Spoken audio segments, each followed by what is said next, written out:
Thwack! The blueberry crumble muffin hits the wall of the break room, just behind Martin's head.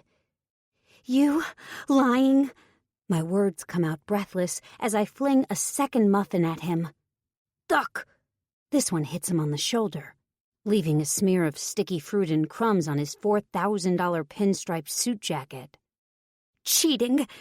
He beats away the third muffin, flailing his arms like a little girl. Son of a bitch! I finish with a hiss. The last muffin hits him right in the throat, and he yells in surprise. Celia, he barks, this is very unbecoming. Unbecoming? I yell. Unbecoming was when you got caught with your pants down in the copy room. Oh, wait, no, that was just coming, right? My mistake.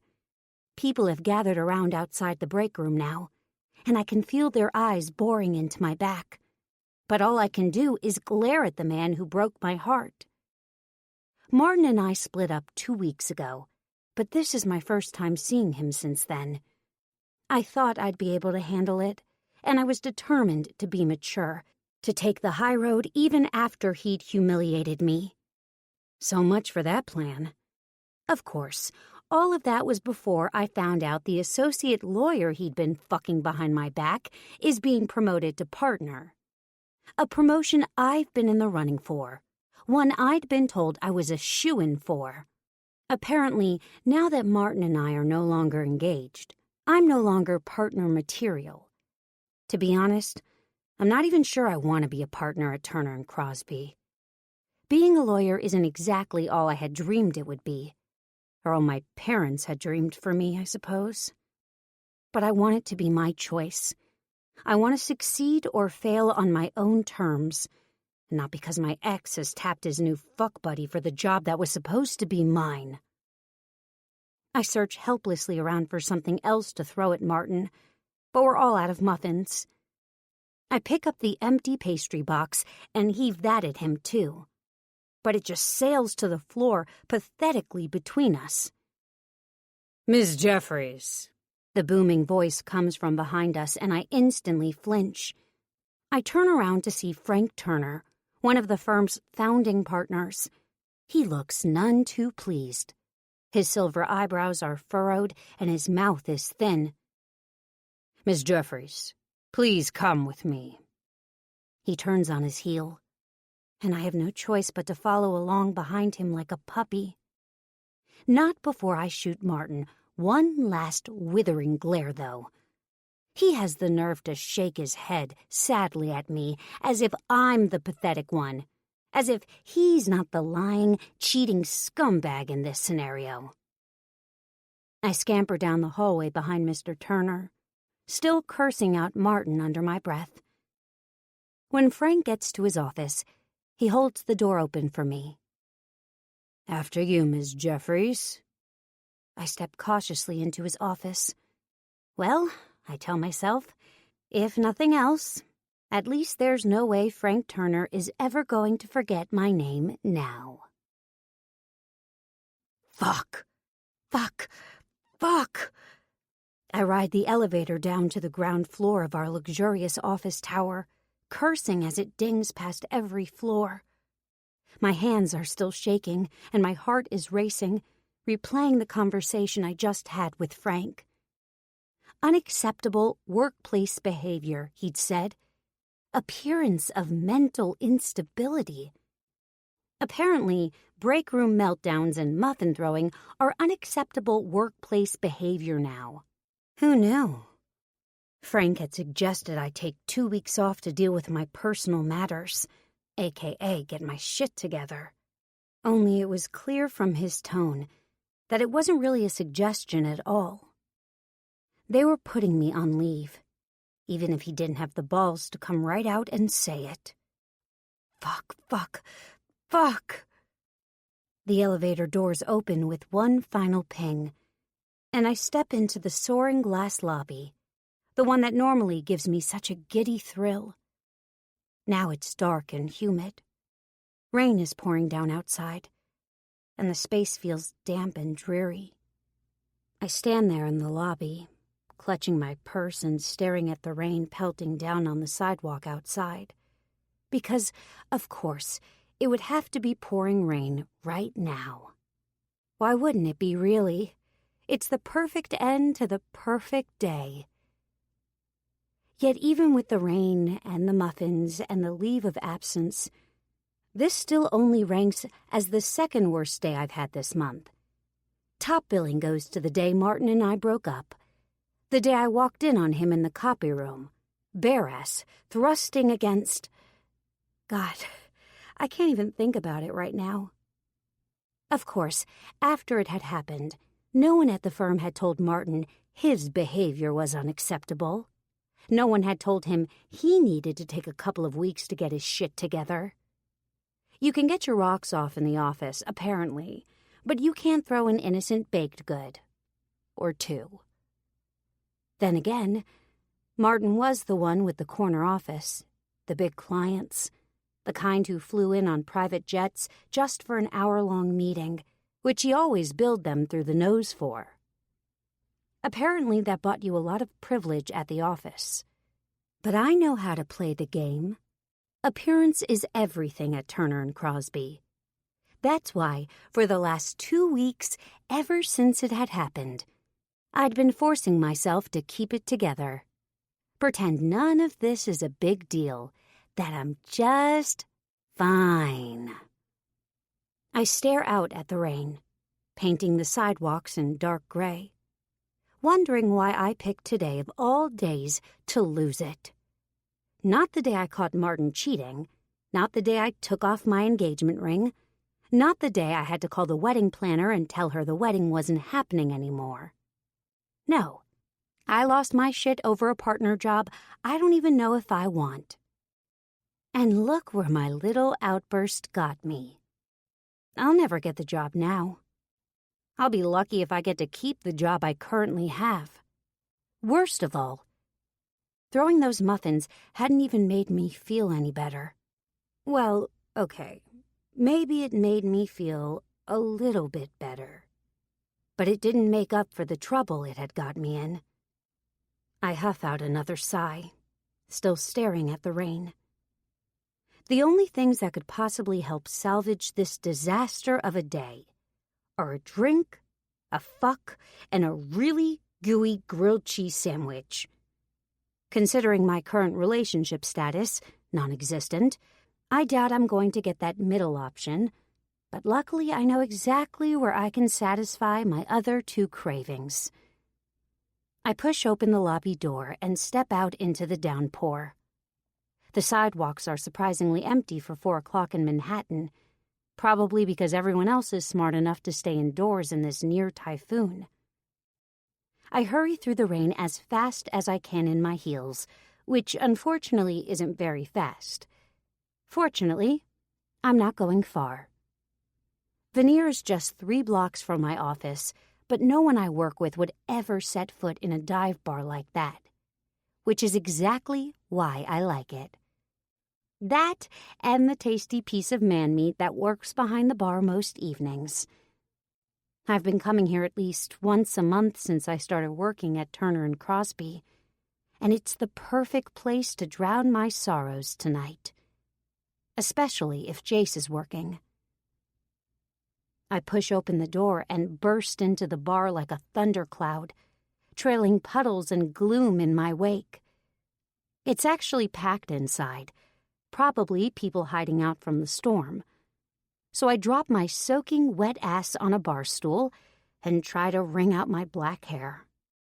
There's no bartender back there at the moment, so I grab a handful of napkins and start trying to wipe up the worst of the water while I wait.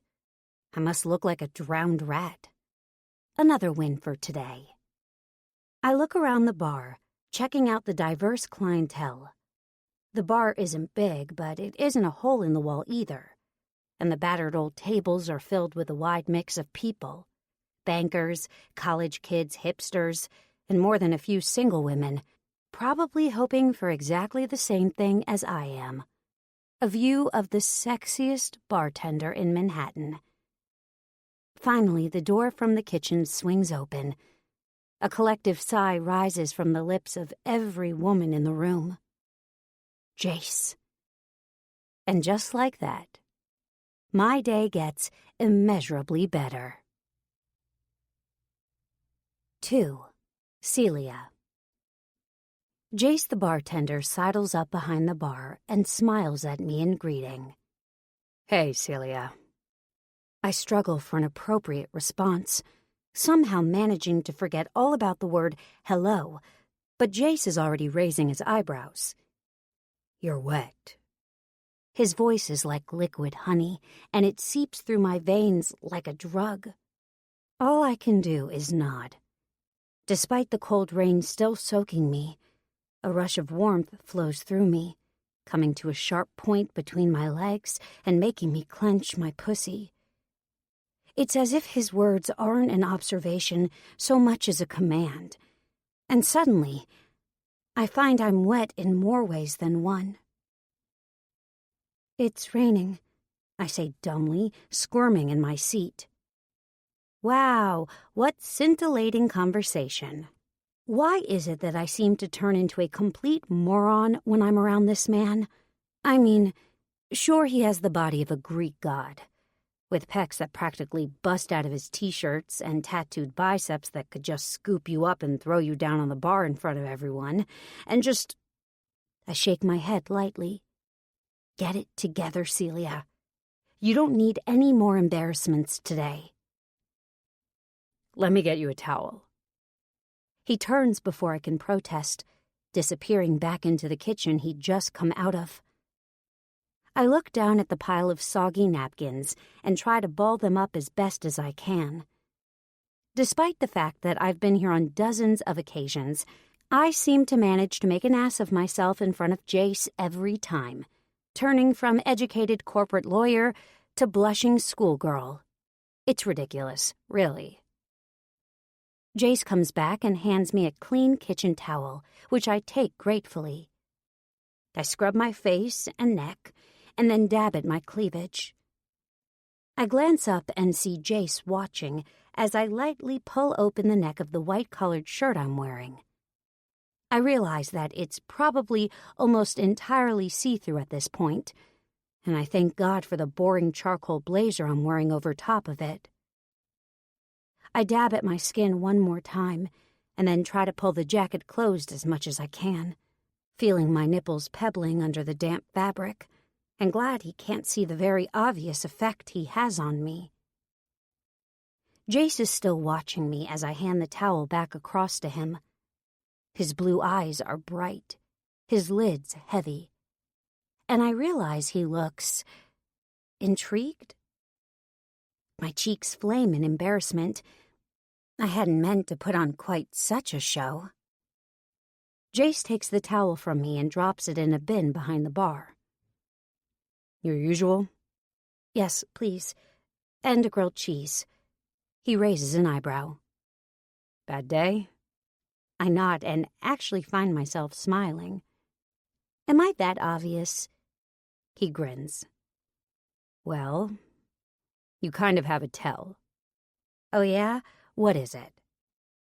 Carbs and cheese. I laugh at that. A full, loud, barking laugh, way louder than I mean to. So what you're saying is I am that obvious. Well, let's just say last time you were having a bad day, we ran out of macaroni and cheese. Guilty.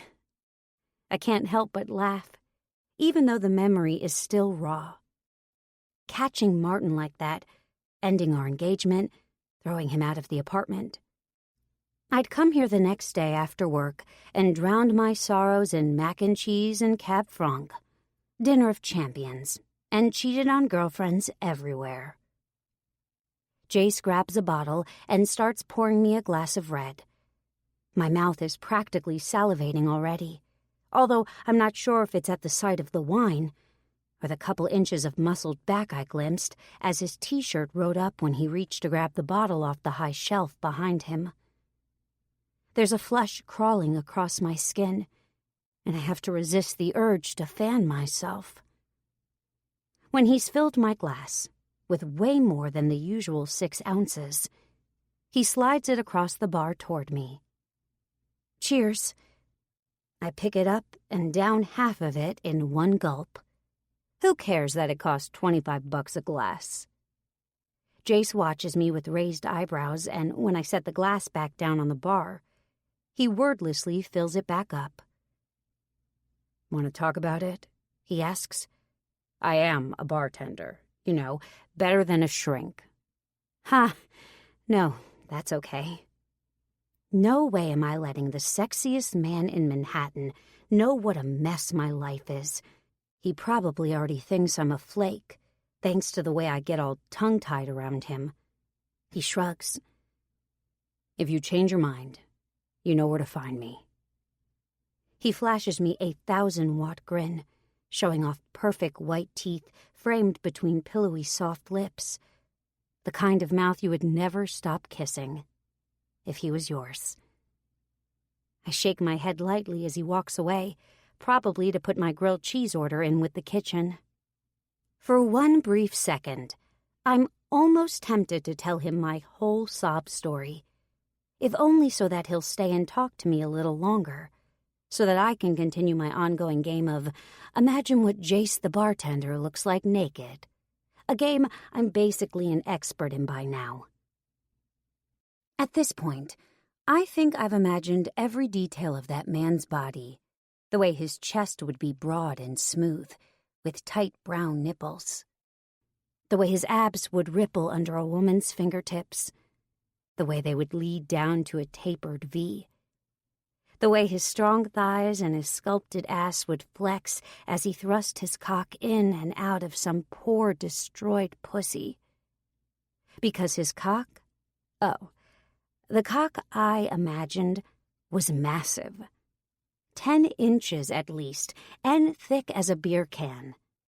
Throbbing and veiny and punishing. I'm sure there's no way the reality can live up to everything I've imagined. But it doesn't matter anyway. Because it's not like I'm ever going to experience it. It's just a little harmless daydreaming. I suppose it should have been a warning sign that even when I was engaged to Martin, I was fantasizing about Jace the bartender. Not that I would have done anything about it, God no. Martin might be a cheater, but I wasn't. But that didn't stop me from thinking about Jace. Because where Martin was Ivy League pressed khakis and horn-rimmed glasses, handsome in his own prissy sort of way, Jace was pure badass sex appeal. Tattoos, muscles, a stubbled jaw, the kind of guy you can just tell would fuck like a rock star. And sometimes a girl just wants to get lost in a fantasy like that. But that's all it is. A fantasy. The kitchen door swings open and Jace emerges, carrying a steaming sandwich on a plate. You wouldn't think it from looking at the exterior of this place. It screams dive bar, but they make awesome food here. The grilled cheese is probably the best I've ever had. Thick white bread, sharp white cheddar old enough to have its own driver's license, sliced pears, maple smoked bacon, and fresh chives. A greasy little taste of heaven. I'm taking the plate from him before he can even set it down on the bar, and for just a second, our fingers touch. A jolt shoots through me. Careful, it's hot, Jace warns. I'll say.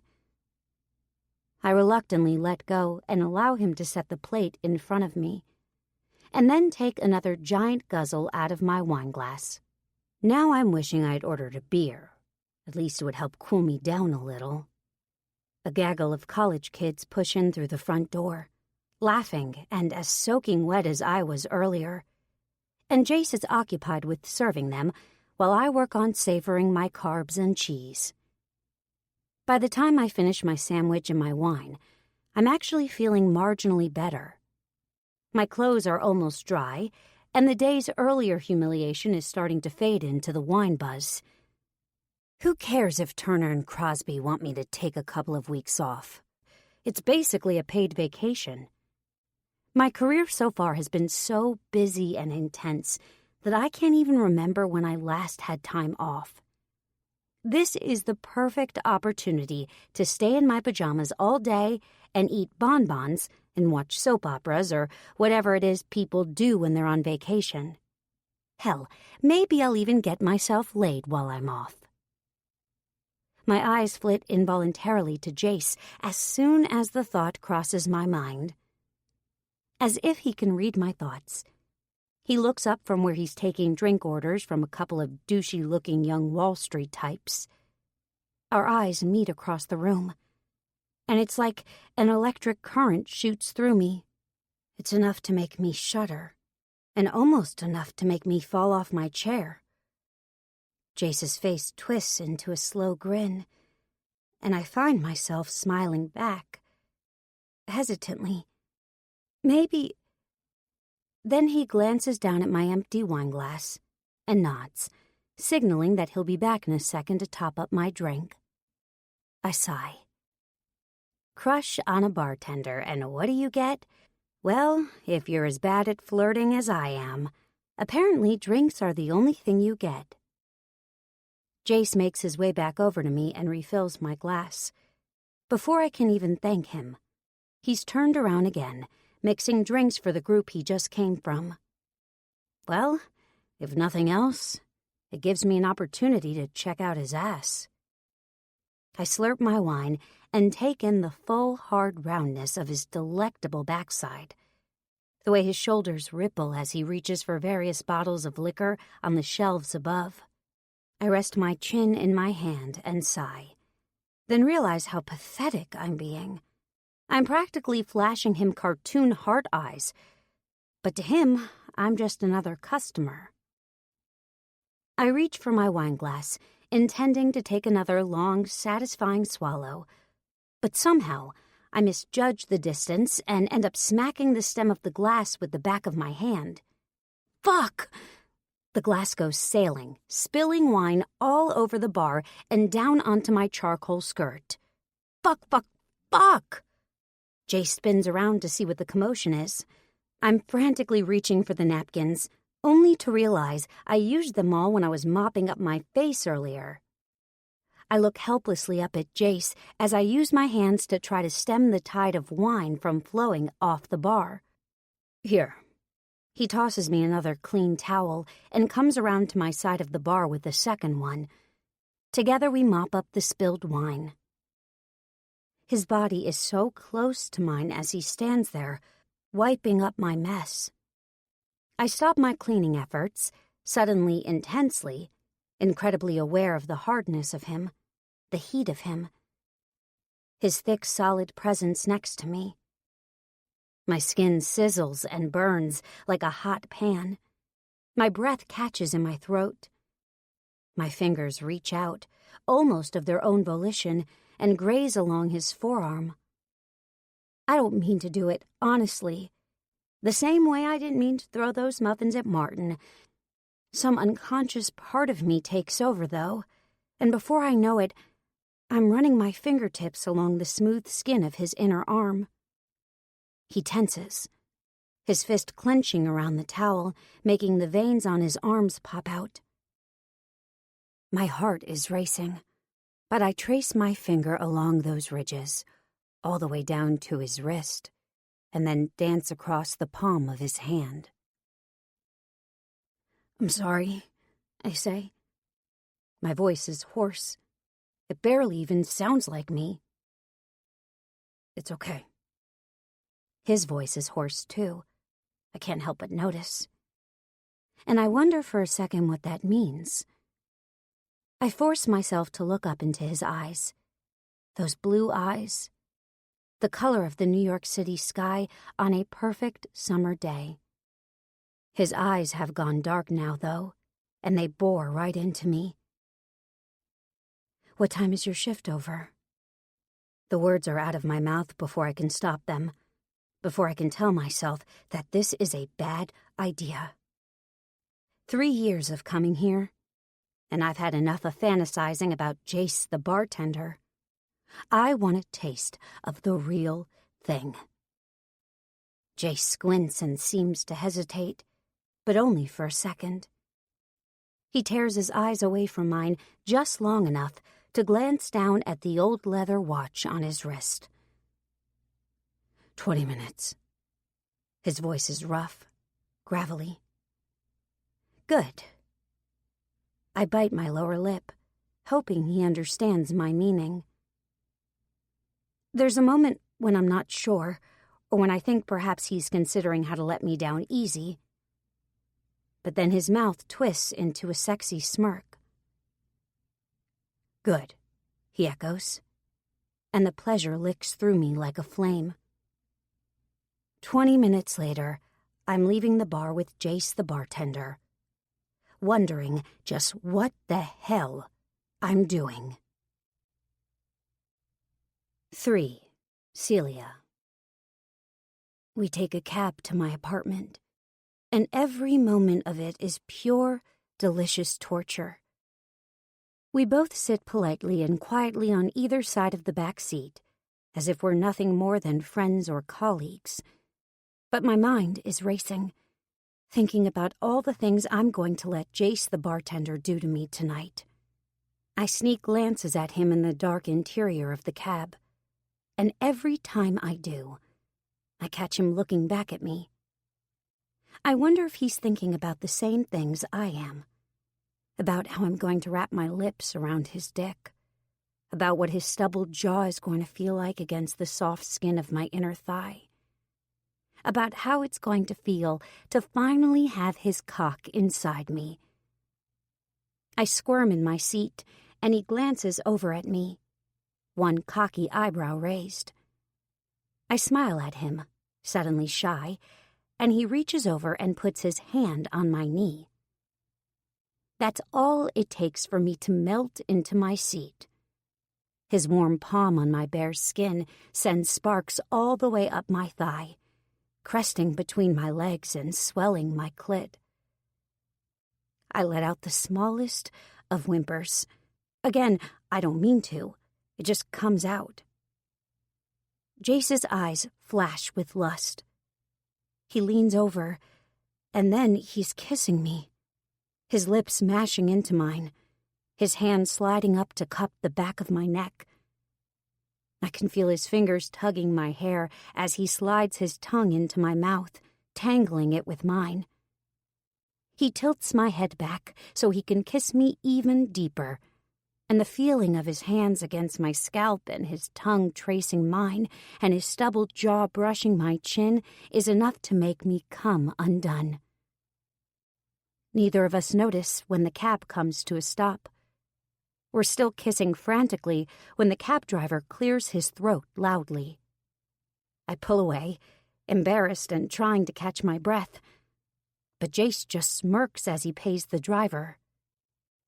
That was quite possibly the best kiss I've ever had, though I'm sure for him it's a near weekly, if not daily occurrence. Don't think about that now. I tried myself. Yes, he's probably a playboy. But for just tonight, he's my playboy. As soon as the cab drives away, we're back to being chaste and well-behaved. In other words, more torture. Jace waits patiently as I dig around in my purse for my keys, and then he follows me through the lobby of my building. I nod a hello and smile at Mr. Farah, our evening concierge, and then lead Jace to the elevators. Nice building, he comments, as the gleaming silver doors swing open.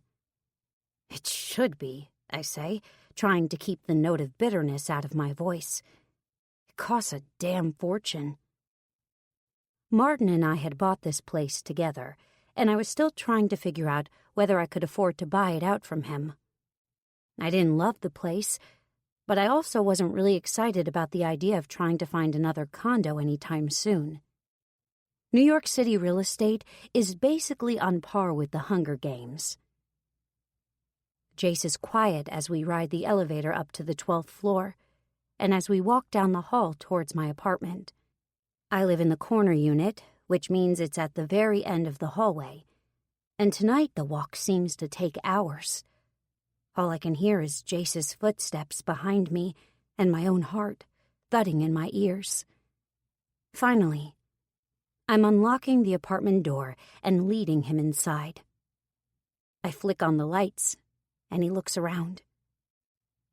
"Do you want a tour or anything?" I ask, suddenly nervous again as I let the door swing closed behind us. "No." He shakes his head and smiles.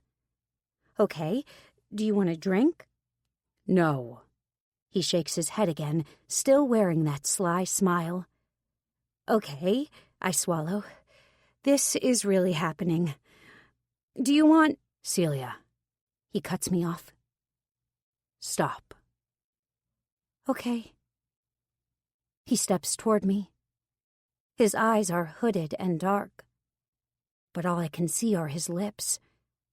Those soft, perfect lips. The ones I want to feel all over my skin, between my legs, covering my pussy. I lean forward just a little, and then Jace takes me into his arms. I've got my share of womanly curves, but I feel tiny with his powerful arms wrapped around me, as if he could lift me right up off my feet if he wanted to. Instead, he presses me up against the wall. His face is so close to mine that I feel his warm breath on my cheek, can smell the mint on his breath. "I've been thinking about doing this for a very long time," he says.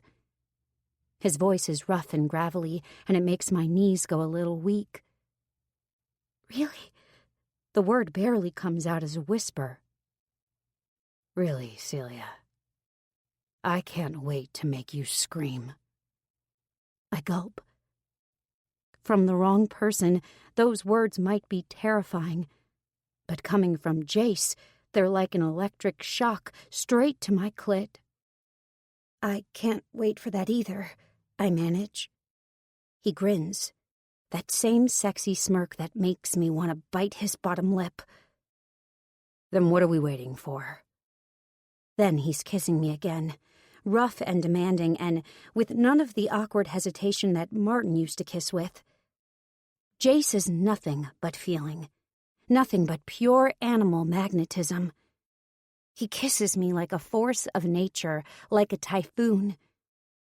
And I let myself be carried away by it, by him. His tongue is past my lips, and he strokes my tongue with his. He explores my mouth completely, teasing me and tasting me, a promise of what's to come later. With one hand, he reaches down and grabs my wrists, and then lifts them up over my head, pinning them against the wall. It's forceful and hot as hell, the way I feel helpless before him. I'm breathing hard already, and I can feel how hot and wet my pussy is. I want him to touch me so badly, but I like what he's doing now too much to stop him. He keeps kissing me, holding my hands above my head, and then he moves his head down to start kissing my neck, my collarbone. My nipples are already rock hard and straining under the lace fabric of my bra. And when he uses his free hand to cup my breast, it sends an arc of desire straight through me. He massages my breasts roughly, and I moan into his neck. "God, that's good," I manage to breathe. He chuckles roughly. "We're just getting started, baby girl." He goes back to kissing my neck, still rubbing my breasts. But then, too soon, he pulls back. He wipes his mouth and stares at me, burning holes right into my skin. "Take off your jacket." I'm still wearing the charcoal blazer I had on earlier, and now I wordlessly slip it off my shoulders. I start to fold it up so that I can put it on the console table, but he yanks it out of my hands, letting it fall to the floor. "We don't fold clothes during foreplay, Celia." My cheeks flush, but he grins playfully. "Now, the shirt too. You can just let it fall on the floor," he adds with a wink.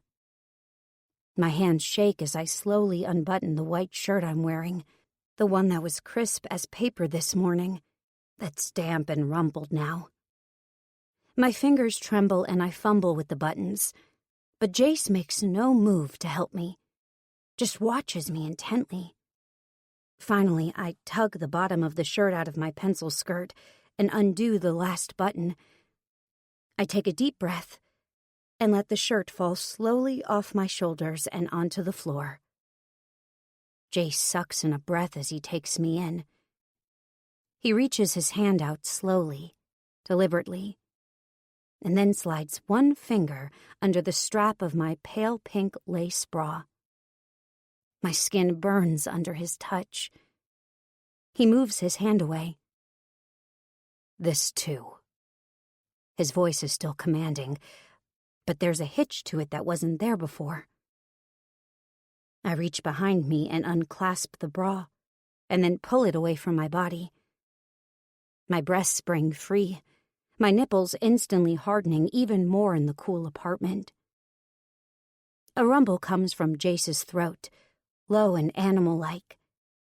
Finally, he takes a step forward, closing the distance between us. His hands go to my upper arms as he kisses me, grazing his lips first lightly against mine, but then more hungrily as his hands roam over my body. When he finally cups my breasts in his palms, I lean into him, sighing. He flicks his thumbs across my nipples, making me gasp, and then he pinches them lightly, running the stiff peaks under his fingertips. I arch my back, pushing my breasts toward him, wanting him only to keep doing whatever kind of magic it is he's working with his hands. But instead, he chuckles and bends his head down, and then he's grazing my stiff bud with his teeth.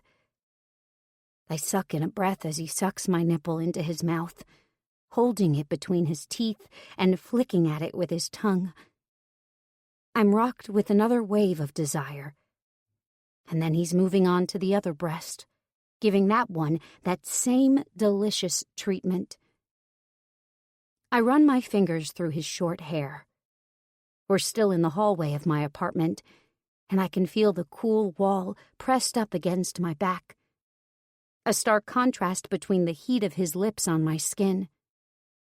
He's moving lower on my body now, kissing his way down over my rib cage and across my stomach, past my belly button. I shiver in anticipation. I want to feel his mouth on me so bad I could scream.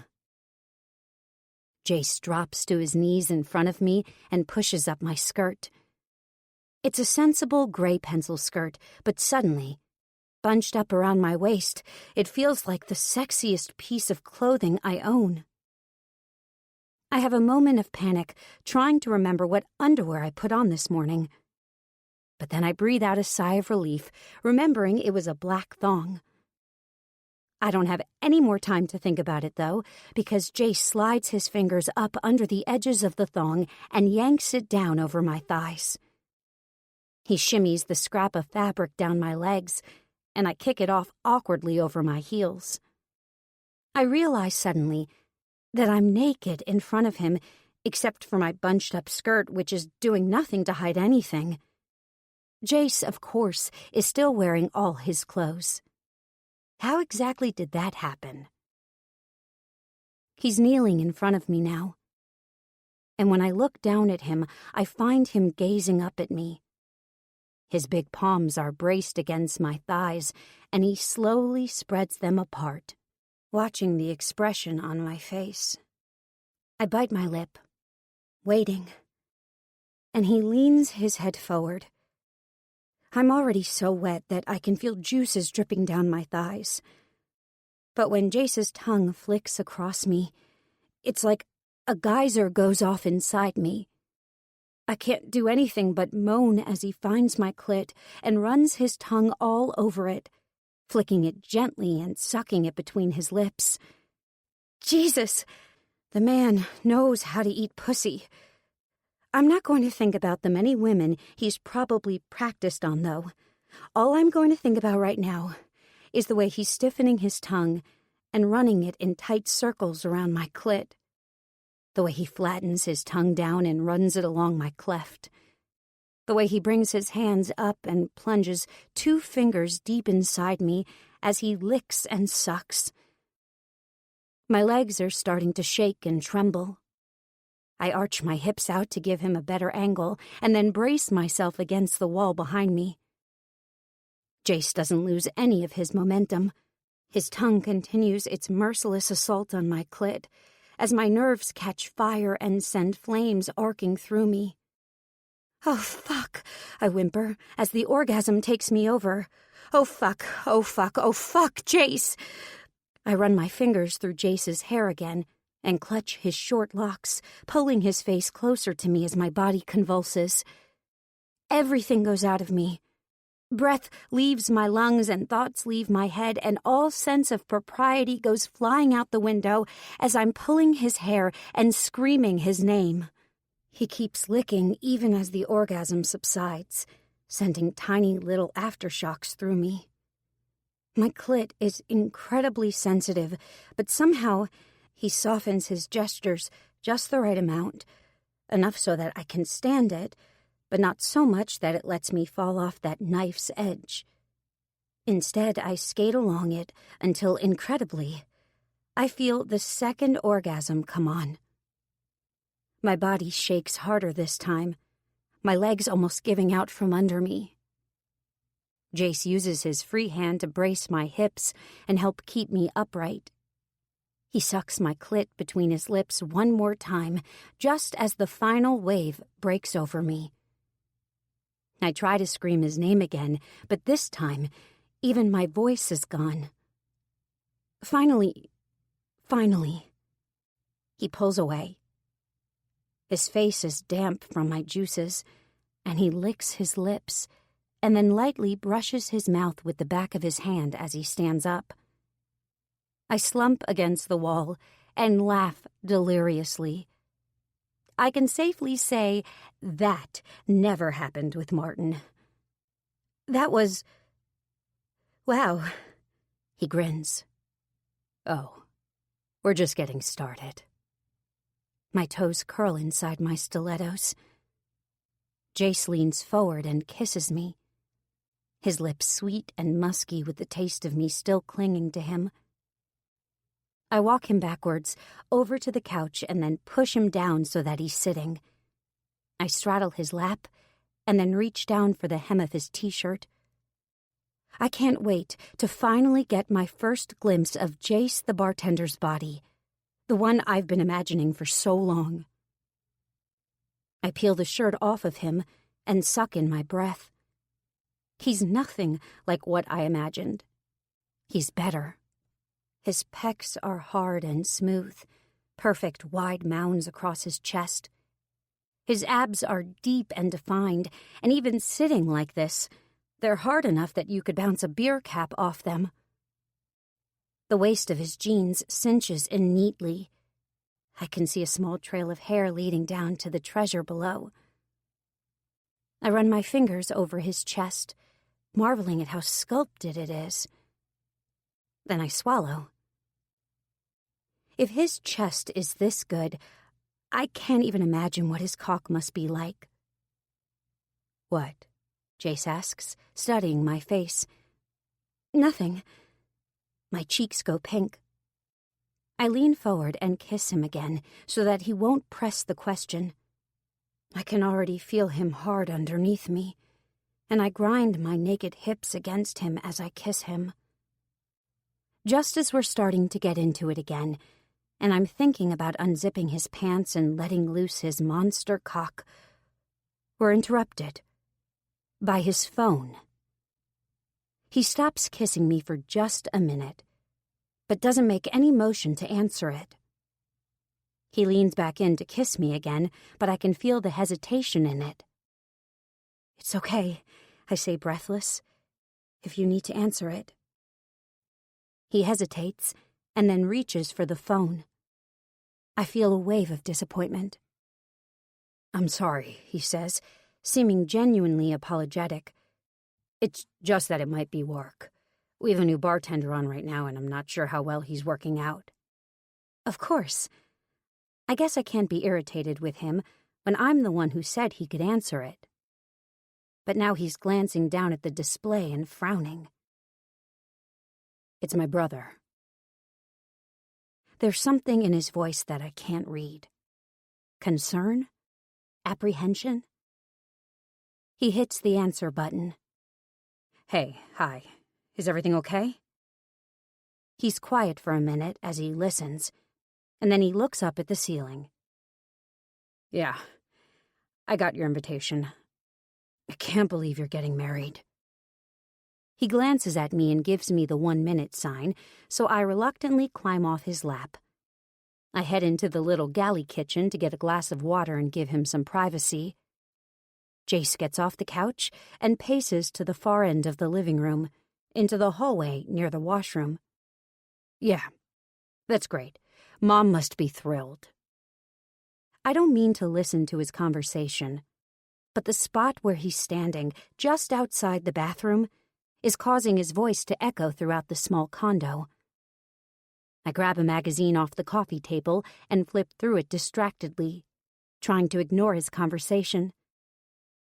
It feels strange to be sitting here naked and reading Oprah's tips on how to start a book club, but that seems to be just how I roll tonight. I'm not sure if I can make it, actually. With work and everything. Jace is running his hands through his hair. He glances back at me and mouths a silent apology at me. I give him a little wave to let him know it's fine. I've got Oprah to keep me company anyway. Jace sighs loudly into the phone and then turns to face the bathroom. I think he's aiming for privacy, but the positioning makes his voice echo even louder. Well, I guess I could get the time off. And funny thing, I'll be bringing my own fiancé. Yeah, that's right. I'm engaged too. I drop the glass I'm holding, causing cold water to spill all over my lap and the magazine I was reading. What the fuck? He's engaged? Oh no, just hell no. I stalk over to the bathroom where he's standing with his back to me. You're engaged? I screech, not caring if his brother can hear me. Not caring about anything but the fact that I just got played by a player. And worse, that I did to another woman what was done to me. I helped a man cheat, something I swore I would never do. You're engaged, I shriek again.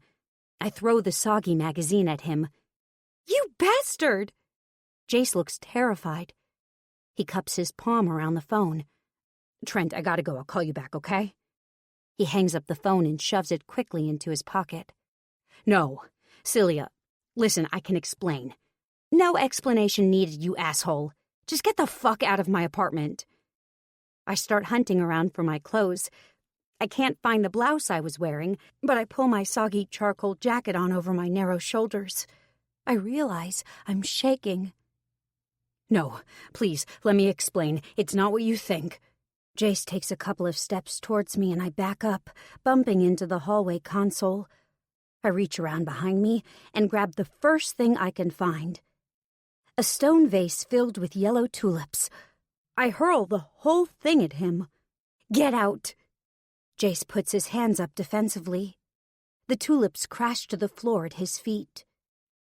There's a sadness in his expression and something else I can't quite understand. Regret? Well, it's a little too late for regret, buddy. Fine. He steps over the smashed vase and the soggy pile of crushed flowers. This was a mistake anyway. I'll say it was. Jace steps out into the hallway and turns to say something, but I close the door in his face. As soon as he's gone, the tears come, and I lean against the door and cry. Suddenly, this day seems much closer to being in the running for worst day of the month, maybe even of the whole year. 4. Jace. I push open the door of Celia's apartment building and step out into the pouring rain.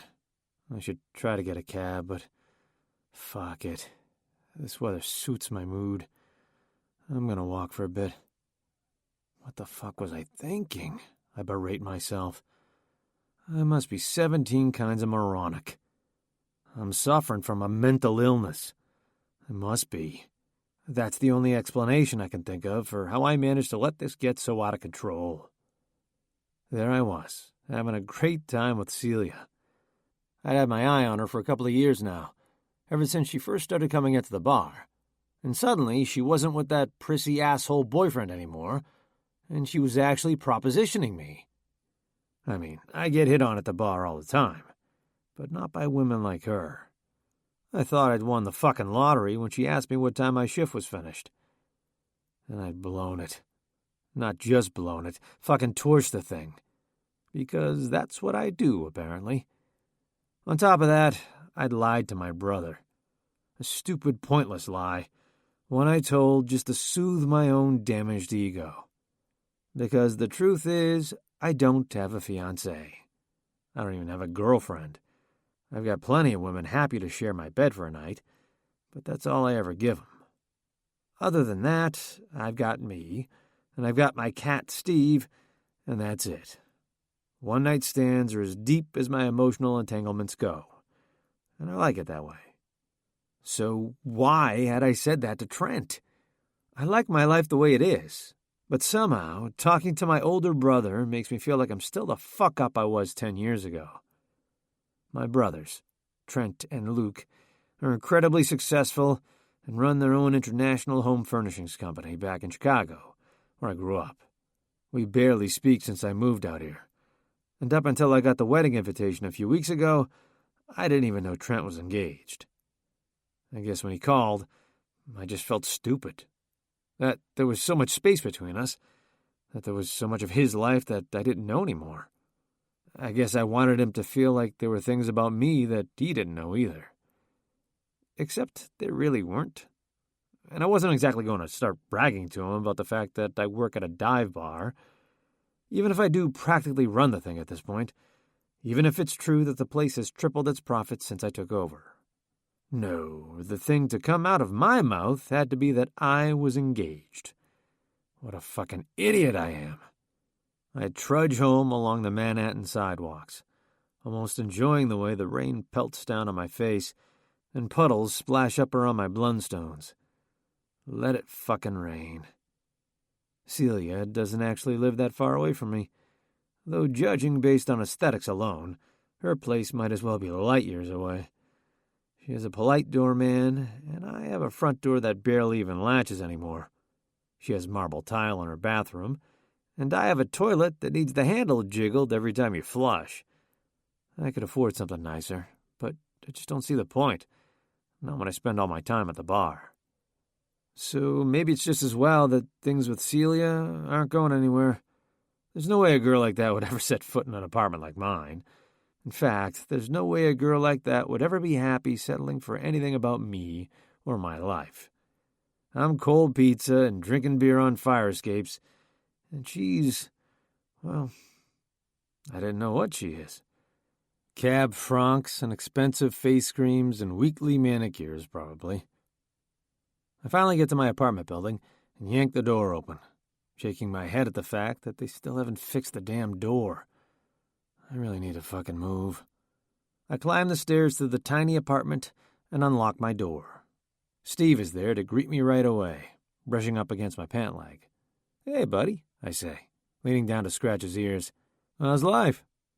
He meows crankily, so I dump some more food in his green plastic bowl. He digs in right away, and I grin a little, thinking how easy it must be to be him. Not a care in the world. Besides where his next meal is going to come from. And since he has me, that's not even a real concern. Me, on the other hand, well, I have concerns enough for the both of us. Like what I'm going to do about Trent, now that I've told him this stupid lie. And what am I going to tell Celia next time she comes into the bar? I realize with a start that she might not ever come in again, after what I did to her, or at least what she thinks I did to her.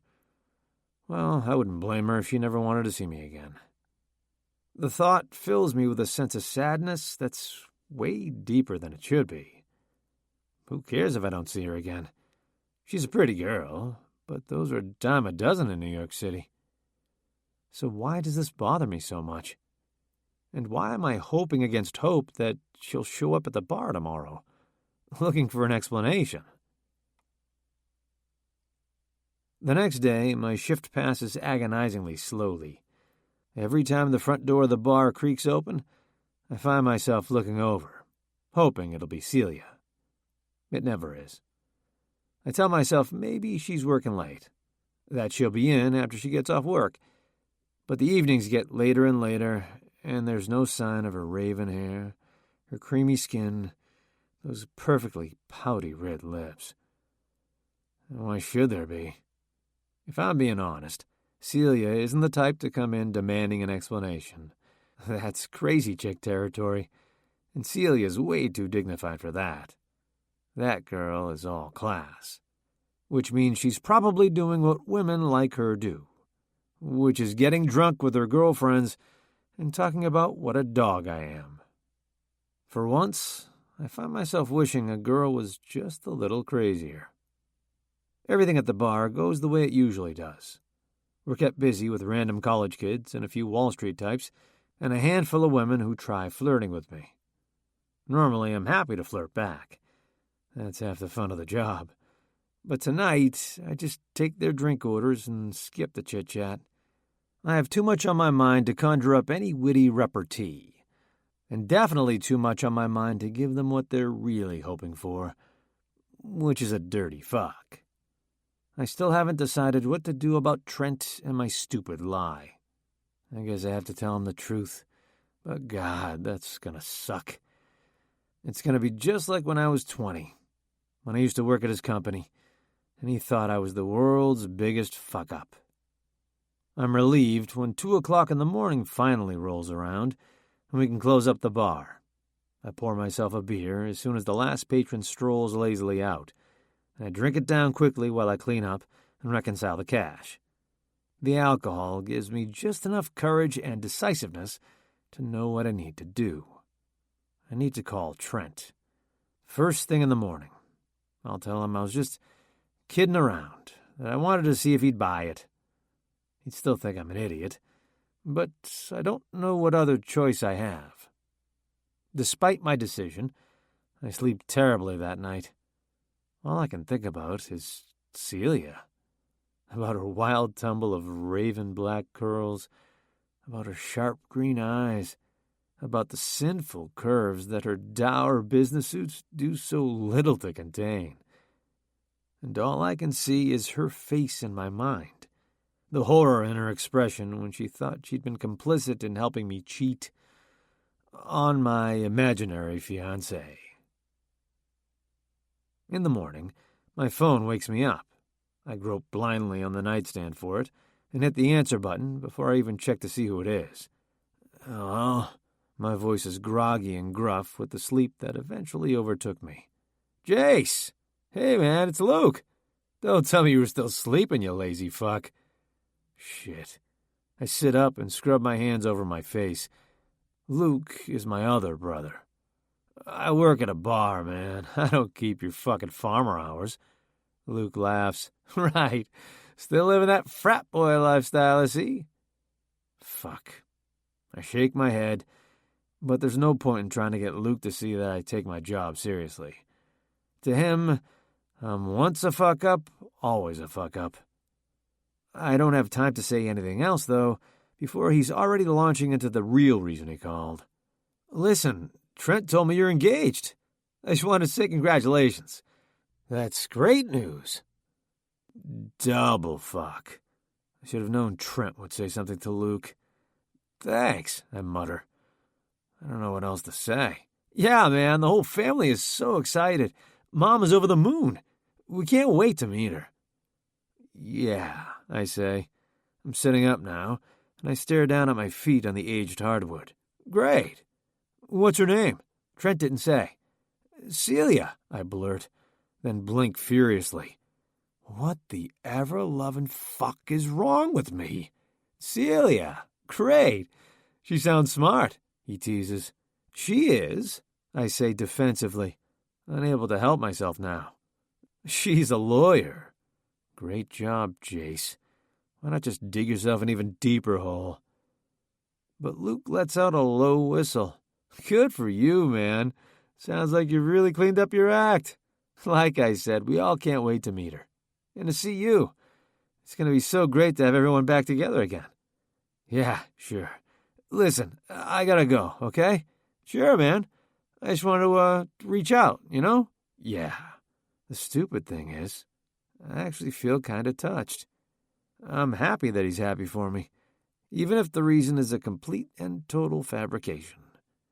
I get off the phone with Luke and wander out into the kitchen. Steve is sitting on the kitchen island, and I glance down at his bright green eyes. This is not good, I tell him. Steve stares at me with a steady, unblinking expression. I open up the cupboard and get a glass, then fill it up with tap water and drink half of it in one gulp. I set it back down on the island and scratch Steve's fuzzy gray ears. What do you think, buddy? Got any bright ideas for your old man? Steve blinks his green eyes up at me innocently, and then, without breaking my gaze, reaches his paw out and knocks my water glass off the island. It crashes onto the floor, sending water and shards of broken glass shooting everywhere. What the fuck, man? I glare at him, but I'm kind of laughing too because it's so typical. Classic Steve. He just stares at me unblinking. I swear I can even detect a hint of smug pride in his expression. I shake my head and then bend over to start picking up the pieces of glass around my bare feet.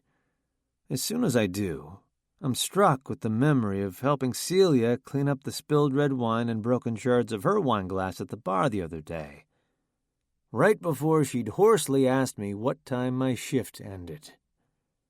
I stand back up and consider Steve. Are you trying to tell me something? His ears go back a bit, and his whiskers twitch just once. You devil, I mutter as I bend over again. You're a fucking evil genius in disguise, aren't you? Steve just swishes his tail and strolls off, leaving me to clean up his mess. But already I'm starting to hatch a plan. 5. Celia. By day 3 of my forced leave from work, I'm already going crazy. I've watched about 20 hours of house-flipping shows and more Lifetime movies than I thought I'd watch in, well, a lifetime. I've cleaned out my closet and scrubbed the grout in my shower to within an inch of its life. I've made 2 batches of cookies and a loaf of banana bread and a pineapple cheesecake, which I pawned off on some of my neighbors. I'd even tried making homemade cat treats for my cat, but of course, he'd turned his nose up at them. I'd pawned those off on a neighbor, too. Yet I'm still restless, lost. To be honest, I'd probably be enjoying my time a lot more if I didn't keep thinking about him. This time, him isn't Martin, though. It's Jace. I still can't believe he's engaged. I mean, it's true that I don't know much about his personal life. I don't even know his last name, for God's sake. He's just Jace the bartender to me. So I guess it shouldn't surprise me that he has a woman in his life. Still, I never would have pegged him as a cheater. There's just something that seems decent about him, underneath the chiseled abs and the cocky smirk. Then again, I'd thought Martin was a decent guy, too. Maybe my scumbag radar is broken. I stalk to the kitchen and throw open the freezer door, grabbing one of the pints of Ben & Jerry's that I'd picked up earlier today. It's already almost gone. Luckily, I'd bought a few pints. I can already tell it's going to be that kind of week. I'd thought about calling my best friend Rory, maybe see if she wanted to go get drinks. But I knew I'd have to tell her about Jace, and it was still too raw. She already knew all about Martin and about my temporary leave of absence from the firm, although I hadn't quite gotten into the whole muffin-throwing thing.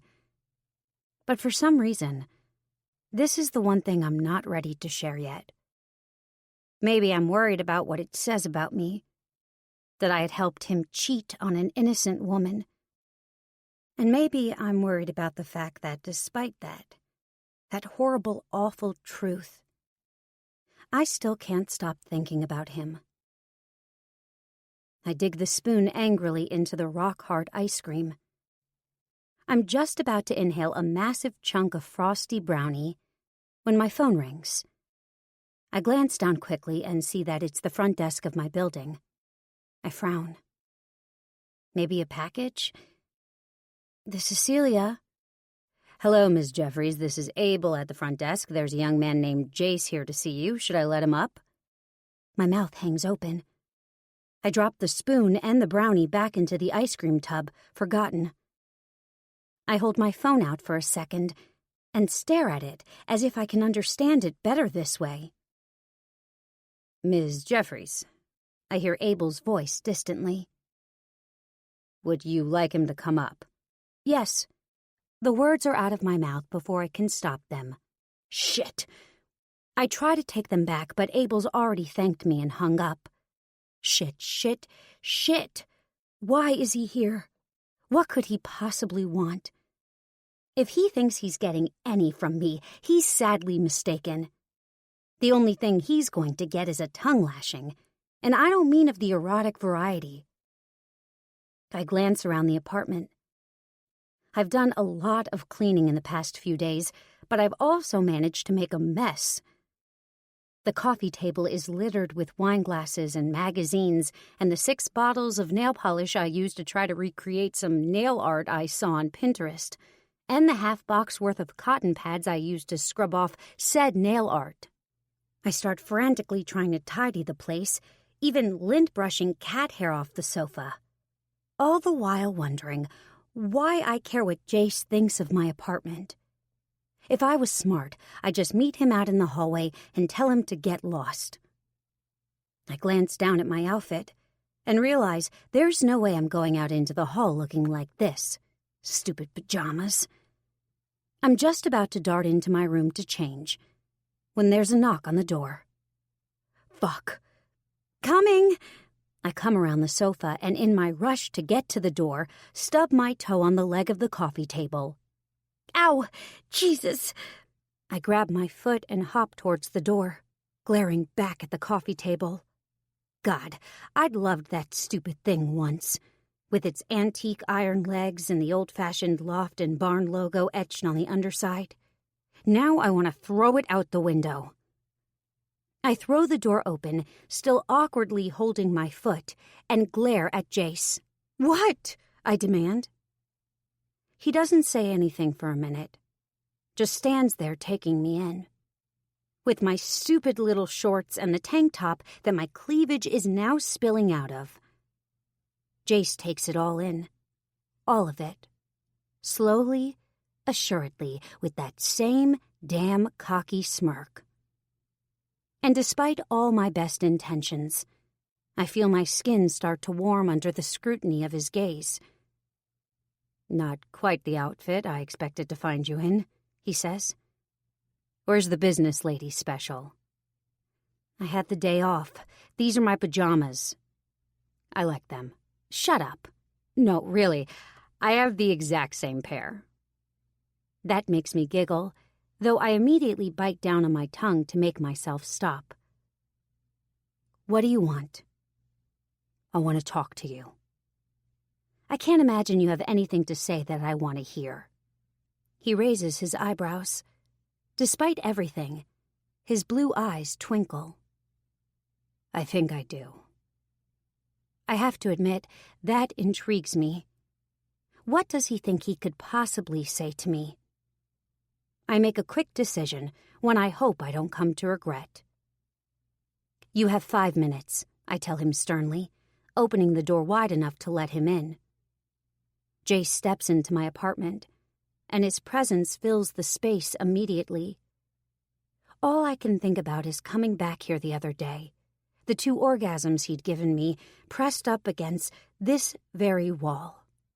My pussy starts to dampen just at the thought, and I find my walls clenching around nothing, remembering the feel of his fingers sliding roughly into me. I swallow and turn away, hopefully before he can see the color in my cheeks. He follows me into the living room and takes a seat on the sofa. I don't dare sit anywhere near him, so I sit on the chair opposite. I grab a cardigan that's lying draped on the back and pull it on, yanking it closed across my chest. Very poor choice in outfit, Celia, I scold myself. When I finally pull myself together, I turn and glare at Jace. Well, what is it you wanted to tell me? He takes a deep breath. His hands are in his lap, and I can see the way that they're balled into tight fists. First, I want to apologize. His voice is deep and rumbly, and it echoes through my apartment and through my body. But an apology doesn't cut it. I don't think I'm the one you should be apologizing to. I can't get his poor fiancé out of my head. He grins ruefully. That's the thing, though. You are. There's no one else. Confusion works its way through me. What do you mean? He takes another deep breath. I don't have a fiancé. I laugh bitterly. I guess she dumped your sorry ass. Can't say I blame her. I know I'm being a bitch, but I can't help it.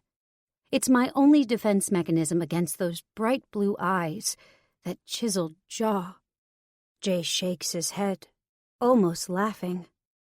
No, Celia, there never was a fiancé. I made the whole thing up. My forehead wrinkles. Despite myself, I'm leaning forward. My cardigan's pulled open again, and I'm sure my breasts are practically spilling out of my shirt. But all I can do is try to parse what Jace is telling me. You made it up? Why would you do that? Then I narrow my eyes. And why should I believe you? He sits back on the sofa. His posture is more relaxed now, almost as if he's relieved to have gotten the words out. He spread his hands out on his knees. You should believe me because I'm about to tell you the truth. And trust me, the truth is way more embarrassing than just letting you go on believing I have a fiancé. I wait for him to continue. My lungs barely seem to be working, and I'm gripping the arms of the chair I'm sitting in. I don't have the best relationship with my brothers. We had a falling out a few years ago about... Well, it doesn't matter about what. The point is, we don't talk very much. Anyway, it turns out my brother Trent got engaged a few months ago, and I didn't even know until I got the stupid wedding invitation. So when he called to see if I was coming to the wedding, I panicked. I didn't want him to think I was the same fuck-up I used to be, so I lied and said I was engaged. I study his face, but there's no trace of deception in it. Either Jace the bartender is the best liar on the planet, or he's telling the truth. He sees me trying to read him. Trust me, this is painful for me to admit. If I didn't need your help, I might have even let you go on thinking I was just a cheating bastard. It'd be less humiliating than this. His words ping something in my brain. What do you mean, if you didn't need my help? Jace leans forward. The nerves seem to be back. I was going to call my brother back and tell him I'd just been kidding about the fiancé thing. But now he's gone and told everyone in my family. I narrow my eyes. I think I know where he's going with this, but he can't be serious. Can he? Jace takes another deep breath. So, suddenly I find myself in need of a fiancé, and I thought, maybe you could do it. Fly out to Chicago with me and be my fiancé for a week, just for the wedding. The laughter bursts from my mouth. I stare at him, waiting for the punchline, but he just sits there, watching me, expectantly. Jace, come on. You can't be serious.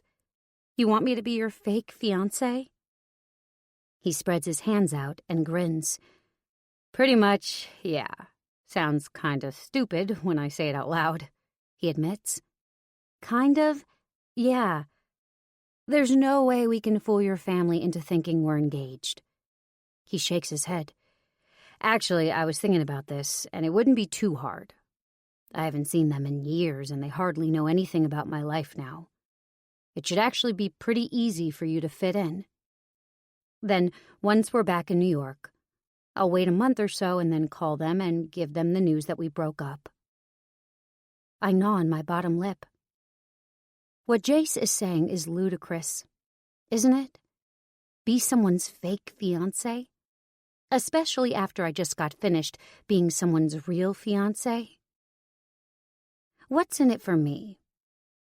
Jace grins. I thought you might ask that. I shrug. I'm a lawyer. And a good one, I'll bet. I fight back a grin. I don't want to brag, but yeah. Well, I'm good at what I do, too. Jace grins. Bartending? No. Fucking. He says it so plainly that I almost choke on my own breath. Blood instantly rushes to my cheeks, not to mention between my legs.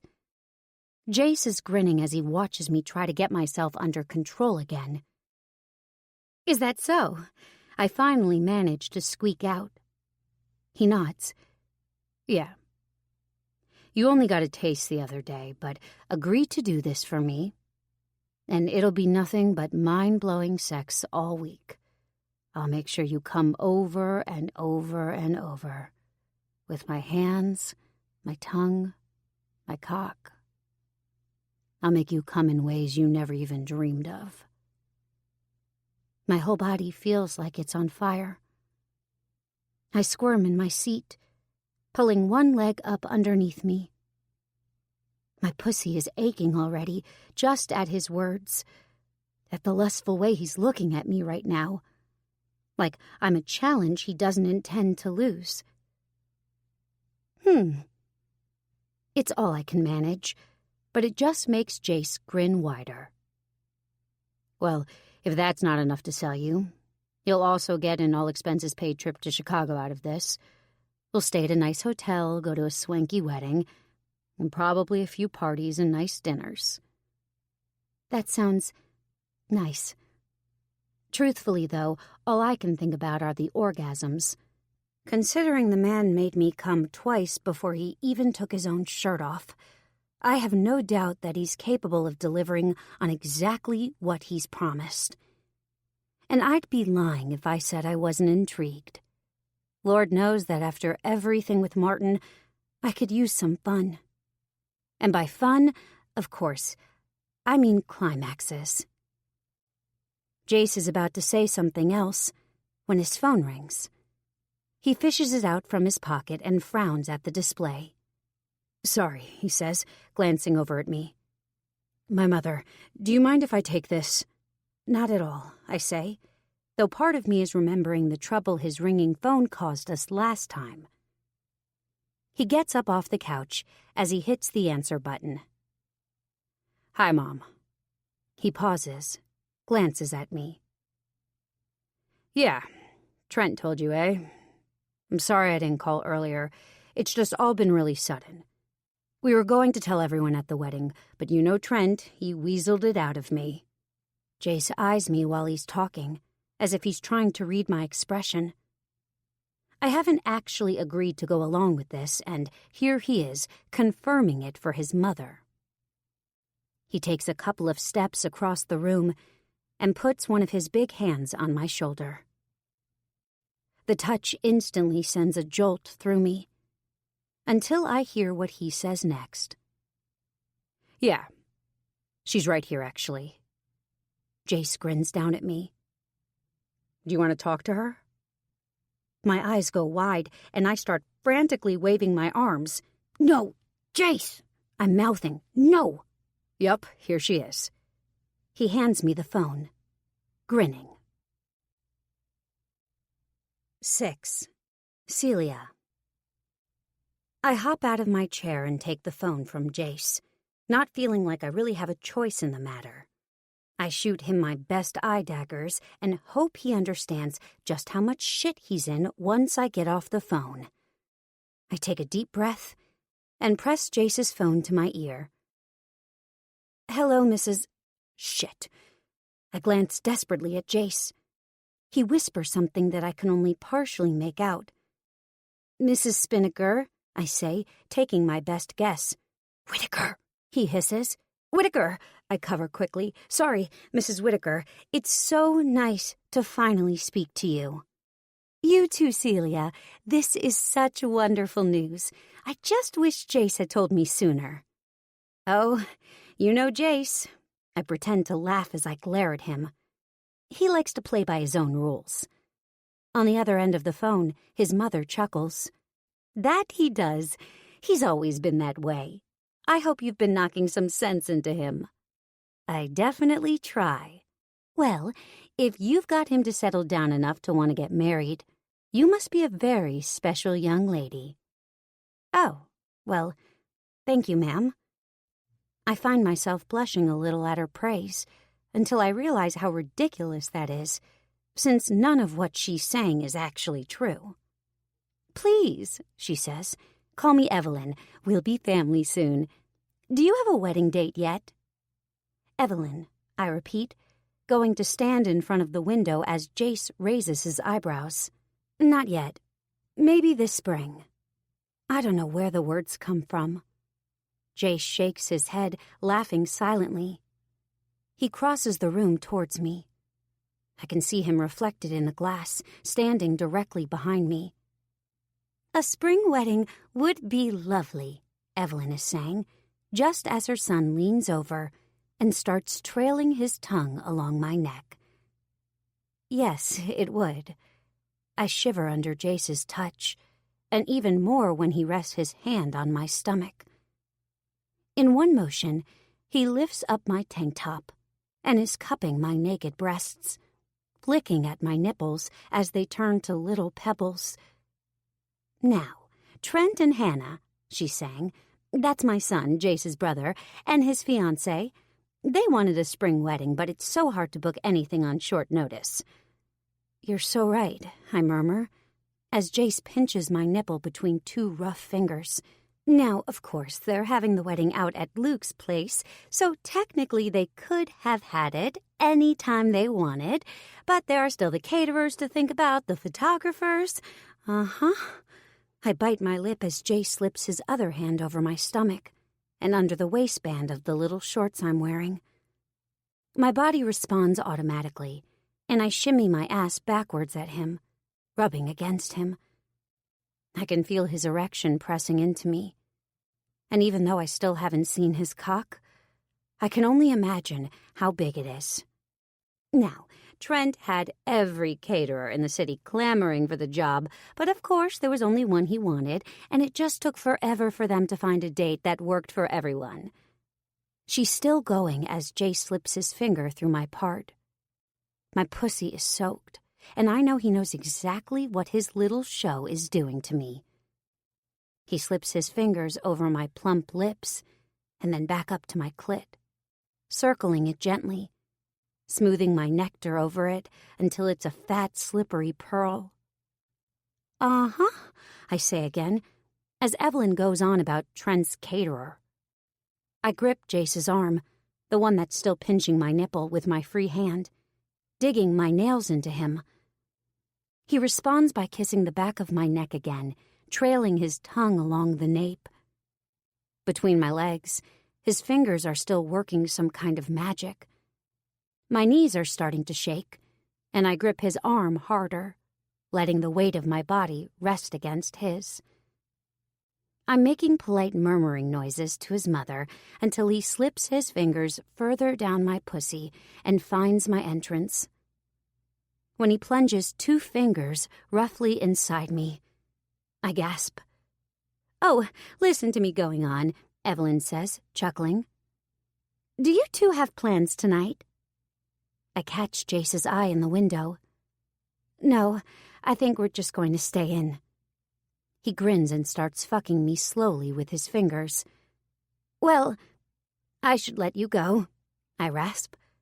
"I have something boiling. On the stove, I mean." "Oh, of course, silly me. We'll have plenty of time to get to know each other when you're out here. You're coming, aren't you?"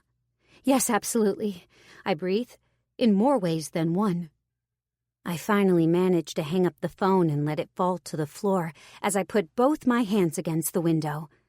I angle my ass backwards, giving Jace better access. But instead, he steps back. My body feels like it deflates as he moves away. I turn to face him, wanting to push him back onto the couch and pick up where we left off the other day. But Jace takes another step backward, away from me. He grins. "I know what you want, Celia. But my cock is off limits. Not until you agree to do this for me." We consider each other for a moment. My breath is still coming hard and fast, but Jace looks calm, cool, and collected. Bastard. I can't deny his offer is tempting. I'm sure the sex would be incredible. And if he wanted me aching for it, then he definitely played his cards right. And what else am I going to do this week? It's not like I have a job to go to. Plus, I'll admit, part of me likes the idea of spending the week getting fucked by a bad boy bartender when I'm supposed to be on personal leave because of my cheating fiancé. There's something about the karmic retribution aspect of this whole thing that appeals to me. But it's crazy, reckless. I've always been nothing but responsible. And now I'm really thinking of flying off to Chicago with a virtual stranger. One who's promised to fuck me 6 ways to Sunday. And help him lie to his family? It's crazy. Then again, playing it safe hasn't exactly been working out that well for me. An ex-fiancé, an apartment I can't afford, and a forced leave from a job I'm not sure I even really like all that much. I fold my arms, letting Jace sweat for another minute. The grin on his face is just starting to crack when I finally throw my hands up. "Fine, I'll do it." The grin is back, 1,000 watts blazing straight at me. "You're not going to regret this, Celia. Trust me," he adds with a wink, and I find myself flushing again. God damn. Then Jace's face drops. Shit. I just thought of something. What? I'm suddenly afraid he's going to take back his offer, and now that I'm all in, I don't want that. We need a ring, a nice one. I grin. I've got this part covered. Wait here. I walk into my bedroom, legs still shaking a little. I dig around in my jewelry box until I find it. I stopped wearing it the day Martin and I broke up, and even though I tried giving it back to him, he insisted I keep it. I think it was his way of trying to alleviate some of his guilt. I hadn't decided what to do with it yet. Keep it, pawn it, throw it into the harbor. And so it was still just sitting there, buried in the bottom drawer of my jewelry box, where I wouldn't have to see it often. I take the ring back into the living room and hand it to Jace. Will this do? He lets out a low whistle. That's quite a rock. He looks up at me. His eyes narrow a little. Anything you want to tell me? Nope, just that this isn't my first rodeo. I hold out my hand and spread my fingers. Jace takes my hand and slowly, delicately, slides the ring onto my finger. I can't help the bolt of longing that shoots through me when he does. What kind of fiancé would Jace make? 6 months ago, I never would have considered him. Sure, I had thought about him in the carnal sense, but when it came to marriage, I wanted a man like Martin, rich, successful, a fast-tracked career. But look where that had gotten me. Jace was the opposite of Martin in every way. And maybe that wasn't a bad thing. Celia, he says, His voice is deep but hesitant.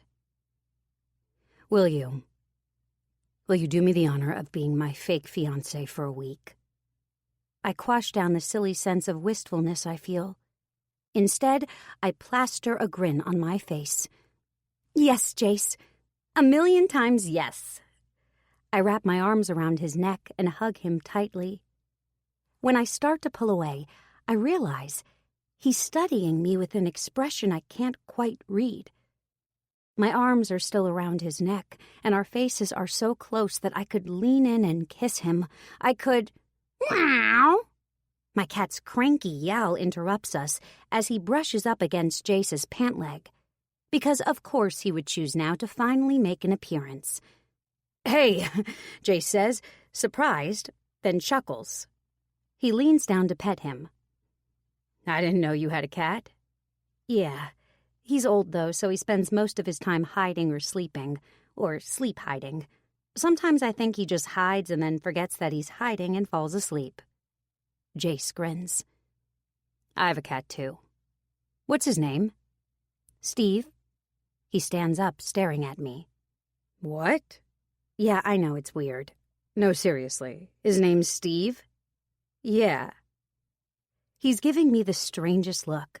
I mean, I know it's not as common of a name as, like, Mittens or Fluffy or whatever, but I wouldn't have thought it warranted this kind of disbelief. You're not going to believe this, but my cat is named Steve, too. Shut up. I'm serious. Jace scoops up Steve and walks over to the couch with him. I'm too surprised to tell him that he's looking to get his eyes clawed out. Steve is not a cuddler. Yeah, he says, pulling Steve against his chest. I named him after Steve Buscemi. I loved him in Reservoir Dogs. Plus, my cat's got the same big googly eyes as Steve Buscemi. That's so weird. I flopped down into the chair I was sitting in earlier, watching Steve curl up under Jace's chin. This guy's named after the Steve Miller Band. Jace laughs. Nice. I smile, though there's a funny feeling in the pit of my stomach. Yeah, I secretly love them, I tell him, ignoring the strange longing that's growing. I have this fantasy where I have the sort of life where I go to summer barbecues and bonfires and drink light beer and listen to the Steve Miller Band and drive a pickup truck. Just something, I don't know, something completely different than the life I have now. I shrug, a bit embarrassed. I don't even know why I'm telling him all this. He's looking at me with such a strange expression. He probably thinks I'm crazy now. Anyway, it's silly. I shake my head, laughing. But Jace is nodding slowly, as if this all makes perfect sense to him. Well, you're definitely living in the wrong city if that's the life you want. Unless you plan to toast marshmallows over a trash can fire. Ha! Yeah. I don't tell him I've thought that on more than one occasion. That I'm in the wrong city. Especially lately. Anyway, I say, scooping Steve up off his chest. Right. Jace stands up and brushes himself off. I'm flying out on Monday. The wedding is on Saturday, but there's a bunch of stuff happening before that. I'll book you a ticket. Sounds great. I try to rest my head on Steve's, but he's digging his claws into the back of my shoulder so hard that I have to drop him onto the floor. Traitor. Great. Jace is still staring at me expectantly, so I stick my hand straight out in front of me. I'm looking forward to our arrangement, I say. He raises his eyebrows but reaches out to shake my hand. Then in one swift motion, he pulls me to him and cups his other hand against the back of my head. As am I. He leans in and lets his lips graze against mine. It's enough to send a stream of butterflies coursing through me. Before I can do anything else, though, he lets me go and disappears out my apartment door. I stand there breathless, staring at the closed door. Well, this should be interesting. 7. Jace. While I'm on the plane, I try to think back to the last time I was in Chicago. I've been in New York for almost 10 years now, and I'm pretty sure I've only been home once in that whole time.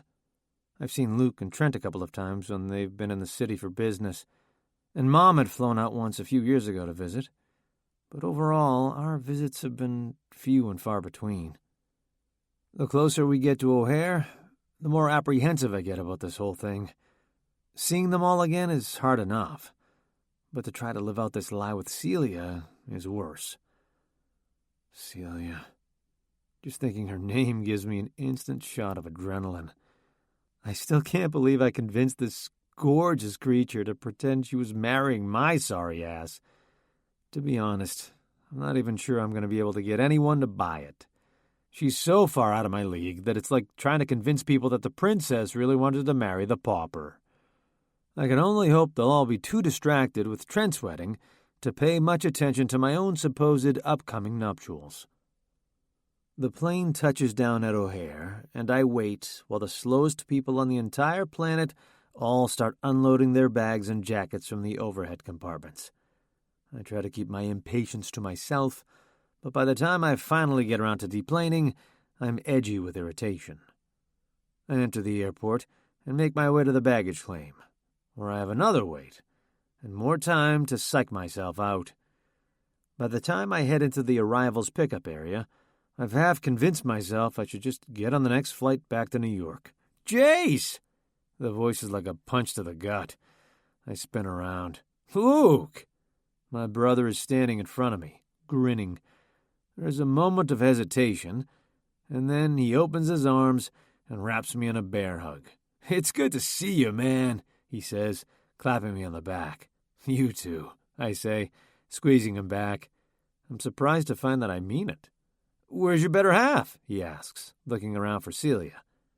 She had a few things to wrap up in the city. She's flying out tomorrow. Sure, Luke grins.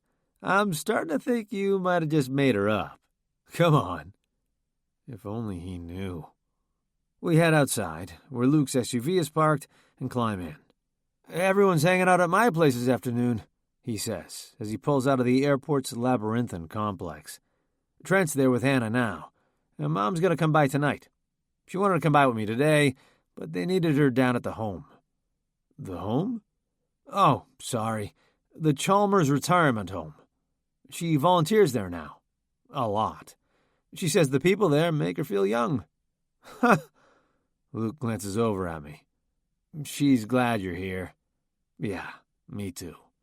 It's hard for her, you know? He's watching the road now, but I can feel the loadedness in his words. But he's not telling me anything I don't already know. Yeah, I say. I clear my throat. I'm here now, though. Yeah, Luke's face lightens. That's great. Trent's thrilled, too. I can't wait to meet Hannah, I say, trying to change the subject. You'll love her, Luke swears. She's a doll.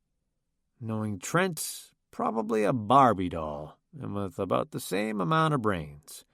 My brother's tastes are nothing if not predictable.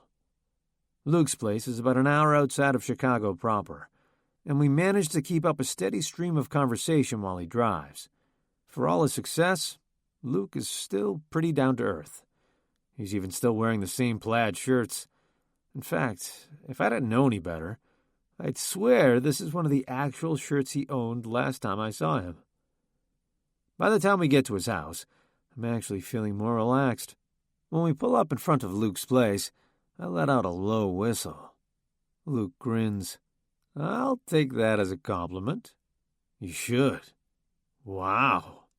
Makes me glad I never invited Trent or Luke back to my shithole apartment in New York. This place is practically an estate. It looks like it was once a farmhouse, but it's been restored to within an inch of its life, and the grounds are massive and perfectly manicured.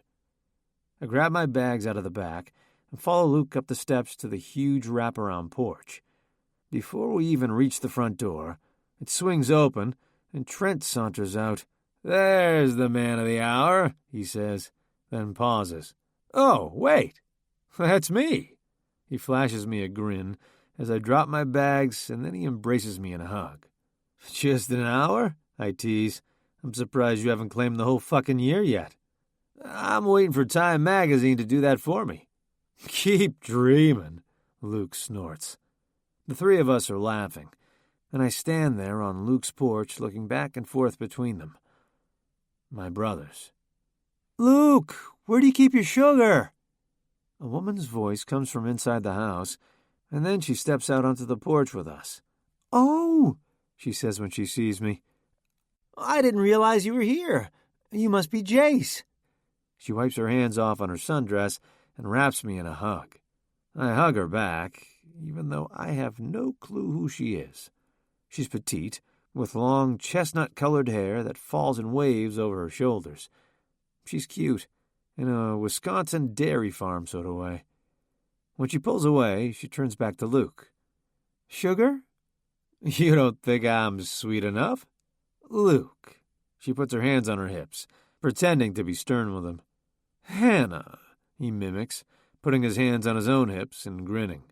It's in the cupboard right above where the cutting boards are stacked. See? Now is that so hard? She twists a smile at him, then turns to Trent. I had no idea you would turn out to be the least stubborn of your brothers, she says with a grin. Everyone laughs, but I'm not listening anymore, because my mind is turning over this new information. That's Hannah? When I found out Trent was getting married, I'd pictured a tall, regal-looking blonde, someone more like the women Trent has always gone for in the past. Hannah is nothing like that. She's cute and seems sweet, and the way she's gazing up at him right now with the softest smile is enough to know she's head over heels for the guy.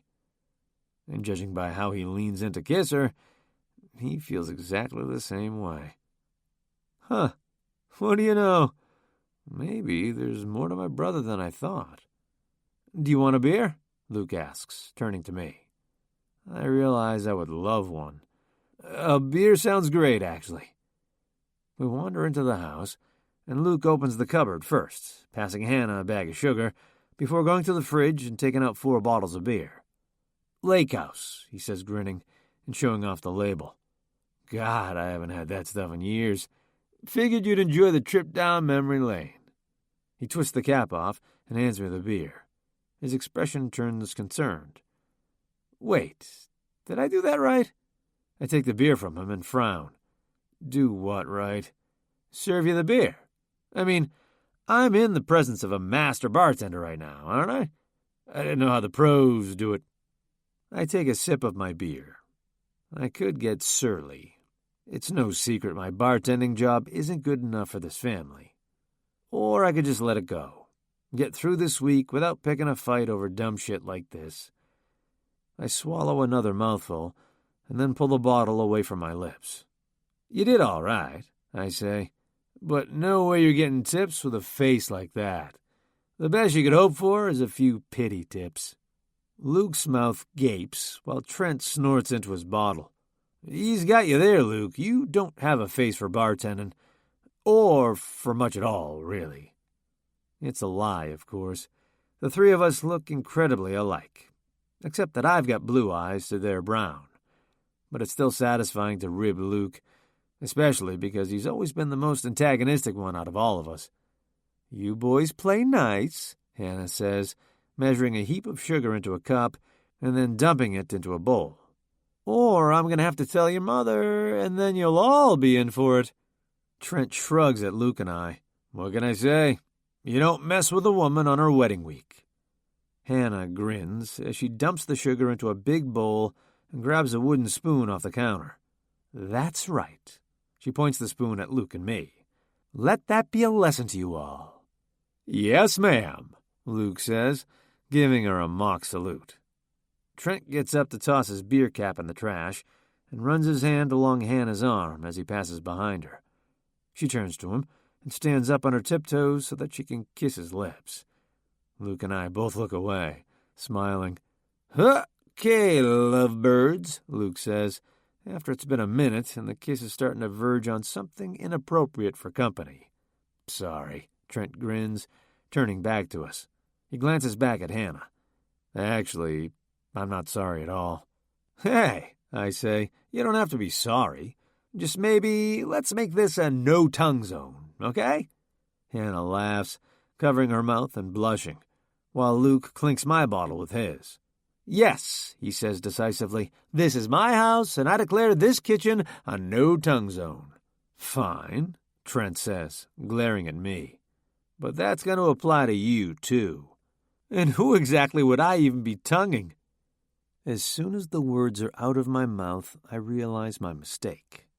Trent raises his eyebrows as he takes a sip of his beer. I mean, Celia and I actually know how to behave in public, unlike some people. I swallow a mouthful of beer and shake my head teasingly at Trent. "Don't let them get you, honey," Hannah says, ruffling his hair as she crosses behind him to get to the fridge. "They're just jealous." "Damn right they are." The rest of the afternoon passes basically the same way. We clean out most of the lake house lager from Luke's fridge and eventually end up out in the backyard, where Luke somewhat drunkenly grills us all up some burgers. It feels surprisingly good to be hanging out with them again. Even the ribbing doesn't seem to get to me the way it usually does. When I see everyone is getting low on drinks, I offer to head back into the house and grab a fresh round. I make my way to the kitchen, and I'm just rummaging through the fridge when I hear someone behind me. I pull another beer out and turn around. "Hey," Trent says. He shoves one hand into his pocket. "You got a sec?" "Sure." He looks a bit nervous, and my mind is already racing, wondering what's up. "I wanted to ask if you'd be a groomsman at the wedding. I know it's last minute, but I wasn't sure you were actually going to come, and..." He pauses and takes a breath. "It would mean a lot to me to have both you and Luke standing up there with me." I'm floored. Trent mistakes my speechlessness for hesitation. "I'll take care of the tux and everything. Don't worry about that. You don't really have to do anything. Just stand up there at the ceremony with us." I finally grin. "I'd be honored, man. Really." Trent's face finally relaxes, and he grins back. "Good. That's great, Chase." He grabs a couple of the beer bottles off the counter, and I take the other two, and we walk back outside together. "You think Celia will mind if you're in the wedding?" Trent asks. "Right. Celia. I don't think so," I say. "I think she'll be happy, as long as you don't make her sit at a table with Aunt Evangeline." Trent shakes his head, laughing. "Don't worry. You can both sit at the head table with us." For the first time, I feel a pang of guilt. Celia sitting at the head table. Would they be so keen on including her if they knew the real nature of our relationship? And will we be able to fake it well enough to not raise any suspicions? As the night wears on, I watch Trent and Hannah to see how they behave, hoping I can get some clues about how to act when Celia arrives. I take in the lingering glances, the way they can't stop touching each other, even in the most innocuous moments. It's clear that Trent is head over heels in love with the girl, and I can't help but be happy for my brother. I also can't help but wonder if I'll ever have that. I've never had to look hard for a woman to share my bed, but I've also never shared such a smoldering gaze over a past bottle of ketchup, or had the number of inside jokes these two seem to have. Those normal little moments that couples have. Trent and Hannah actually make it look almost like fun. I think of Celia, scheduled to arrive from New York City tomorrow. At least I know one thing for sure. It'll be easy to fake it with her. 8. Celia. Are you sure you want to do this? I can hear the concern in Rory's voice, but I just shrug casually. What's the big deal, I say, looking out the passenger side window as we head to the airport. I pretend to be his fiancé for a week, get laid a bunch of times, enjoy some dried chicken and free champagne, and then come home happy. My best friend shakes her head. I had gratefully accepted when she'd offered to drive me to the airport. I should have known it was just a last-ditch effort to convince me I was being crazy. I don't know, Celia. She shakes her head as she merges lanes. You're even wearing Martin's ring. Isn't that weird? I twist the big rock on my finger. It's true that I sort of hate wearing the ring. It feels like bad juju or something. But I just shrug. It's a prop. You're a prop in some weird game he's playing. Rory shakes her head, her auburn hair cascading around her shoulders. I thought you believed in love. I snort. Is that even a serious question? Not anymore. Not since Martin. Now I believe in business transactions. After all, that's all I was to him. Martin used me to get something he wanted, so why shouldn't I get that too? Oh, Celia, Martin was an asshole. Don't give him more power over you than he deserves. I roll my eyes. I'm not giving him any power. He's just opened my eyes to the true nature of relationships. They're transactional. Give something, get something. At least I'm going to get some orgasms out of this engagement, which is more than I can say for the last one. Rory turns to look at me, taking her eyes off the road. This isn't the Celia I know, she says finally. You used to believe in love, in happy endings. Yeah, and look where that got me. So now I'm all about happy for now. And are you? Happy for now? I will be when I'm banging Jace the bartender. There's no doubt of that in my mind, at least. We're saved from discussing it further when Rory pulls up in front of the departures entrance at JFK. She idles the car. Do you need help with your bags? No, I've got it. Thanks for the ride. I grab my stuff out of the back and am just about to head into the airport when I hear Rory call me back. I cross the platform and lean down to the driver's side window. I'm sorry for being a bitch, she says. I wasn't trying to be.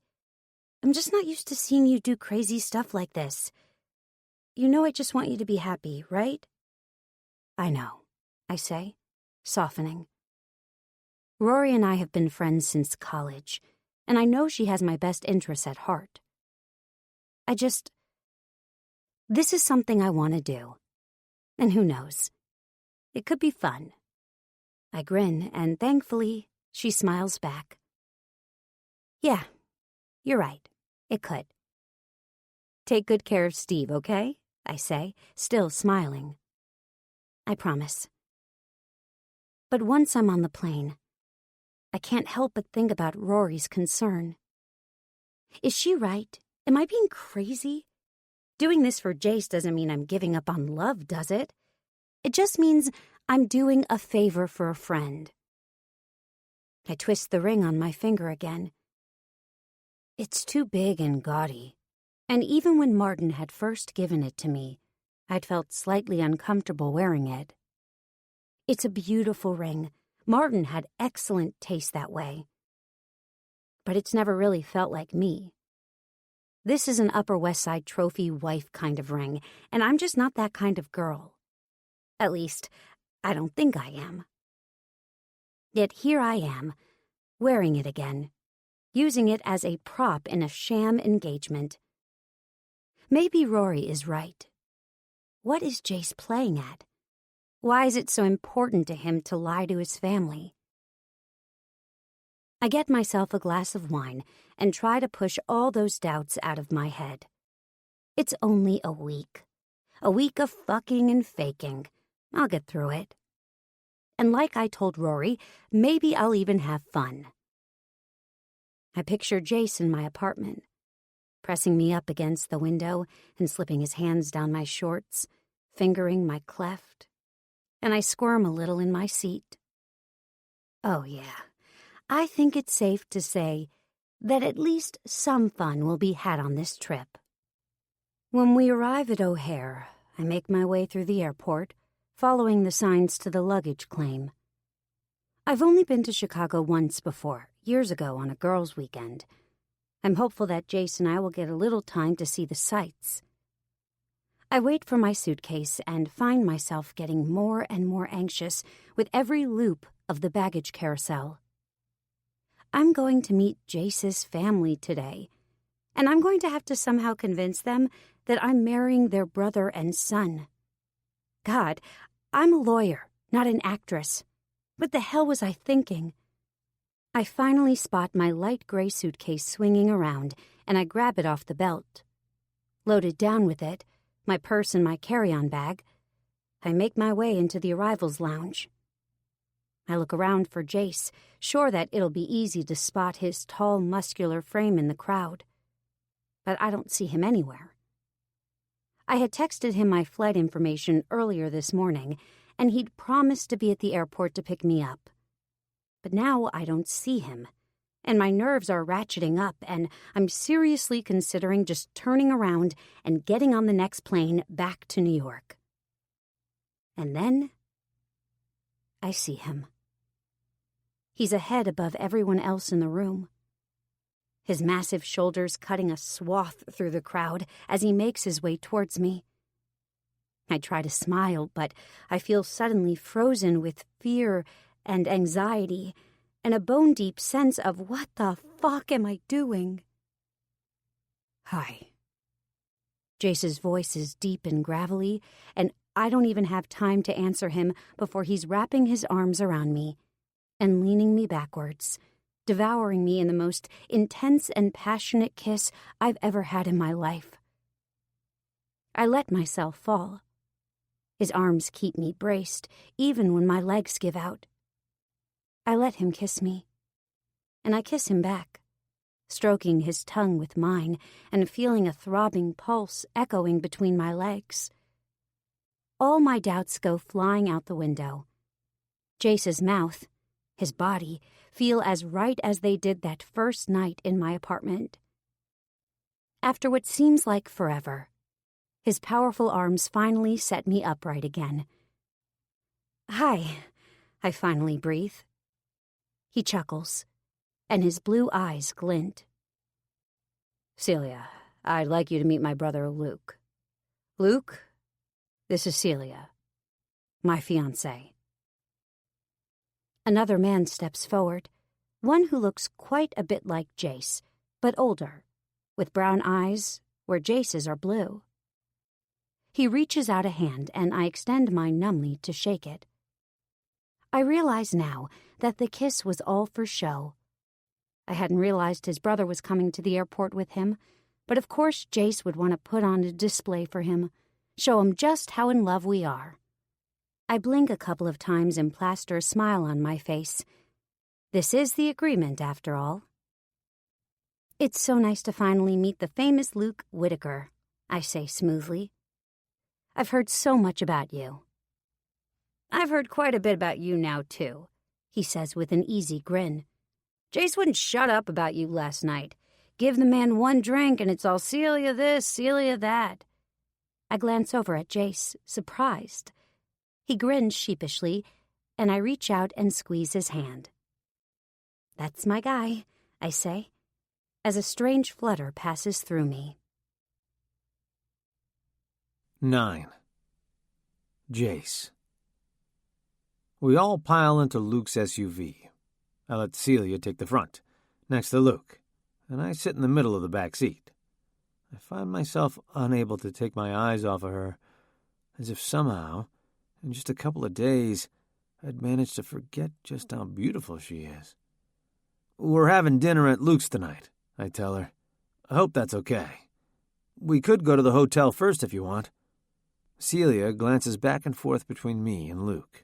No, that sounds great. Jace tells me you have a beautiful place. Luke raises his eyebrows and looks at me. Shit. He knows I had never been there before until last night. We talked last night, after I got back to the hotel. I told her all about the farmhouse.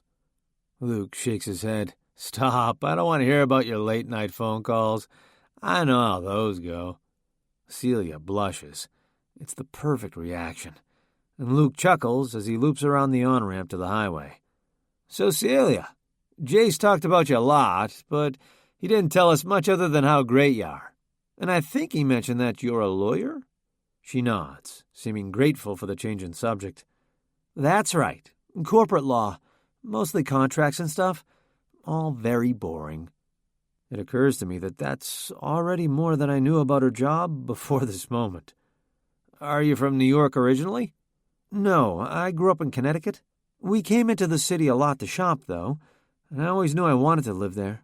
So, as soon as I graduated law school, I started looking for a job there. Luke is nodding. It's a great city. Trent and I are there occasionally for business. I can see why you wanted to live there. Where'd you go to school? I did my undergrad at Yale, then law school at Harvard. Oh, no kidding. Trent and I went to Harvard, too. Jace, you didn't tell me Celia was an Ivy Leaguer. He glances at me in the rearview mirror, grinning. I feel a knot in my stomach. I hadn't known Celia went to Harvard, but I also hadn't known she came from such an upper-class background. Growing up in Connecticut, shopping trips to NYC, Ivy League law degree, she's got it all. Celia turns in her seat so that she's facing Luke. She glances back at me quickly. Oh, Chase knows I hate bragging about that stuff. Luke chuckles. Not me. I didn't even graduate, and I still brag about going to Harvard. You didn't graduate? Nah, Trent did. But I was more interested in pursuing, other interests. Celia laughs.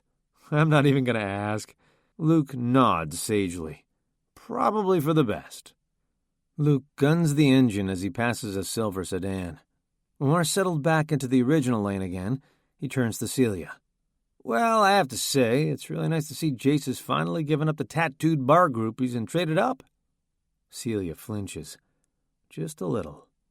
Luke doesn't seem to notice, but I do. Probably wondering why she let herself get saddled with the bad boy bartender, even in a fake engagement.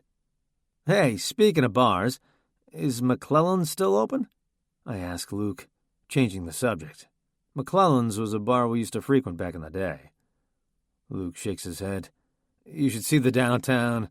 Nothing's the same. I lean back and relax as Luke gets lost in a tangent about the changing demographic of the old neighborhood. Every once in a while, I catch Celia's eye in the rearview mirror, but I can never quite make out the expression on her face. When we finally pull up to Luke's place, Celia looks as impressed as I was. This is amazing, she says, taking in the huge farmhouse with the wraparound front porch, the sprawling grounds, and the huge renovated grain warehouse off to the side. Thanks, Luke says. I hop out of the car in time to open Celia's door for her, taking her by the hand and helping her out while Luke grabs her bag. No, seriously, this is like my dream house, Luke chuckles. Thanks. Do you want a tour? Absolutely. Celia leaves her hand tucked inside mine, and I give it a squeeze to let her know she's doing great so far. Luke walks us around the grounds, showing off the gardens and the gazebo in the back.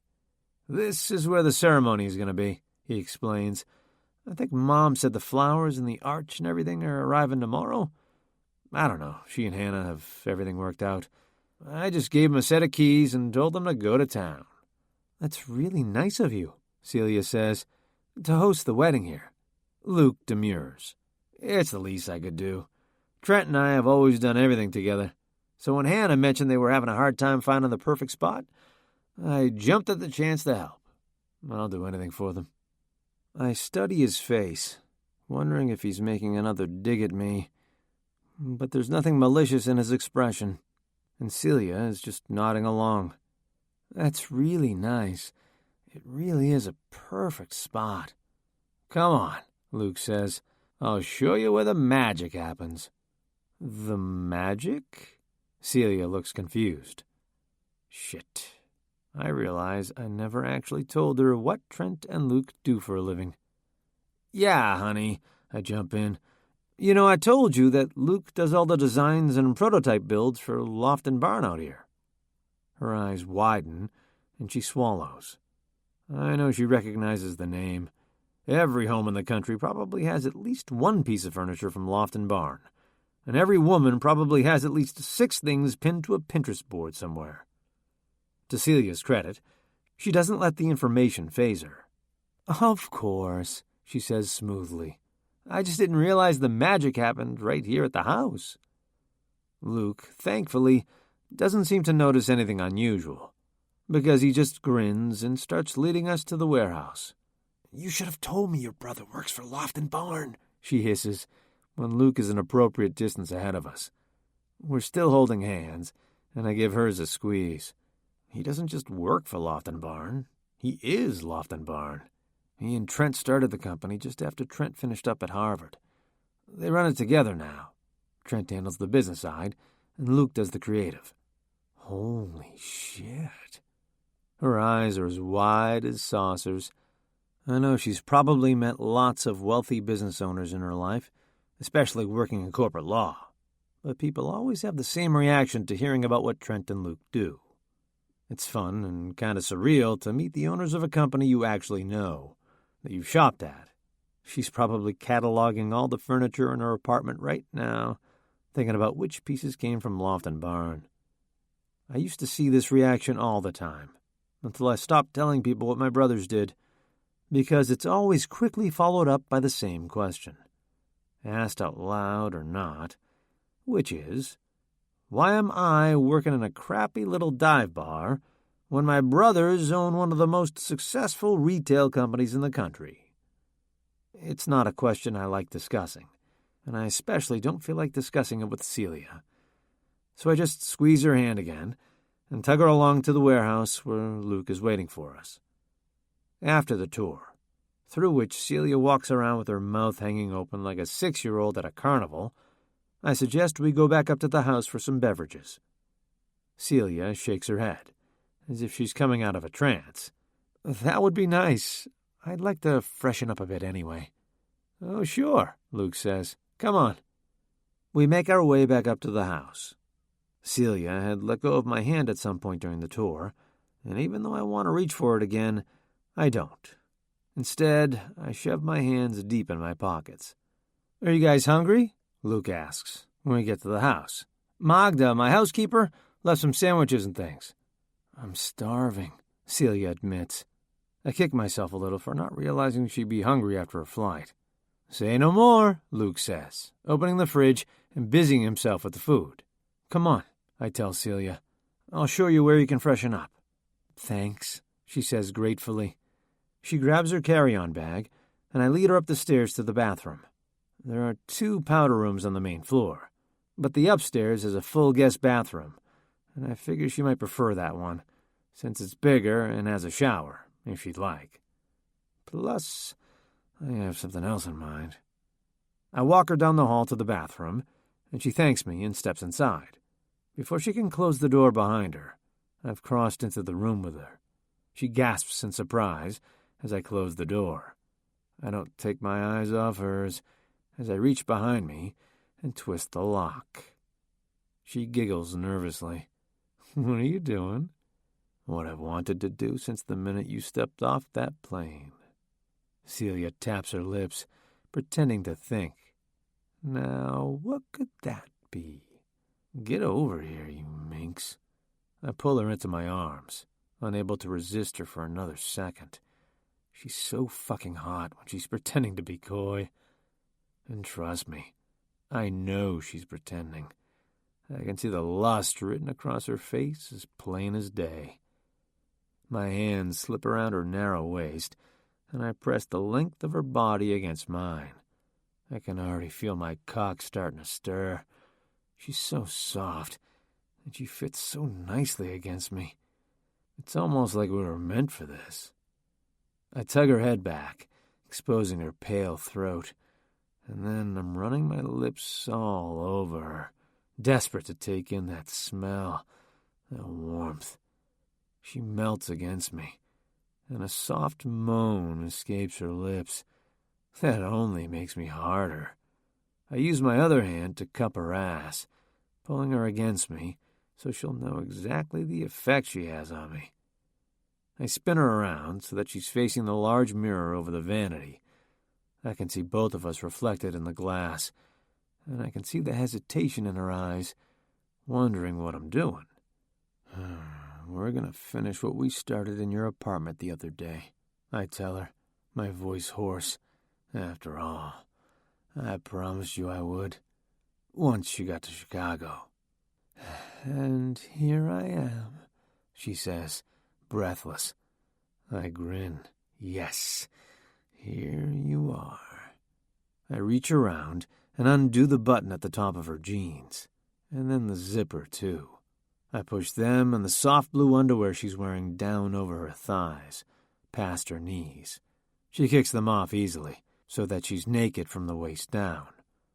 I take in her reflection in the mirror, as she does the same. Her face is flushed, the skin going pink all the way down into the low V of her shirt. Her green eyes are hooded, lust-filled. Her chest heaves, and her nipples poke sharply through the thin fabric of her shirt. Her thighs are tensed, and the slight gap at their crest. I can see her pink lips, already plump and swollen and glistening. Her body is begging me to touch her, but I want to hear her beg me too. I cup my hands under her chin, tilting her face to the mirror so she can't look away from our reflection. Tell me what you want, Celia. Her voice is barely more than a whisper. Tell me what you want, I say again. My other hand is on her waist, my fingers splayed out against her skin, but not touching her anywhere she really wants to be touched. She shifts her weight, angling her hips a little. I want you to touch me. I grin. I am touching you. She whimpers a little, partly in frustration, and partly, I'm sure, in embarrassment. But I want her to know how sexy she is, how powerful it is to claim that. I want you to touch my pussy. Good girl. I move my hand down across her taut stomach, and then I cup my palm over her mound. Like this? She bites her lip, then shakes her head. Her dark hair is loose and tickles the underside of my chin. I get a waft of her shampoo, and the sweet, clean coconut scent mixed with the muskiness coming from between her legs is enough to send another rush of blood to my cock. Tell me, Celia. I want you to touch my clit. Tease it. Her cheeks are even redder than they were before, if that's possible. I do as she says, finally flicking my finger between her lips and finding her swollen bud. She gasps as soon as my finger makes contact, and I press against it, circling it gently, and then flicking it with a little more roughness. Celia's breathing is coming harder already, and I know she wants this so bad, she isn't going to take long. I keep rubbing her clit, holding up her head so she has no choice but to watch us in the mirror. Her green eyes have gone dark, a perfect shade of deep woods, and her pussy is the bright pink of a sweet cherry. Her lips are slick, too, and I know she must want more than just to have her clit touched. Her pussy must be aching. Tell me what else you want. My lips are against the shell of her ear. She angles her hips again, granting me better access. I want you inside me. There's less hesitation this time, and I let my tongue stroke the edge of her ear as she shudders. I want you to finger me. Her words are almost enough for me to blow a nut right there, but I want to give her what she wants, what she asked for. I slide my hand lower down her body until I find her entrance. As I expected, she's gushing like a geyser, and my hand is almost instantly soaked. I slip the tip of my middle finger inside of her, just enough to tease her. How's this? She groans, then grabs my wrist, plunging my hand upwards so that my finger is all the way inside her. Fuck me, Jace. Fuck me with your hand. She pushes her ass backwards, and I breathe into the back of her neck. Fuck, she's hot. I give her what she wants. I slowly slide my finger out, and then press 2 fingers against her entrance. Soon I'm fucking her roughly with my fingers, the heel of my hand rubbing against her lips and her clit, the friction enough to make her thighs quiver and shake. Her mouth opens in a round oh, and her head tilts back, leaning against my shoulder. Her pussy clenches around me, gripping my fingers and pulling me to her. My dick is straining against the inside of my jeans, and I wish that it was my cock inside of her instead of just my fingers. But for now, this will have to do. After all, this was our agreement anyway. She helps me, and I help her. When her body finally stops shaking, Celia slumps backward against my chest. I kiss the side of her neck, and then, as she watches me in the mirror, I bring my fingers to my lips and lick her sweet nectar off them. You're lucky the rest of my family's going to be here any minute, I tell her. Otherwise, just a lick wouldn't be enough. I want to taste you for real, but it'll have to wait until tonight. Okay, she says. Her voice is barely above a whisper. But only if you let me taste you, too. I grin, my cock surging again. I'm sure she feels it in her lower back. Deal. I glance down at my watch. But right now, we have a different kind of show to put on. 10. Celia. Jace leaves me alone in the washroom to freshen up, but I spend most of my time waiting for my breathing and my heart rate to go down, for the blood to stop coloring my cheeks. God, that man knows his way around a woman's pussy. I shiver again, just at the memory, and a tiny aftershock quakes through me. I splash some cold water on my face and clean up as best as I can, using a white towel I find in the linen closet and reapplying a bit of makeup from my carry-on bag. I have a minor case of sex hair, from where the back of my head was rubbing against Jace's chest, so I run a brush quickly through my locks and then pull my wild dark waves into a semi-neat top knot. 1 slash of red lipstick, and a spritz of Chanel, and I'm good to go. I head back downstairs and hear voices coming from the kitchen area. A woman's voice this time. That means Hannah and Trent must be here. I feel a sudden wave of nervousness. I've been pretty confident that it would be easy enough to fool Jace's brothers. They're guys after all, and for the most part, guys take things at face value. Women are better at sussing out when something's not quite right. I don't know what Hannah's like, but I really don't want to blow this for Jace. I plaster a smile on my face and step into the kitchen. Jace grins when he sees me, and then lightly runs his finger over his bottom lip, tasting it again. That sends an instant rush of heat to my face and other parts. I give him a mock glare as I try to smile politely. Celia, this is my other brother, Trent, and his bride-to-be, Hannah, Jace says. The couple of the hour. Right, Trent? Absolutely, Trent says, grinning. He has the exact same handsome yet cocky grin that both Jace and Luke share. He reaches his hand out for mine. It's an absolute pleasure, Celia. I shake his hand and then turn to offer the same greeting to Hannah, but she's already wrapping me up in a hug. I'm so glad you're here, she says warmly. I was drowning in testosterone here. She glances down as we part, then gasps, grabbing my hand. Jesus, look at that rock! She looks over at Jace, laughing. Oh, honey, no wonder she said yes. What a gorgeous ring. I know Hannah is just trying to be nice, but I see Jace's face start to redden a little. Let's see yours, I tell her to change the subject. She proudly shows off an emerald-cut diamond as big as my knuckle. Wow, I breathe. It's beautiful. It really is. It's white gold, with a band of smaller diamonds forming a halo around the main rock.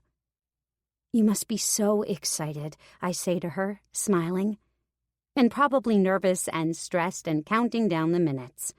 Yes, she laughs, all of those things, and then some. I just can't believe it's finally here. When we started planning, it all seemed so far away. Have you and Jace set a date yet? I glance at Jace.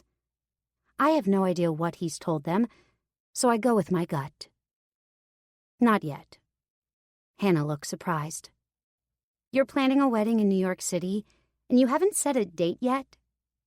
Well, actually, we were sort of thinking we might get married in Connecticut. That's where I'm from.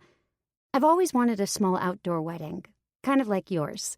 Just friends, family, delicious food, maybe a bonfire later in the night. I glance at Jace. He's looking at me with the most perplexed expression, so I just smile and shrug. And lots of the Steve Miller Band, he adds. Hannah looks confused. Celia loves the Steve Miller Band. She even has a cat named Steve.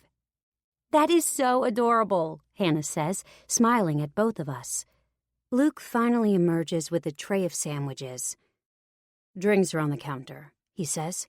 You're all family, which means you can all help yourselves. We all wander into the kitchen to get drinks, then grab sandwiches and head out to the backyard.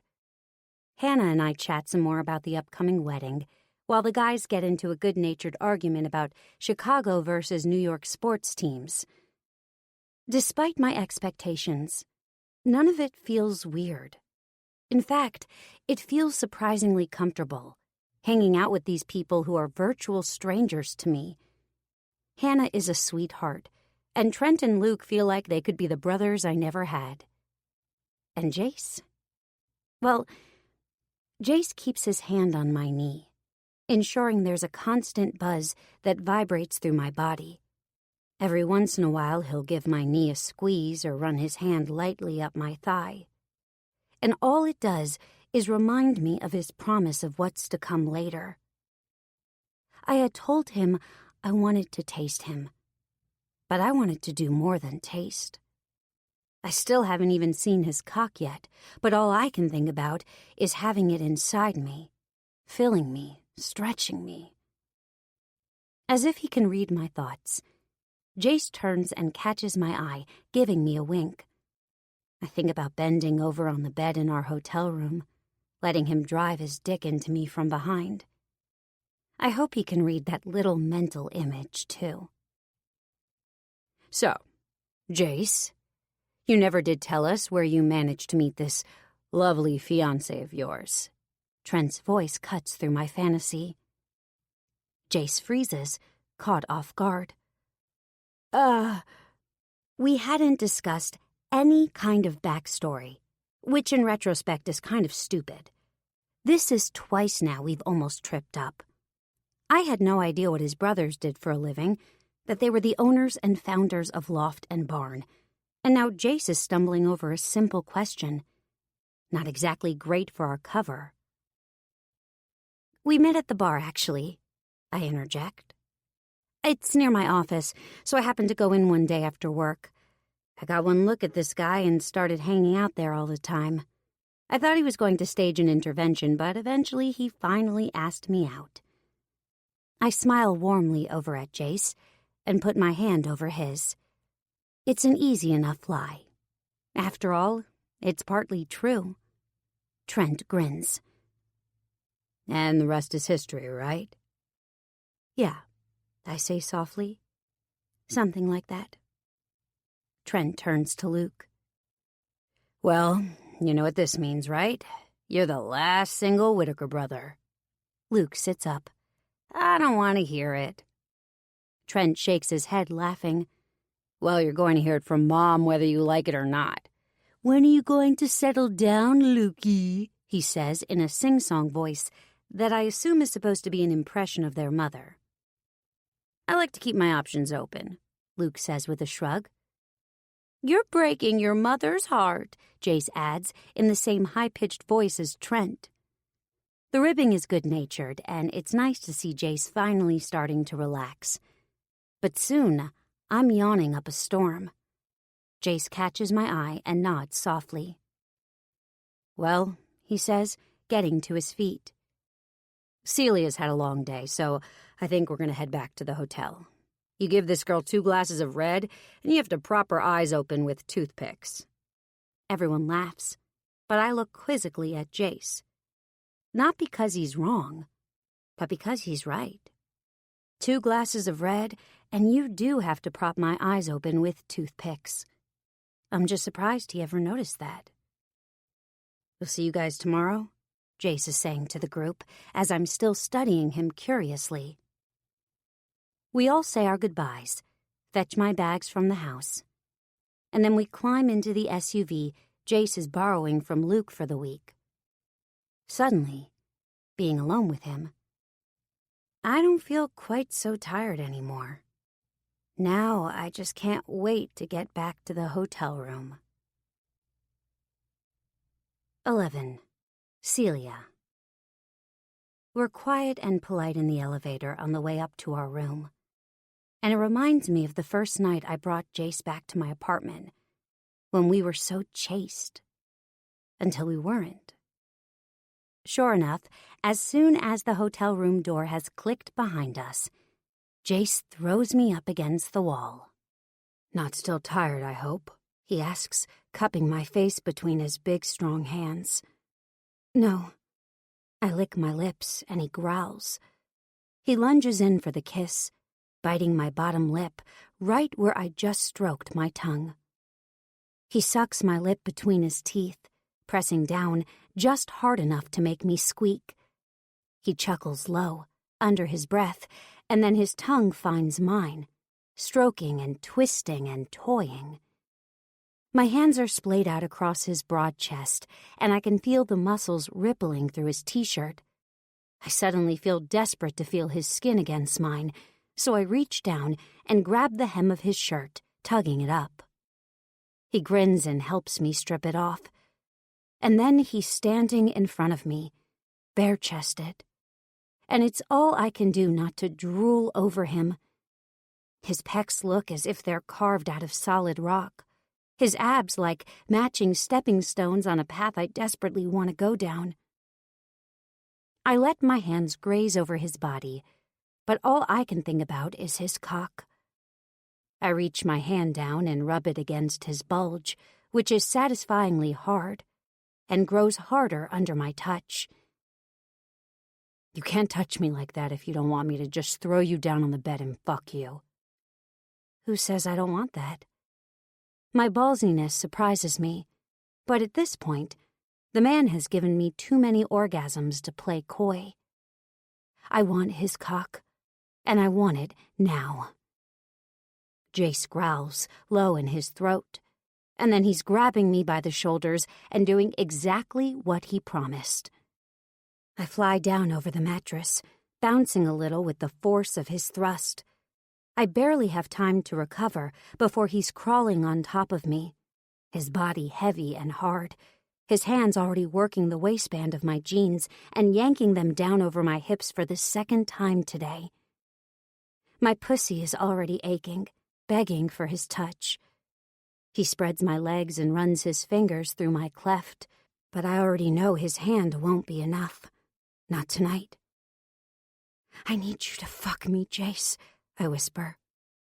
I need it. Badly. He groans again. I need that too. He reaches down to undo his own jeans, shoving them down as roughly as he did mine. He's wearing a pair of black boxer briefs, and they hug his slim hips and do nothing to constrain the massive bulge of his erection. I feel a frisson of anticipation, a shiver. I reach down and put my fingers on the waist of his shorts, then tug them down. His cock springs forward. Huge, hard, hungry. I think he must have the biggest dick I've ever seen. It's a monster. I swear it's longer than my forearm and thicker than my wrist. In other circumstances, I might worry about fitting all of him inside of me. But tonight I'm so wet and so desperate for him that the thought of him tearing me apart is more arousing than scary. He shimmies out of the boxer briefs, his hard-muscled thighs flexing as he braces himself above me. The cocky grin is gone, replaced now by the look of something far more unbridled. He lowers himself slowly and rubs the head of his cock over my pussy. I shiver as it passes over my clit, as the beads of moisture from his pre-cum mingle with my own slippery wetness. With another groan, he reaches for the jeans he shucked off and fishes in the pocket for a silver packet. He tears it open with his teeth and then deftly sheaths his cock. Now he drops lower, nudging up against my entrance. My body contracts immediately at his girth. But he takes his time, pushing oh so slowly into me. Every inch feels amazing, stretching me and filling me and claiming me. I grip his shoulders and try to breathe into the feeling. Jace is watching me, his eyes dark and intense. His forearms braced on either side of me as he cradles my face with his hands. When he's finally fully inside me, he pauses for a moment. We stay like that, just watching each other, as we each adjust to the exquisite pleasure of our merging. Slowly, he starts to move his hips. His cock moves inside me, filling me with one motion and leaving me wanting with the next. I clench my pussy tight around him as if my body is trying to hold him as close to me as possible. Jace keeps himself braced on his forearms, using his powerful muscles to hold and flex his body. His strokes get harder, faster, until he's slamming into me. I can feel his balls slapping against my ass. I wrap my legs around his hips and pull him deeper into me, making him groan. Fuck, Celia. You feel so good. His voice is hoarse. I love that you're so wet for me, that your pussy is so tight. His words make me shudder, and I squeeze my walls tighter around him. The rest of my body is starting to clench, too, and I can already feel myself pummeling headfirst towards climax. He slams harder against me, and the pressure and friction is incredible. His pubic bone is grinding against my clit with every thrust, and I'm almost crying now. A primitive sort of wailing sound I don't think I've ever heard myself make before. I grab onto his shoulders and dig my nails in just as my body starts to arc. Jace sees my trembling and goes even deeper, his thick cock so far inside me that I can practically taste it. Come for me, Celia, he says, pushing my hair out of my face. I want to feel you squeeze my cock. His words are enough to finally drive me over the edge. I let go of everything. All the tension, worry, lingering regrets about Martin. Instead, I grab on to the moment, to all the pleasure Jace is offering. Lava erupts through me and runs scorching through my veins. I grip Jace's shoulders and scream as I come, my pussy spasming around his cock as my whole body bucks underneath him. Oh, fuck, Jace says. His own face looks strained as he pushes into me again. His cock surges, and then he's erupting too, slamming into me again and again as he comes. When it's over, he collapses breathlessly on top of me. That was... I stop. I don't have words for what that was. Yeah. I trace a finger around his shoulder, feeling the small half-moons where my nails dug into his skin, and sigh, happily. I crawl out of bed the next morning and hobble to the bathroom.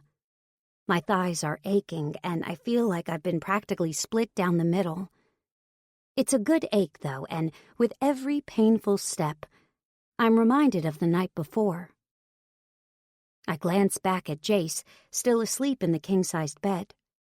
I'd been worried about sharing a bed with a virtual stranger for a week, but last night we'd fucked so long and so enthusiastically that after the 6th orgasm, I'd collapsed into the deepest, most restful sleep I'd had in ages. To say Jace and I have chemistry is an understatement. I hop in the shower and turn the water up as hot as I can stand it. I lather myself up, tingling when my fingers graze my still swollen pussy lips. I briefly consider waking Jace up and dragging him in here with me. But the man put on a blue ribbon performance last night, and I figure he deserves his sleep.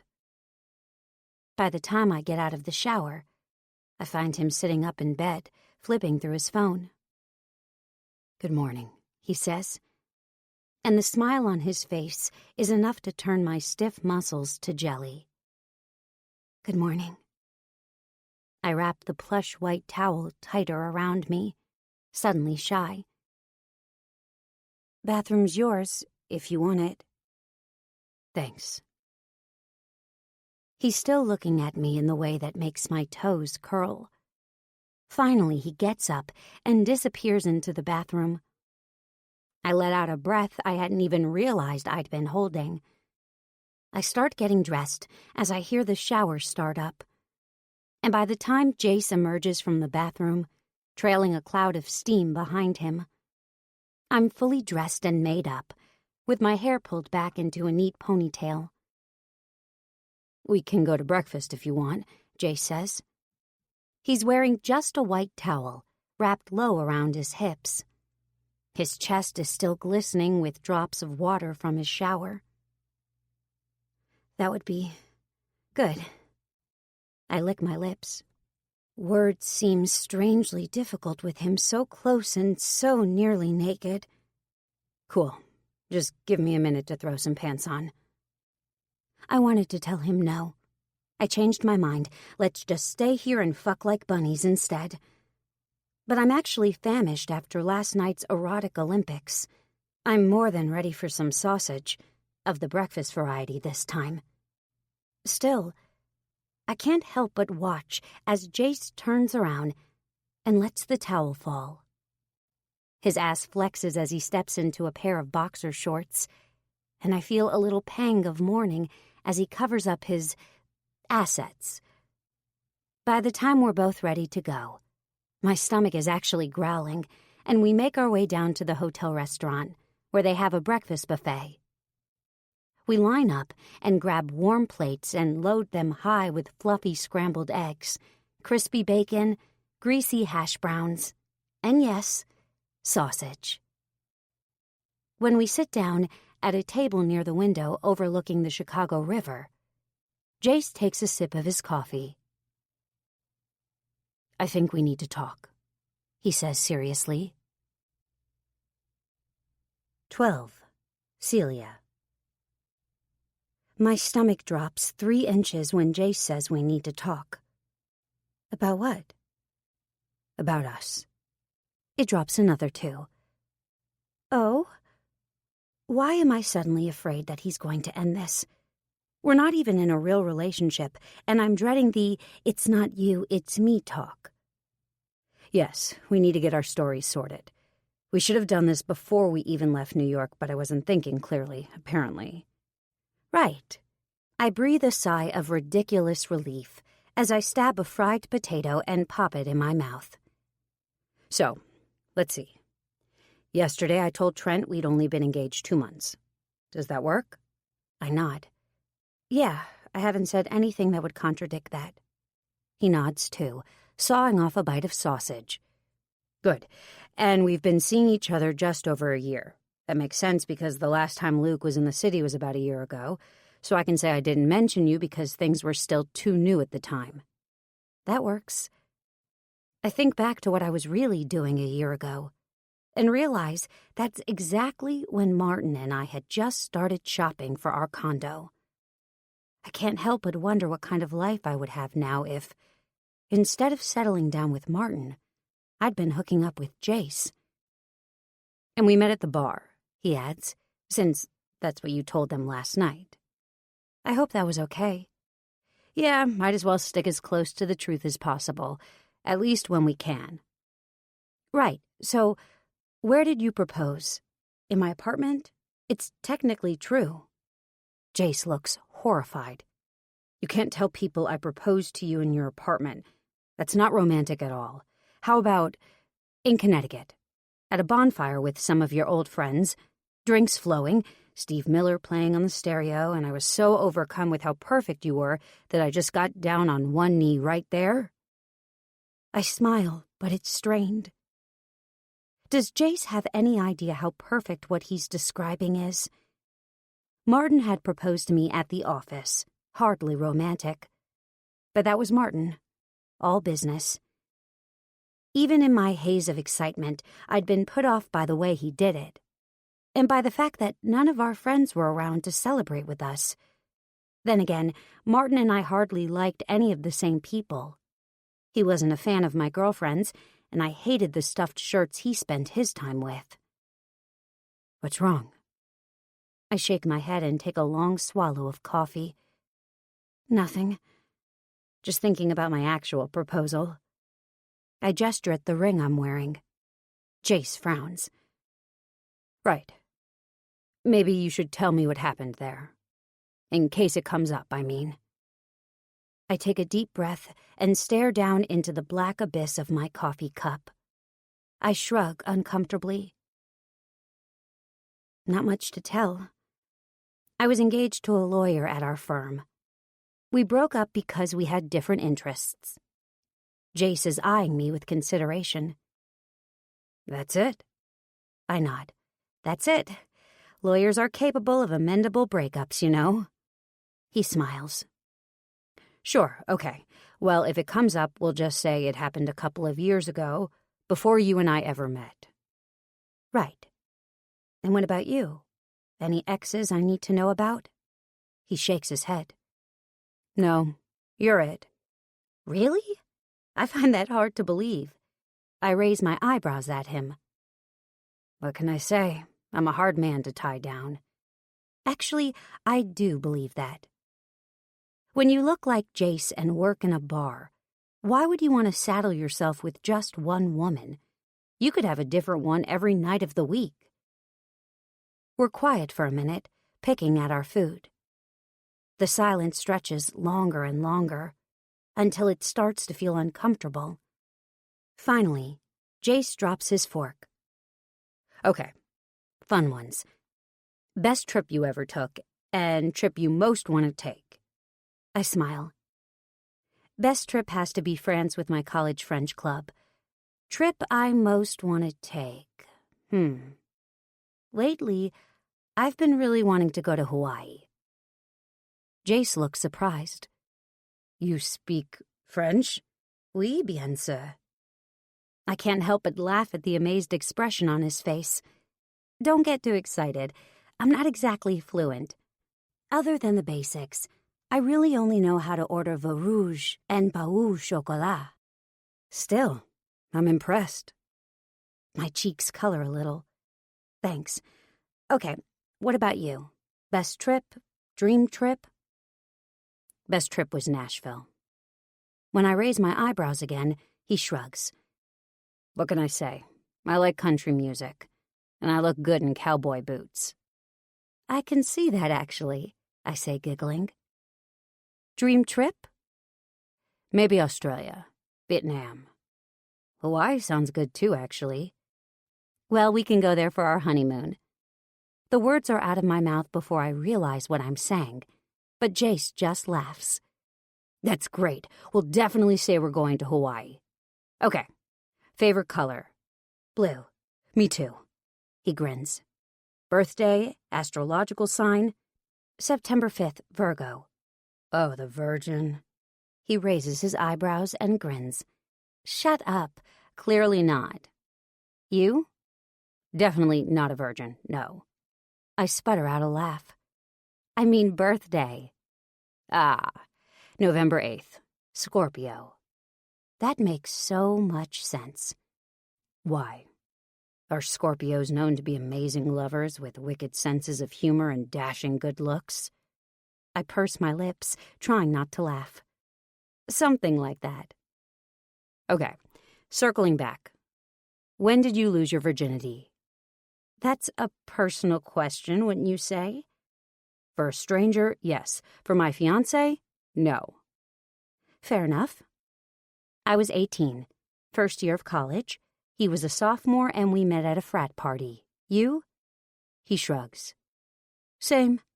No, really, I say, laughing. Okay. I was 15.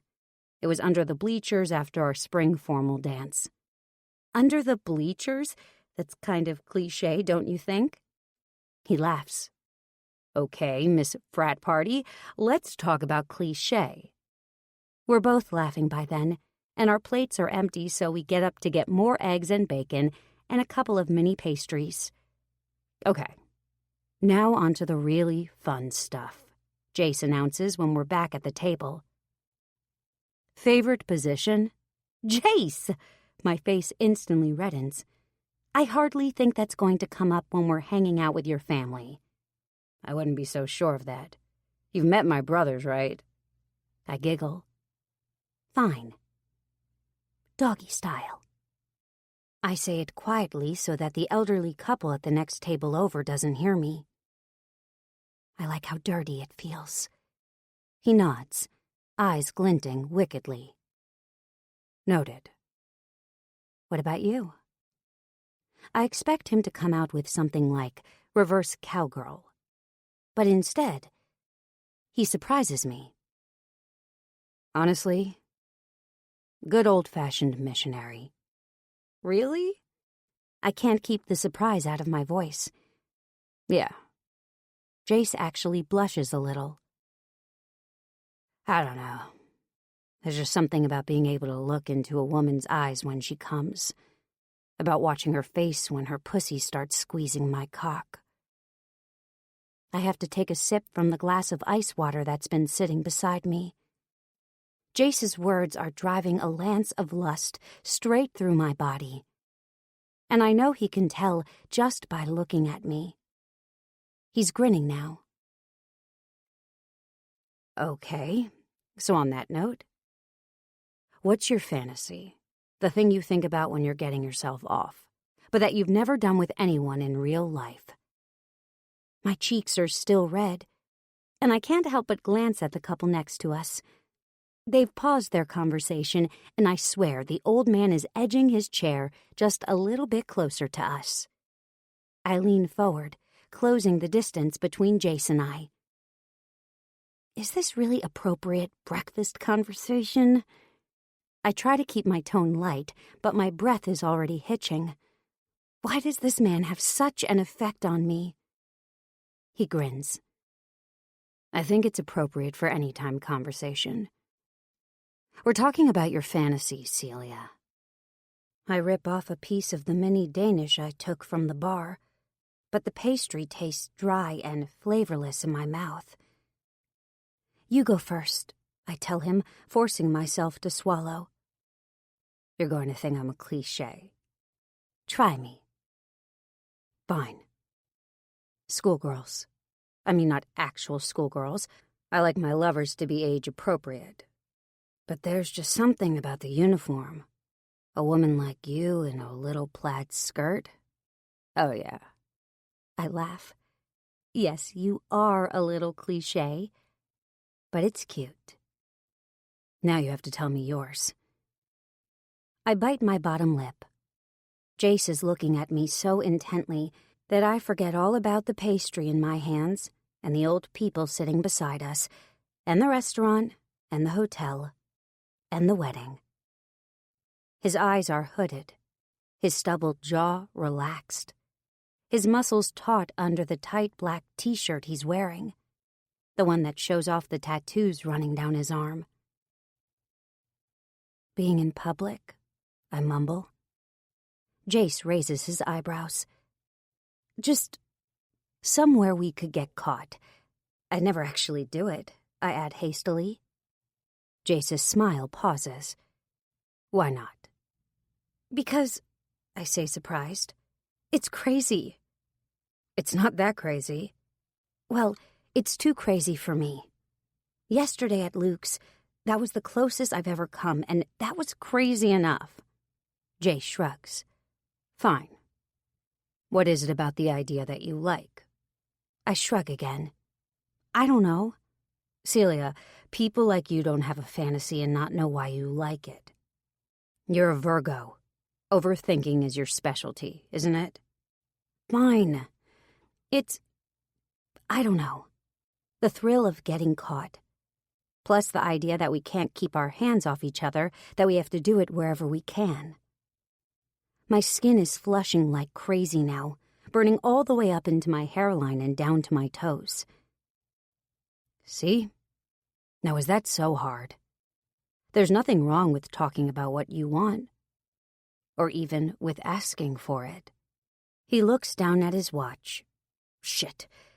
As much as I would like to continue this conversation, and maybe even help you act it out, we should really get going. I have that tux fitting with Trent and Luke, and you need to be at the spa with Hannah and her friends. Right. The spa day. Hannah had arranged to have me join her sister, and another of her friends at the spa for manis and pedis. It was sweet of her to include me, but I'm worried about keeping up with the girl talk. I know they're going to want to talk about Jace, at least a little bit. But I'm hoping that I can keep the conversation steered towards Hannah and the wedding. Jace waves the waitress over to get the bill, and after he's paid, we walk out together. His hand rests on my lower back in a way that manages to feel both thrilling and also like the most natural thing in the world. You know, I can't remember the last time I enjoyed spending this much time talking to a woman the morning after, Jace comments as we stroll through the lobby to the elevators. Yeah, me either. It's true. Even Martin and I didn't really talk in the mornings.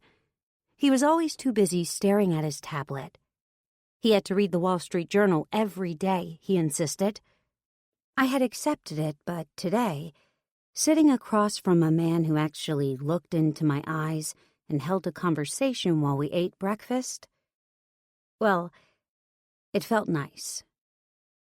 Jace slings an arm casually around my shoulder just as the elevator doors open.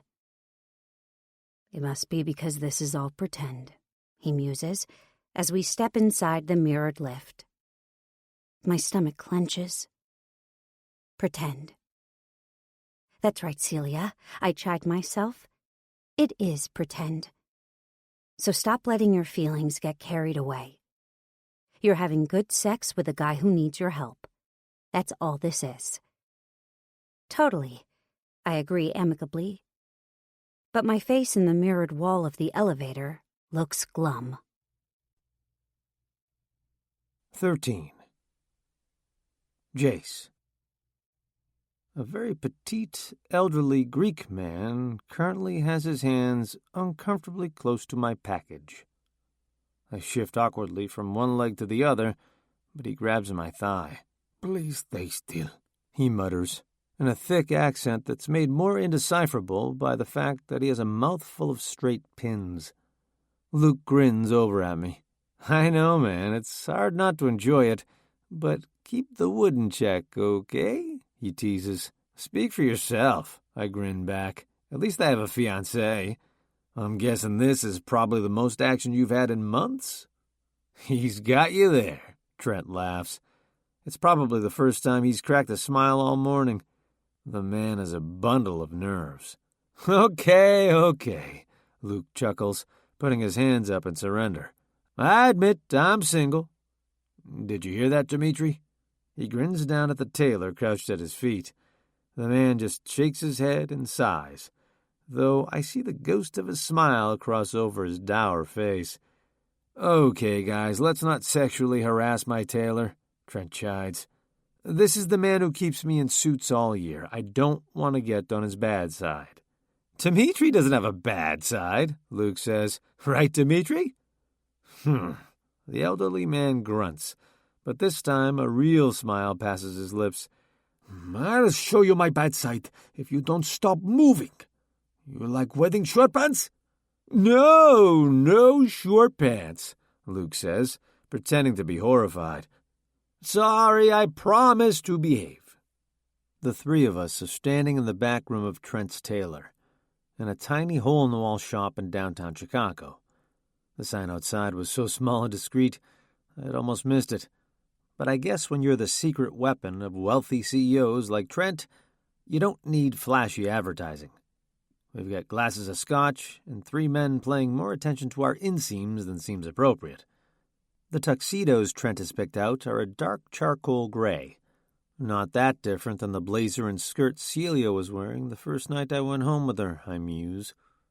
The thought is enough to start a wave of blood to my cock, and I force myself to think of baseball and porcupines and my Aunt Evangeline before Dimitri's assistant gets a handful more than he expected. It's hard, though, to keep my mind from wandering back to Celia. Sex with her has been so much more than I'd bargained for. I'm used to being with beautiful women, but what I'm not used to is the way I feel so out of control with her. The way I feel like I can't get enough of her. At breakfast today, when she'd been talking about the fantasy of public sex, it had been all I could do not to throw her down on the table and take her right there, in front of that prissy old couple sitting next to us. I'm pretty sure that old fart would have enjoyed the show anyway. The way her cheeks had gone so pink when she talked about it just made me even harder. I could just picture that flush spreading all the way down her neck and across her tits. Her nipples would be hard. I bet her pussy was even wet. Baseball, porcupines, cheek-pinching from Aunt Evangeline. "Keep still," Dimitri's assistant hisses again. "Sorry," I mutter. As if Luke can read my thoughts, he catches my eye in one of the floor-length wood-framed mirrors. "Celia's great, by the way," he says. "Yeah, she is, isn't she?" "Oh, yeah," Trent says. "You really snagged a winner there, buddy." "You don't have to tell me twice." "You know," Luke says, a grin on his face, "she might actually be too good for you. Sure you're not punching above your weight? Ivy League, lawyer. Let me guess, she's probably got some ritzy Upper West Side apartment?" Luke's ribbing sends a wave of discomfort through me. "It's not that ritzy," I say defensively. Trent laughs. "You gonna quit working once you're married? Be a kept man or what?"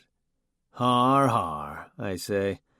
My hands are balling into tight fists at my sides. I know they're just ribbing me. My family doesn't actually discuss stuff that really bothers us, so if they're actually teasing me about this stuff out loud, it's because they don't really believe it.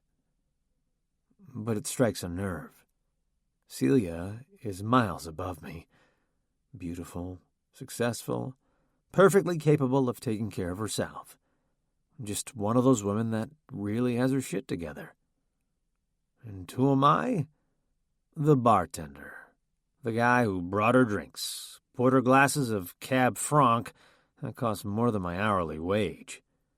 I look in the mirror, at the suit I'm wearing.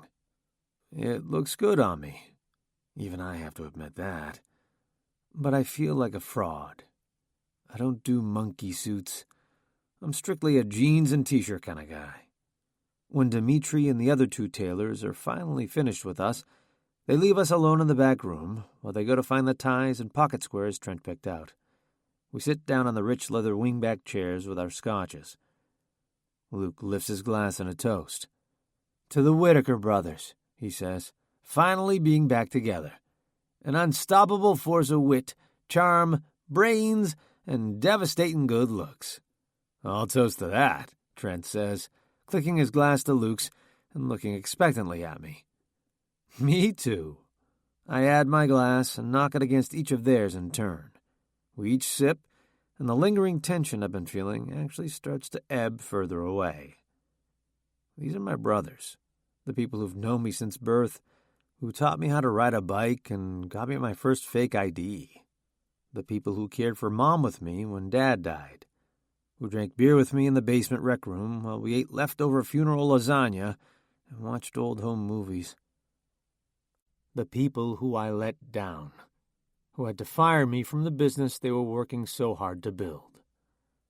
I look back and forth between Trent and Luke. I don't see a trace of the old anger there, the disappointment. They seem genuinely happy to have me back here with them. Maybe this rift has been all in my head. Sure, we had a falling out years ago, but maybe they've moved past it. Maybe I'm the only one who's still clinging to the memory, to the old wounds. Maybe it's time to move on. Trent leans back against the cognac-colored leather and surveys the room. I can't believe I'm getting married in 2 days, he says, shaking his head in disbelief. Believe it, Luke says cheerfully. Hey, I say, taking a sip of my scotch and steeling myself. Thanks for including me in all this. I know we haven't kept in touch much, but it means a lot to me to be here with you guys. Trent smiles, but there's something dark in his eyes. You can thank Mom for that. She was the one who insisted I call you. To be honest, I was skeptical about involving you. But, meeting Celia and seeing how much you've grown up, now I'm glad I did. You've really surprised me, Jace. I swallowed down another big mouthful of scotch, letting it hit the back of my throat and savoring the burn as it goes down. So this was Mom's idea. I guess I shouldn't be surprised. She was the one always urging me to keep in better touch with Trent and Luke. And Celia. Of course, this came back to Celia. The kind of guy who could snag her as a fiancé. Well, that guy had to have his shit together. Luke is nodding in agreement to what Trent said. Seriously, man, I really think we misjudged you. We just assumed you were fucking around in New York, but it turns out you've been building a real life there. Good for you. Like I said earlier, we absolutely love Celia. Yeah, I say, swallowing. Right. Cheers to that. I down the last of my scotch, and am saved from saying anything further by Dimitri and his associates coming back into the room with an armful of bright yellow ties and silk pocket squares.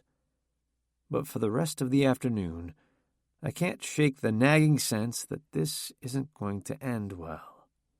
I can only hope Celia is having a better time at her spa afternoon with the girls.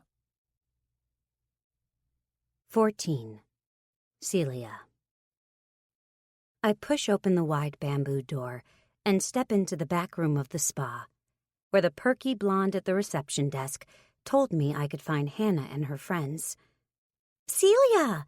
Hannah squeals when she sees me. She hops up off the tan leather lounger and runs over to give me a hug. I'm so glad you could make it.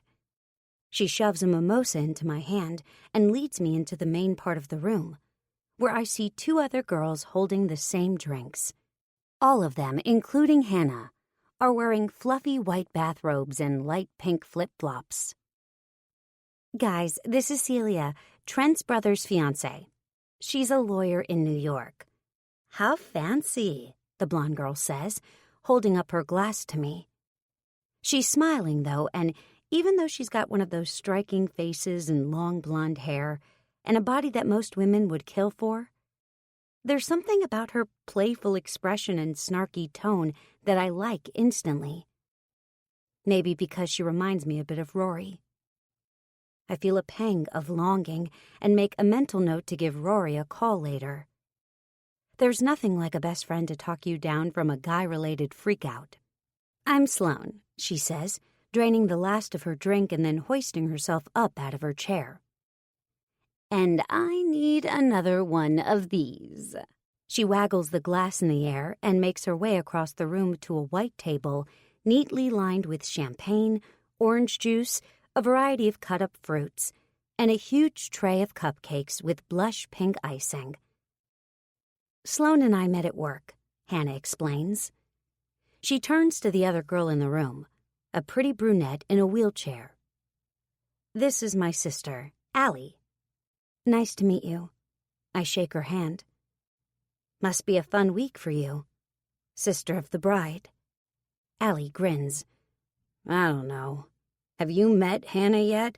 Total bridezilla. We all laugh because it's apparent even to me, a virtual stranger, that Hannah is the complete opposite of a bridezilla. I turn back to Hannah.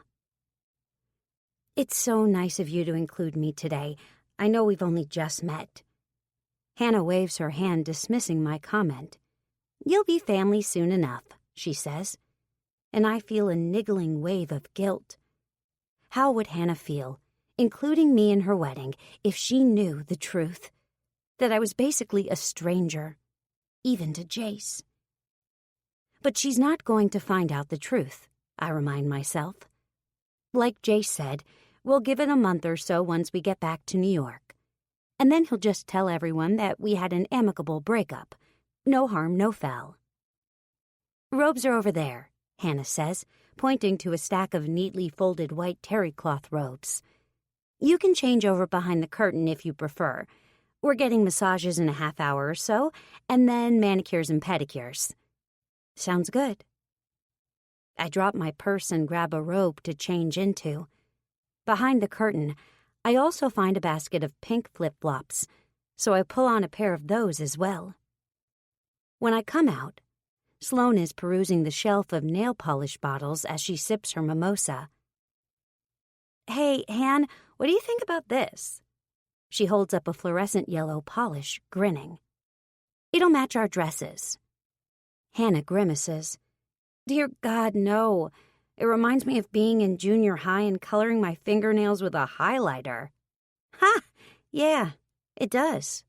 Sloane puts the bottle back on the shelf, then picks up a light pink, almost the exact shade of the cupcake icing. She snorts when she looks at the label. This one's called Mimosas for Mr. and Mrs. Seems appropriate. Hannah laughs. I don't think Trent has had a mimosa in his life. He's more of a Scotch kind of guy. Sloane snickers. Well, you'll just have to drink enough for the both of you. Done. Hannah downs her glass. What do you think the guys are doing now? I ask, as I settle into one of the plush lounge chairs. The men had a tuxedo fitting scheduled, something I knew Jace had been dreading a bit. If I know Trent, probably drinking scotch and getting into a long and involved conversation with his tailor about the relative merits of lamb's wool. I snort. I can just picture Jace trying to take part in that conversation. I can't believe how different he is from his brothers. He's alluded to some distance between them, and I wonder if that's the cause of it, or if there's more to it than that. I also find myself wondering, not for the first time, why he would lie to his brothers about having a fiancé. Is he just trying to keep up with his brother's success? Or is there something else? The four of us keep drinking mimosas and chatting about weddings, and eventually the attendants come to take us away for our massages, which are blissful and exactly what I need. Then it's back to the room for more mimosas and pedicures. By this time, I've had quite a few drinks, so when the conversation turns from weddings to proposals, I start nervously twisting my engagement ring. Hannah notices and turns to me. You know, I've never actually heard the story of how Jace proposed to you. Oh, I laugh nervously, taking a long gulp of my mimosa. I remember the story Jace and I had rehearsed, and I tell them that. Connecticut, the bonfire, the Steve Miller Band, the romantic night sky, Jace down on one knee in front of all of my friends. They all swoon, and I find myself getting a thrill out of telling it. I had always been a little embarrassed to tell people the story of how Martin and I got engaged. When he'd proposed, he had done it at the office right after coming back from lunch. I always guessed he'd picked up the ring while he was out, and I had tried to tell myself that he was too excited to wait for somewhere more romantic to pop the question. The sad truth, though, was that he hadn't cared enough. I bite my lip, twisting my ring again. Maybe it's the mimosas, or the fact that I'm with these girls who don't really know me. But suddenly, I want to tell them. Want to let myself laugh about it. I take a long gulp of my mimosa and set the glass back down on the side table. It was nothing like the first time I got engaged, I say, and I can feel the interest of all three of them peak. You were engaged before? Hannah asks, sipping her cocktail. I nod, and then launch into the whole story. Being in my office working on a brief, Martin dropping the little black box on my desk like it was a contract he needed photocopied. Wow, Sloane whistles. That's special. I giggle, and it feels good to laugh about it. I haven't really been able to do that before now. Why'd you break up? Hannah asks, after we've all snickered about Martin's lame proposal. I mean, besides his complete lack of romance. I bite my lip. The only person who knows the whole story, other than me and Martin, is Rory. And that's only because she has special best friend privileges. But the way the three girls are looking at me now, so warm and friendly and happy, makes me want to spill. If only so that we can laugh about it the same way we laughed about the proposal. I caught him in the copy room at work a couple months later, I say, taking a sip of my mimosa. Getting his dick sucked. No!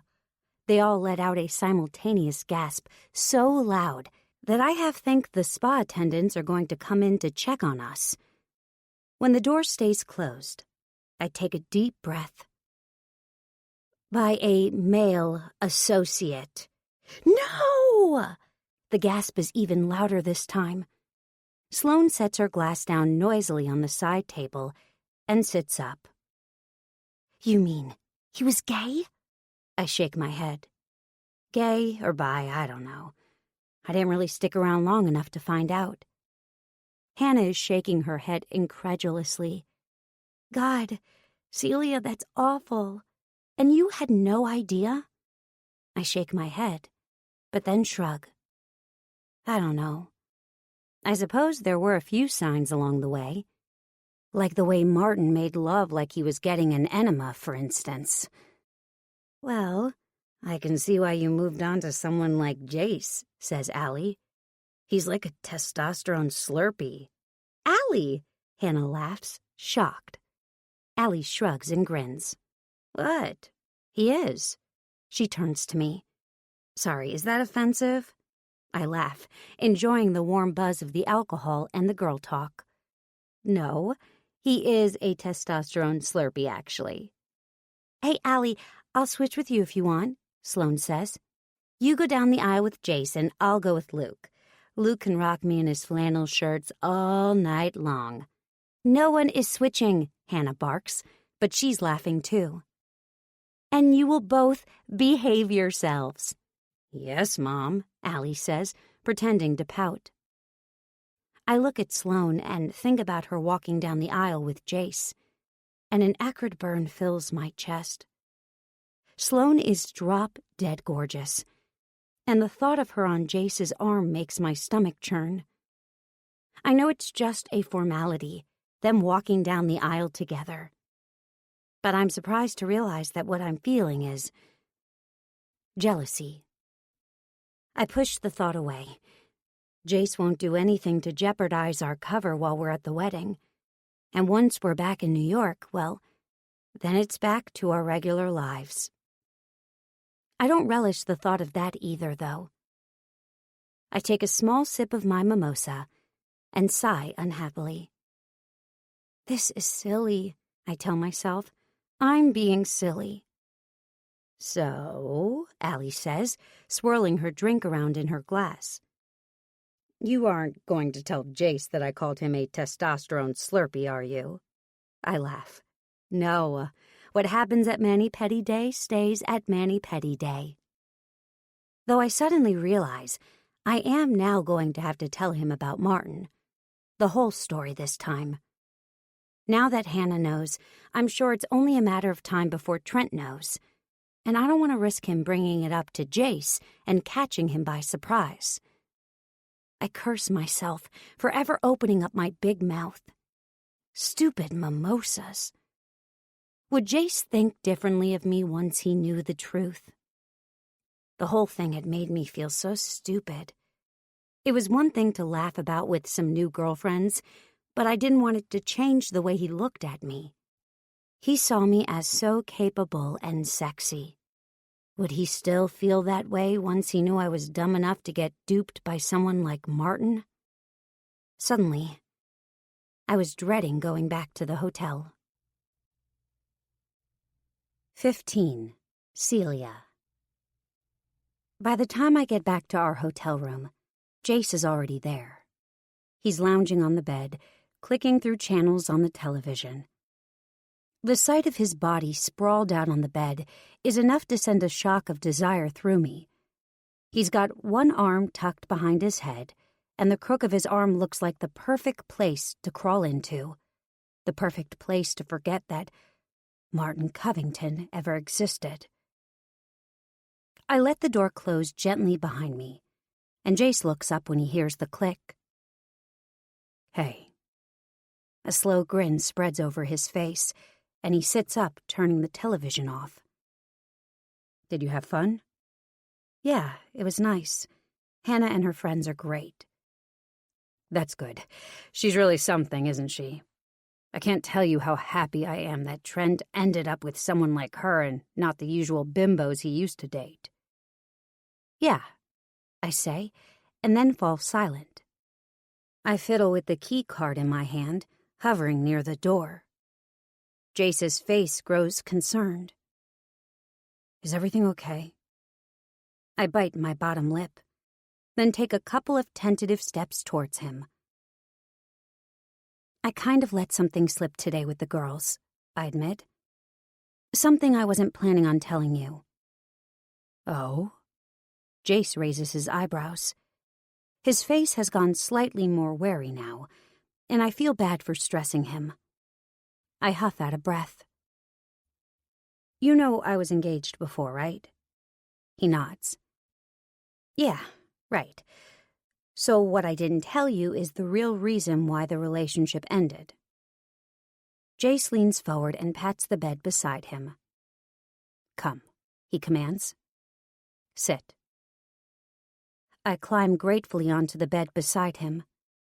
He wraps his arm around my shoulder and pulls me against his broad, firm chest. You don't have to tell me anything you don't want to, he says, his nose in my hair. Well, that's the thing, though.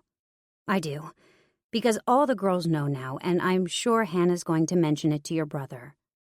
I just don't want you to be taken off guard. Okay, he says slowly. I guess that makes sense. Right, so I let out another breath, then lean backwards on the bed, pulling Jace with me so that we're lying down, with me in the crook of his arm. I look up at the ceiling, since it's easier than looking at him. My ex-fiancé was named Martin, and he's a senior associate at the law firm I work at. You still work together? Yeah. That must be tough. Oh, you don't even know the half of it. I take another deep breath. One day, about 2 months after we got engaged, I walked in on him in the copy room, getting his dick sucked. Oh, God, Celia, that's fucking terrible. His voice is filled with concern and anger. I take another deep, shuddering breath, remembering how terrible that moment was. Martin's pale white ass flexing, his hand gripping the photocopier. I shake my head. He was with a male associate. I finish. Tears are pricking my eyes now, and I try to wipe them away discreetly, praying Jace won't notice. Wait, he was with a guy? I nod, then realize he can't see me do it. Yeah, I say softly. My breath catches in my throat. So he was gay? I shrug again. Gay, bi, I don't know. The distinctions didn't really matter by that point. Jesus, he says. Yeah. I'm still staring up at the ceiling, even though I can feel Jace looking at me. We broke up that day, obviously. I later found out half our office had known about his little predilections, and the other half figured it out pretty quick after that. Jace squeezes his arm around my shoulders. It feels comforting. I'm really sorry, Celia. All I can say is that guy is an idiot. Straight, gay, bi. He had an amazing woman and he blew it. His words touch me, and I smile weakly. Thanks. I'm sorry I didn't tell you earlier. Jace is quiet for a minute, but his arm still rests against me. Can I ask you something? He says finally. Why didn't you? I mean, you didn't have to, but you know you can trust me, right? I nod. It's not about trust. I told Hannah and her friends and I barely know them. It's about... I trail off, not really wanting to admit what I want to say next. About what? Jace prods. He runs his finger lightly along my bare shoulder, making my skin prickle in goosebumps. I didn't want you to see me as stupid, I admit. As naive. As unattractive. The last word comes out in a whisper. Why in the world would that make you unattractive? Jace sounds genuinely perplexed, and I realize how silly it sounds when he says it like that. I finally turn to face him, looking into his bright blue eyes, currently creased by his furrowed brow. I don't know, I say honestly. I guess my confidence just took a bit of a blow after that. I mean, I know I didn't make Martin that way or drive him to it or anything, but it's hard to feel sexy when you realize your fiancé is only with you as a cover. I trail off, shrugging. The wound is still so raw, and it hurts to talk about it like this. Laughing with the girls had been one thing, but this feels too real. Celia. Hey. Jace moves his hand up my arm and puts his fingers on my jaw, tipping my head so that I'm looking up at his face. His own face is incredulous. You have no fucking clue how extraordinary you are. Do you? I laugh nervously. Oh, come on. I try to look away, but Jace tightens his grip on my jaw, forcing me to meet his eyes. Celia, I'm serious. You're smart, successful, fucking gorgeous. I try to shush him, but he shakes his head. No, listen to me. You're all of those things. And the only reason you got conned by an asshole like this Martin guy is because your heart is as wonderful as the rest of you. I don't think you should ever blame yourself for falling in love. His voice seems to catch on his last words, and my heart hammers lightly in my chest. Jace. He loops his hand through mine, running his thumb along the back of my hand, and then nudging the engagement ring I'm wearing. Martin's ring. You must hate wearing this thing, huh? I nod. Kind of. The funny thing is, I never really loved the ring. I know that probably makes me sound like a spoiled brat, but I don't know. Maybe it should have been a warning sign that he picked out a ring that was so... not me. Jace picks up my hand and presses his lips to the skin. And what kind of ring would be more you? I shrug. I don't know, nothing this gaudy. I don't even know if I want a diamond. I saw a beautiful ring once at this store on 47th Street. It was vintage with an amethyst stone and 2 tiny diamonds on the side. I trail off, looking at the smirk on Jace's face. I feel my cheeks color. Listen to me. I guess I'm just like every other girl on the planet, aren't I? Going on about engagement rings like a starry-eyed teenager. Jace shakes his head. I don't think you're like every other girl, he says. His voice is low and husky. In fact, I happen to think you're pretty damn perfect. He doesn't let me finish. Suddenly he's pressing his lips against mine. His grip on my chin is still firm, holding me steady while he devours my mouth. I let myself melt into him. I'm so relieved about what exactly I don't know. Just that I had been dreading telling him about Martin. But his reaction had been beyond perfect. It seems Jace is as sweet as he is gorgeous. I press my body against his, turning so I can press my hands up against his broad, firm chest. His tongue is deep inside my mouth, exploring me all over, making me a part of him. My pussy is already starting to dampen and clench, and I wriggle up against Jace, trying to get as close to him as I can. He chuckles lightly, his breath warm on my face. Now, I think we're going to have to talk about just how perfect you are, he says, pretending to be stern. For instance, I think this part of you right here is pretty perfect. He kisses the side of my mouth softly and then pulls back.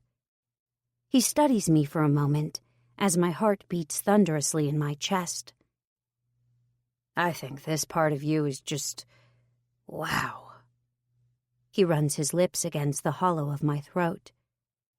And don't even get me started on these shoulders. He's tugging at the neck of the t-shirt I'm wearing, kissing the tops of my shoulders, and I let out a moan.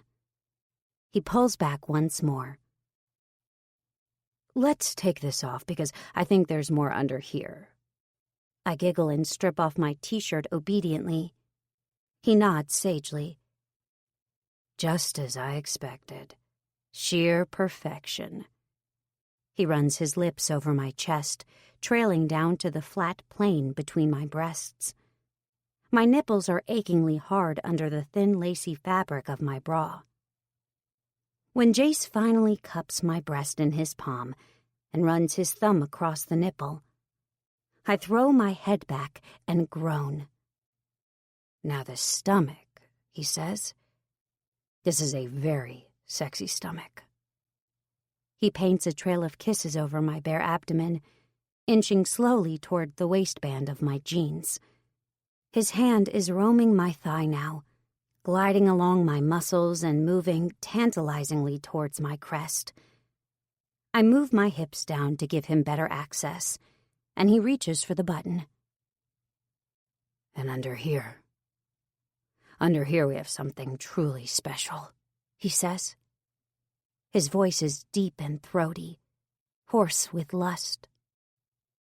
Under here, we have a pussy that can make men forget their own names.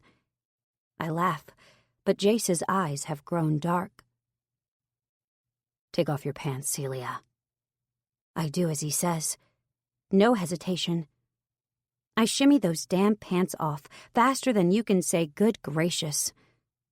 My underwear goes with them. A grin crosses Jace's face. Spread your legs, he says. Once again I do as he says, spreading my legs slowly, exposing myself to him. It feels strange and terrifying, and incredibly erotic. Jace crawls over the bed and kneels between my legs. He stripped his own t-shirt off now so I can see as the muscles ripple across his chest. But he's still wearing his pants, much to my disappointment. Are you going to take those off? I try to joke, even though it comes out as more of a pant. He grins, shaking his head. No. No? Nope. Why not? Because this right here, this is all about you. Oh. Another shudder runs through me. Apparently, Jace wasn't lying when he promised me a week of mind-blowing orgasms. Now, where was I?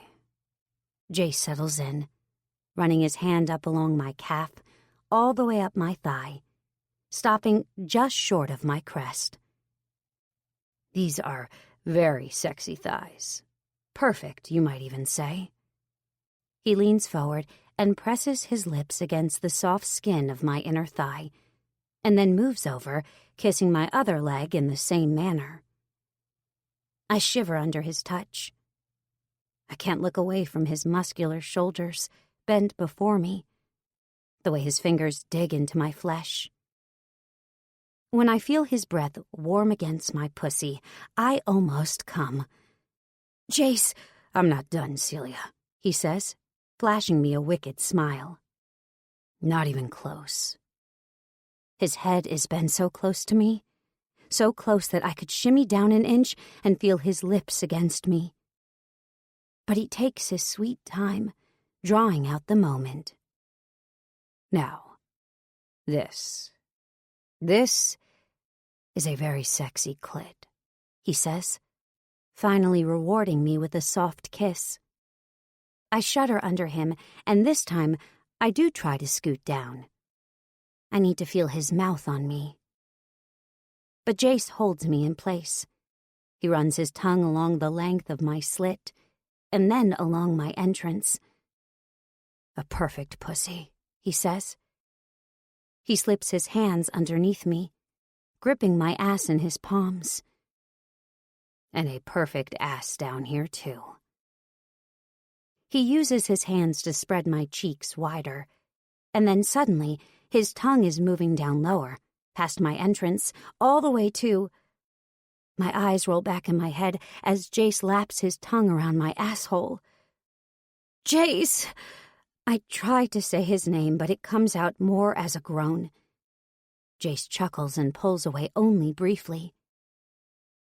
I like all your parts, Celia. Even the ones you don't think I should. He lowers his head again, and then he's pressing his tongue back up against my tight bud. It feels strange and erotic at the same time, and when he brings his other hand down to finger my clit, I feel too wild to care about whether or not I should be letting him do this. Jace keeps licking me, keeps stroking me, and soon my poor pussy is clamping down on nothing, my whole body going into convulsions as the orgasm rocks me. All I can do is reach for him while my hips buck and arc. I grab onto a fistful of his hair and hold on for dear life while stars shoot across my vision.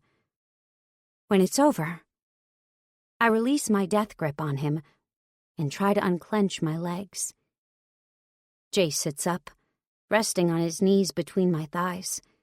He looks rather smug as he takes in my disheveled appearance.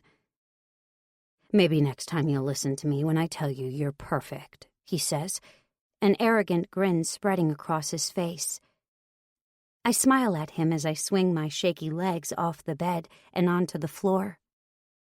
I stand and start making my way to the bathroom. Well, this perfect girl is going to have a shower, I tell him. Just as I get to the bathroom, I look back over my shoulder. Want to join me? Jace's face lights up, his grin going from arrogant to wicked. Hell yeah, I do. 16. Jace. Celia is fiddling nervously with her ring. Every few minutes, she turns on her phone, sets the camera to reverse, and examines her reflection on the screen. I put a hand on her knee. Relax, I tell her. We're in the back of a cab, on our way to a restaurant downtown where we're meeting my mother for dinner. She had insisted on some time alone with us, so we could catch up and so she could get to know Celia. I'm a bit nervous myself, but I had no choice but to oblige. When your mother wants to have dinner with you, you say yes. It's going to be fine, I promise Celia now. You're going to do great. This is your mother, Jace. She looks at me pointedly. And she's going to love you. She already told me how much she likes you, just after talking to you on the phone the other day. Celia laughs, probably at the memory. She shakes her head. This is different, though. This is meeting the parents. I shake my head, laughing too. Yeah, but it's not really. Worst case scenario, she isn't your biggest fan. Then she'll just be relieved when we break up. Actually, maybe that's even better. Could you try being rude at dinner? Celia flashes me a rueful grin, but her eyes look strangely sad. She shakes her head. I'm not being rude to your mother. Believe it or not, I actually want her to like me. I know you do, I say, nuzzling into her neck. That's because you're a good girl from Connecticut, which is exactly why she's going to love you. Right, Celia says, though she looks unconvinced. I'm not quite sure what's really going on with her right now. I know she was upset earlier, after she told me about Martin. I still couldn't believe what that bastard had done to her. I'd always known the guy was a prissy asshole, but I wish I'd realized just how much of an asshole. I would have decked him back when I had the chance. And I still didn't quite understand why Celia was so afraid to tell me about why they'd broken up. It wasn't like it made her any less perfect in my eyes. And anyway, his loss was my gain. Temporary gain, I remind myself. I think back to the way we'd spent the rest of the afternoon in the hotel. First the shower, then back to the bed, then the wingback chair over by the window, then one more time on the bed for good measure. I thought I'd helped her put all the worry out of her mind, but now she looks stressed and anxious again. And even though it's really fucking cute the way her forehead furrows and her lips purse, I hate seeing her stressed out. I squeeze her knee again and let my hand ride slowly up her thigh. She's wearing a simple green dress that looks killer with those green eyes of hers, but I especially love the way it's short enough that it rides up in the back seat of the cab, showing off the creamy white skin of her thighs. I push the dress a little higher and use my hand to spread her legs a little wider. Celia bites her lip, but then she reaches down and wraps her hand around mine, so that we're holding hands instead. She pushes her dress back into place. Wow, she must really be nervous. I give her hand a squeeze, and then we're pulling up in front of the restaurant where we'd arranged to meet Mom. I pay the driver and help Celia out of the cab.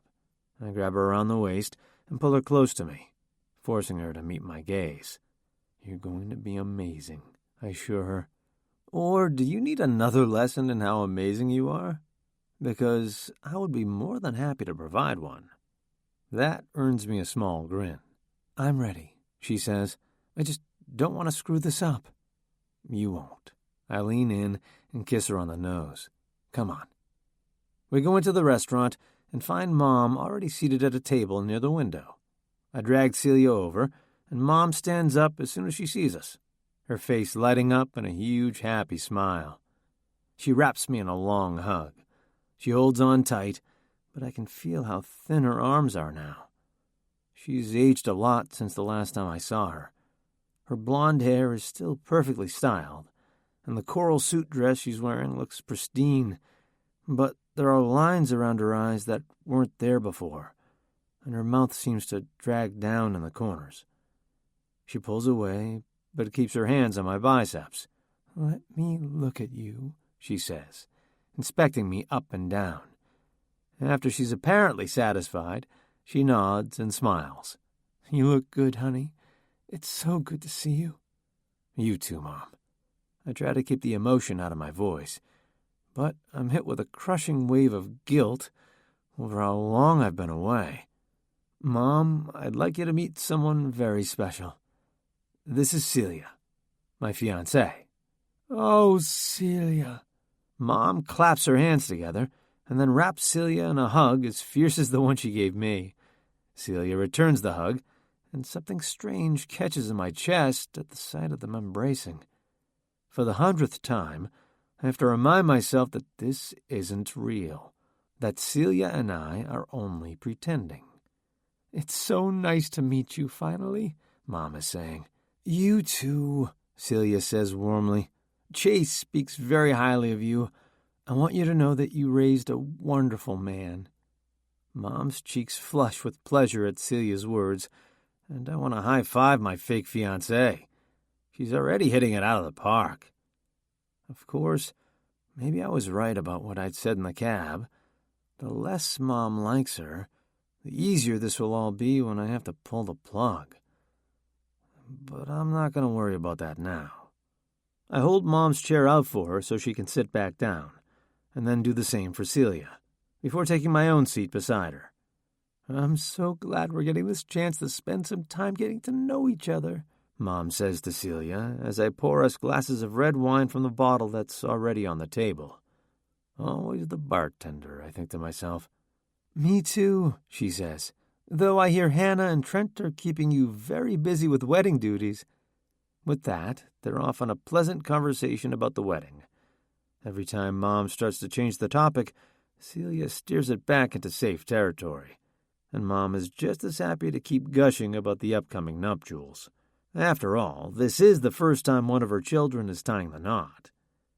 By the time the food arrives, I'm actually starting to relax, and I can tell Celia is too. Her smile comes more easily, and she seems to genuinely be enjoying the conversation. "Oh, listen to me," Mom says with a laugh, after a long and involved story about why they decided not to go with a live harpist during the wedding ceremony. "I'm going on and on. Celia, you must tell me more about yourself." "Oh, there's not much to tell, really," Celia demurs.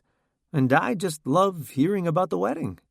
"Well, if you like weddings so much, you must be just thrilled to be planning your own. Have you made any decisions yet?" Not really," Celia says, glancing at me. "It's going to be a pretty small and casual affair," I say. Mom's forehead wrinkles, and she sets down her fork. "Chase, you won't elope, will you? Promise me you won't elope?" "I promise we're not eloping, Mom." She nods, but her face doesn't relax. "Good, because I feel like I've already missed so much of your life. I won't miss this too." "You won't, Mom." I try to assure her again, but then, to my horror, she picks up a napkin and dabs at her eyes with it. "Jace, it's been too long, honey. We miss you. Why don't you ever come back to visit? What did I do wrong?" Her voice is so plaintive that my heart twists. I feel like I have dry stones in my throat. Celia is looking at me with wide eyes. I can tell she has no idea what to do. To be honest, I don't either.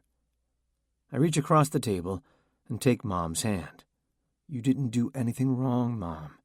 Jesus, I've done a lot to earn my reputation as a bad boy, but making my own mother cry is a rock-bottom low for me. Guilt sits like a bowling ball in my stomach. "Then why?" she asks. "Why do you have to be so far away? You never visit. You never seem to want to connect with us. You and your brothers barely speak. I had to beg Trent to call you to ask if you were even coming to the wedding. It shouldn't be that way, Chase. Our family shouldn't be that way." I squeeze her hand. "Mom, it's nothing you did. You know that, right? You're the best mom we could have asked for. I left because of what happened with Trent and Luke, after they fired me." "But that was so long ago," she says. I nod. "I know. I barely even remember what it was about." "Me either," I lie. I glance over at Celia. She's watching us, and there's compassion on her face, but curiosity too. I know she's interested in what drove Trent and Luke and I apart. I've never really talked to her about it, and I don't intend to. I don't exactly come across in a great light in that story. Things will be different from here on, I tell my mother, promising both her and myself. I'll come visit more. Christmas. How about that? It's been ages since we've had Christmas together with everyone. Mom nods, dabbing at her eyes with a napkin again. That would be nice. I hope you mean it, Jace. I do. I'll make sure of it, Celia chimes in. We'll definitely come out for Christmas. I can see the surprise in her face as soon as the words are out of her mouth. She looks over at me, but I smile, and she gives me an almost imperceptible little shrug. Thank you, Celia, Mom is saying. She smiles. I think you're a good influence on Jace. I'm glad he found you. Me too, she says, reaching over and taking my hand. For half a red-hot second, it feels real.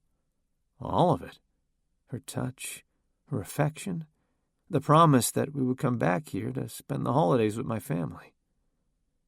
I take a long swallow from the glass of wine in front of me. It isn't real, I remind myself, for what feels like the 100th time this week. It isn't real. No matter how perfectly her hand seems to fit inside mine. 17. Celia. I don't know if it's the wine or the sweet thrill of victory, but the entire way back to the hotel, my skin is buzzing. I reach over and slip my hand into Jace's in the back of the cab, a gesture that is starting to feel surprisingly natural. I think that went well, don't you? Huh? He turns away from the window to look at me. He's clearly lost in thought. I said I think that went well. With your mom, I think she liked me. Jace smiles, but it's missing his usual cockiness. Yeah. She loved you. Just like I told you she would. Good. His confirmation only adds to my warm glow, but his face continues to look distracted. So what's wrong? Huh? He says again. Nothing's wrong. Jace, I know you well enough to know when something's wrong. He raises his eyebrows, a trace of his usual cockiness returning. Oh, you know me that well, do you? There's a hint of challenge in his voice. I grin. I'd say I know you pretty well. Like, I know you crack your knuckles when you get nervous. I know you like parading around in a towel for a good 10 minutes after you come out of the shower. I bite my lip. And I know you get this sexy little crease in your forehead right when you're about to come. Grand Windsor Hotel, the cab driver announces, slowing the car to a stop in front of our hotel. Jace raises an eyebrow, and then we're getting out of the cab and crossing the lobby towards the elevators. As soon as the doors slide shut behind us, Jace puts his hands on my hips and pulls me to him. The heat of his body against mine never fails to thrill me. He's so big and solid, so muscular, that just being near him makes me feel small and protected and almost blind with lust. But even as he lowers his head to graze his lips against mine, I push him away. You're changing the subject, I tell him, hands on my hips. I didn't say anything, he says, looking genuinely confused. You didn't have to. You've been quiet for half the evening, and now you don't want to talk about it, so you think you can just make me be quiet by having sex with me. He grins again. Can't I? I laugh, even though I don't want to. Not this time. The elevator doors open on our floor, and we walk in silence towards the room. When we get there, Jace goes into the bathroom. I'm going to have a shower. Okay. I try to read his expression. He doesn't look mad, but I can also tell that he doesn't want to talk. I sigh, and while he's in the shower, I flop down onto the king-sized bed, turn on the television, and start flipping through channels. I replay the evening in my head while I wait for him to get out. His mother had been lovely, very welcoming to me, and she seemed to love Jace and his brothers enormously. I just didn't understand what the rift between him and his family was. He said it had something to do with his brother's business, but I'd never heard him say more than that. I wonder if talking about it tonight is what has him on edge. Jace takes forever in the bathroom, and I'm just starting to think he's fallen and can't get up when I finally hear the water turn off. He emerges from the bathroom wearing just a towel, his skin still slick with water. I watch hungrily as he lets the towel fall, and then roots around in his suitcase.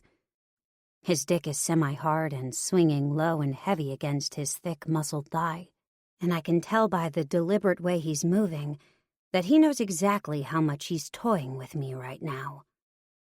I'm not going to fall for it, though, and force my eyes onto the television as Jace pulls on a pair of black boxer briefs and slips onto the bed beside me.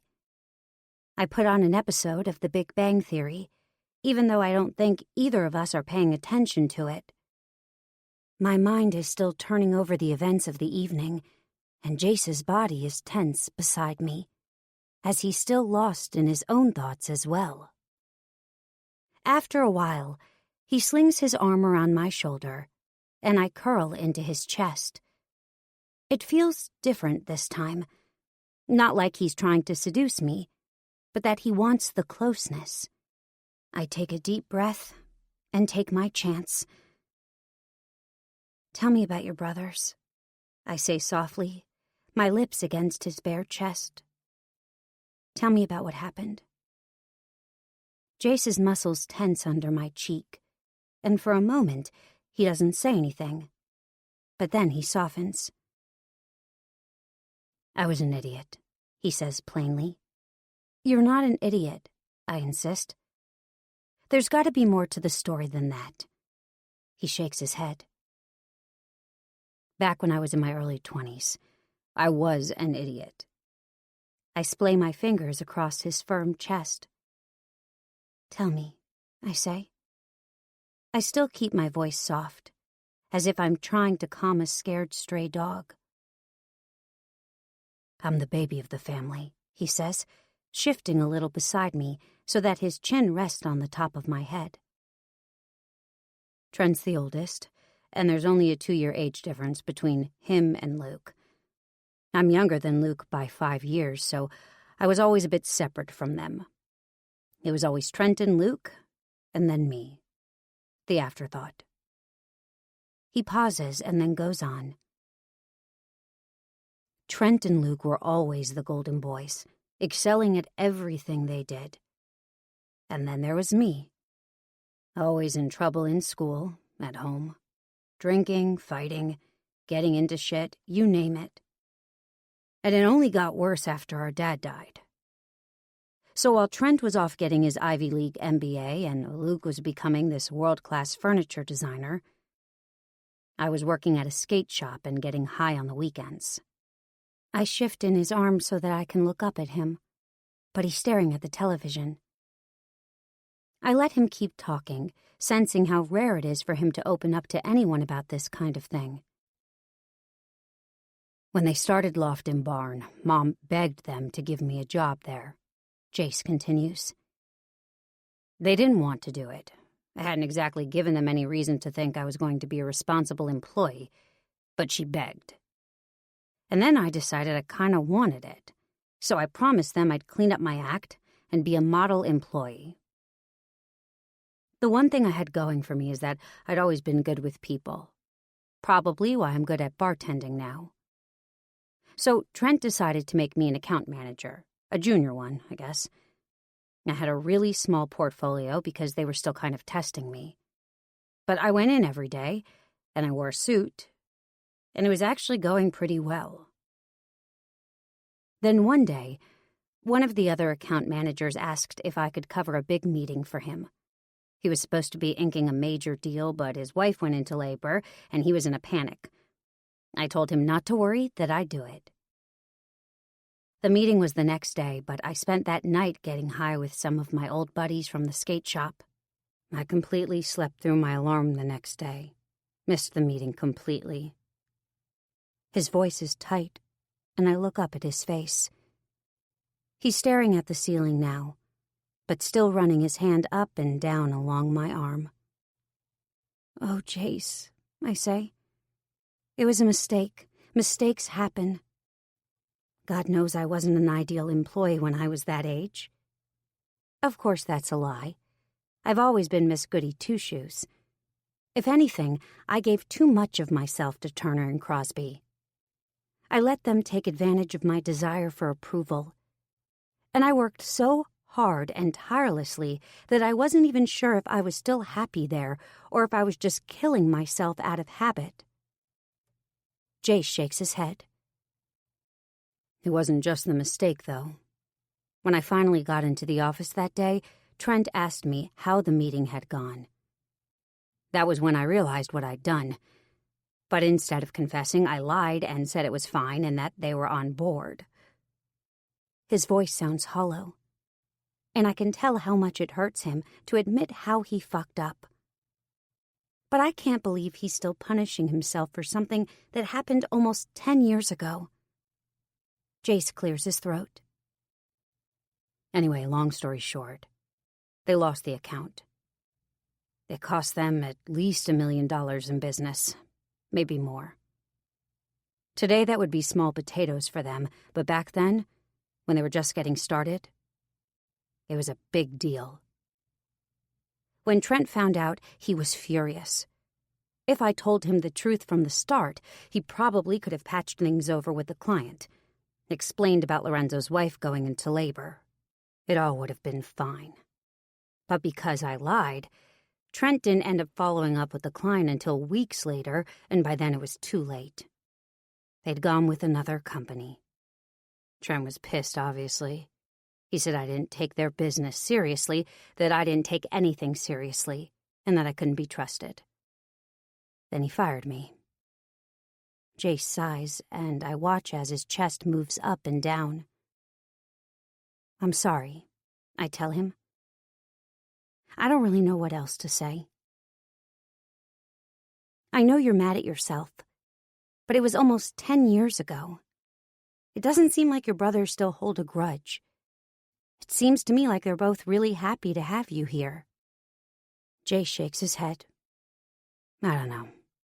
Maybe you're right. He leans in and kisses the top of my head. His lips are soft and warm against my scalp. I cozy up deeper into the crook of his arm. I know I'm right, I say confidently, and Jace chuckles. Always a lawyer, he laughs. But yeah, things do feel different this time. Maybe it's you. Me? He nods thoughtfully. They like you, Celia.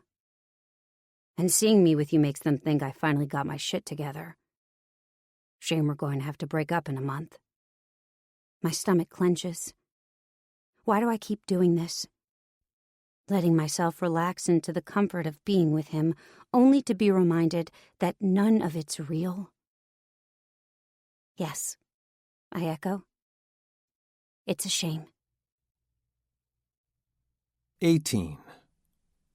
Jace. When I wake up in the morning, it's to the sun streaming in from the window beside our bed, and to a beautiful woman nuzzling deeper into the crook of my arm. I gaze down at Celia's dark, wild hair, at the way her eyelashes fan out over her pale cheeks, at the way her chest moves slowly up and down, moving her full breasts lightly inside her skimpy tank top. We had talked most of the night, until neither of us could keep our eyes open anymore. We'd fallen asleep just as the Chicago sky was starting to turn pink. Despite the fact that that was only a few hours ago, I still somehow feel as if I've had the deepest, most peaceful night of sleep in my life. It's like a weight has been lifted off me. I've never talked about my history with my brothers with anyone before, and for so long, it's been like a festering wound. Talking to Celia about it was like ripping the Band-Aid off and finding that the wound is actually more healed than you thought, and that with a little air, it might someday be nothing more than a faint scar. Suddenly, it seems almost silly to be still hanging on to this thing from 10 years ago. It should be something we can laugh about when we get together, not something that keeps us apart. And I have Celia to thank for that. Somehow, talking to her just feels easy, natural, like something I could do for hours, days, a lifetime. I've had my share of all-nighters in my life, but I've never spent one doing nothing but talking with a woman like that. Something about Celia makes me want to let her in. It makes me want to let her see past the bad boy exterior, past the tattoos, past the chill bartender persona I've spent so long carefully cultivating. I gaze down at her again as she stirs but doesn't wake. I smooth down her hair and run my finger lightly along her jaw, admiring the sheer perfection of her face. I realize with sudden heart-stopping clarity that I have feelings for her. Real feelings. Feelings beyond wanting to fuck her until she screams. And the very idea fucking terrifies me. Celia is too good for me. She's smart and successful and beautiful. Exactly why my family likes her so much, and exactly why she should never settle for someone like me.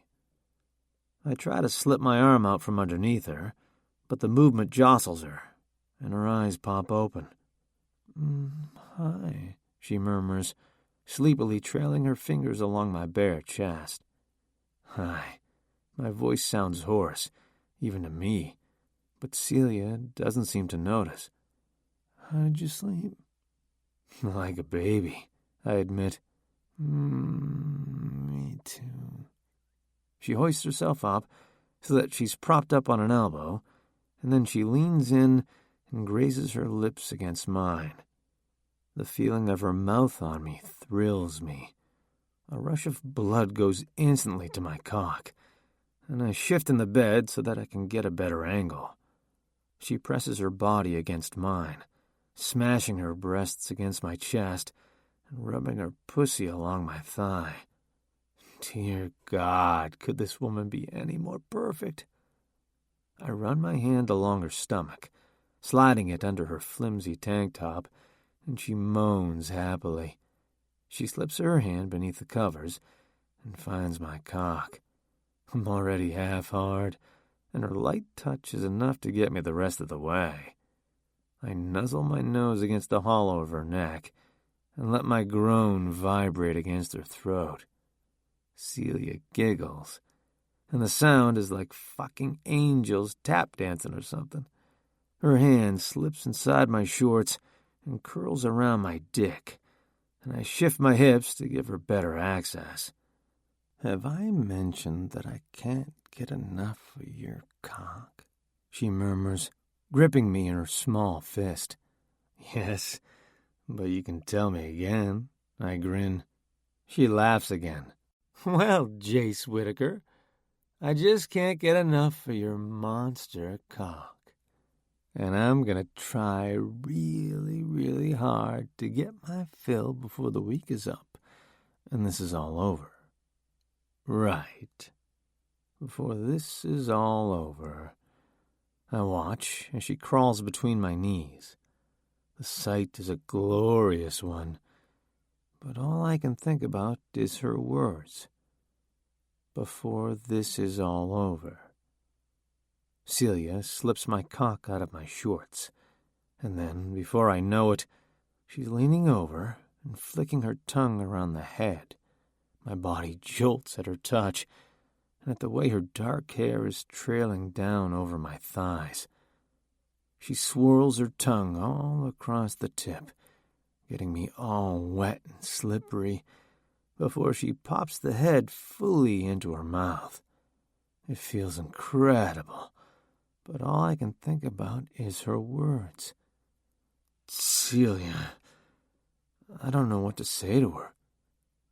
I have feelings for you. I don't want this to end in a week. I want this to be real. She looks up at me, her green eyes wide, lips wrapped firmly around my dick. It's insanely fucking hot. Your mouth feels so good on my cock, I finally say, because I can't say any of the other things I want to say. We both know the deal here. Celia grins, her smile forming around my shaft, and I have to grin back. I wrap her hair around my fist and move it back so that I can watch better. She starts moving her mouth slowly up and down, running her tongue all over the underside of my dick. Her mouth feels like heaven, if heaven were warm and wet and soft. She looks up at me with those big green eyes, and I groan to let her know what a good job she's doing, how much she turns me on. She smiles again, as if pleased with herself, which is somehow even hotter than anything else. She uses her hand to cup my balls and tugs gently at them while she keeps working my cock with her tongue. I pull her hair a little, just enough to get her to look at me again. I'm gonna come if you keep doing that, I pant. In response, she tilts her head back down and takes me even deeper, so that I'm almost hitting the back of her throat. Oh, Jesus, Celia. I grip her hair and move her head up and down on my cock, getting the rhythm just right. My balls start to churn, and my cock surges, and then, fuck! I explode into her mouth, sending wave after wave of ropey cum down her throat. She wraps her lips tighter around me and swallows, using her hand to slowly pump every last drop from my tip.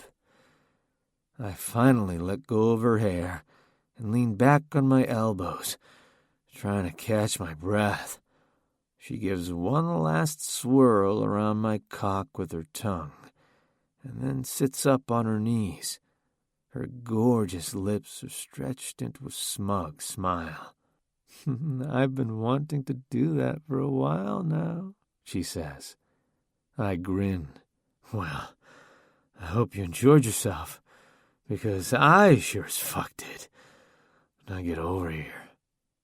I pull her into my lap and run my hands up along her stomach, under that stupidly tiny tank top. Like she says, might as well get as much of this in as we can before the week is over. 19. Celia. I load my plate high with eggs and bacon from the buffet. I need my protein after the vigorous workouts Jace has been putting me through this week. I slip into my seat across from him, and I'm already shoving a piece of bacon in my mouth at the same time that I'm pouring a cup of coffee from the pot in the middle of our table. Why do they never make these restaurant cups any bigger? A well-fucked woman needs her coffee, goddammit. So, what do you want to do today? Jace asks, between mouthfuls of scrambled egg. We don't have to be at the rehearsal until 4 this afternoon, so we could do something fun. I think we just did something fun, I tease. But then I think about my options. I'd been hoping to get to see some of the sights here in Chicago, but lately I've been thinking there's something else I'd rather do. I want the Jace tour, I tell him, as I crunch down on a piece of buttered toast. Jace raises his eyebrows. What's the Jace tour? I want to see what your life here was like, where you grew up, where you used to hang out, the places you like to go. As soon as the words are out of my mouth, I feel incredibly stupid.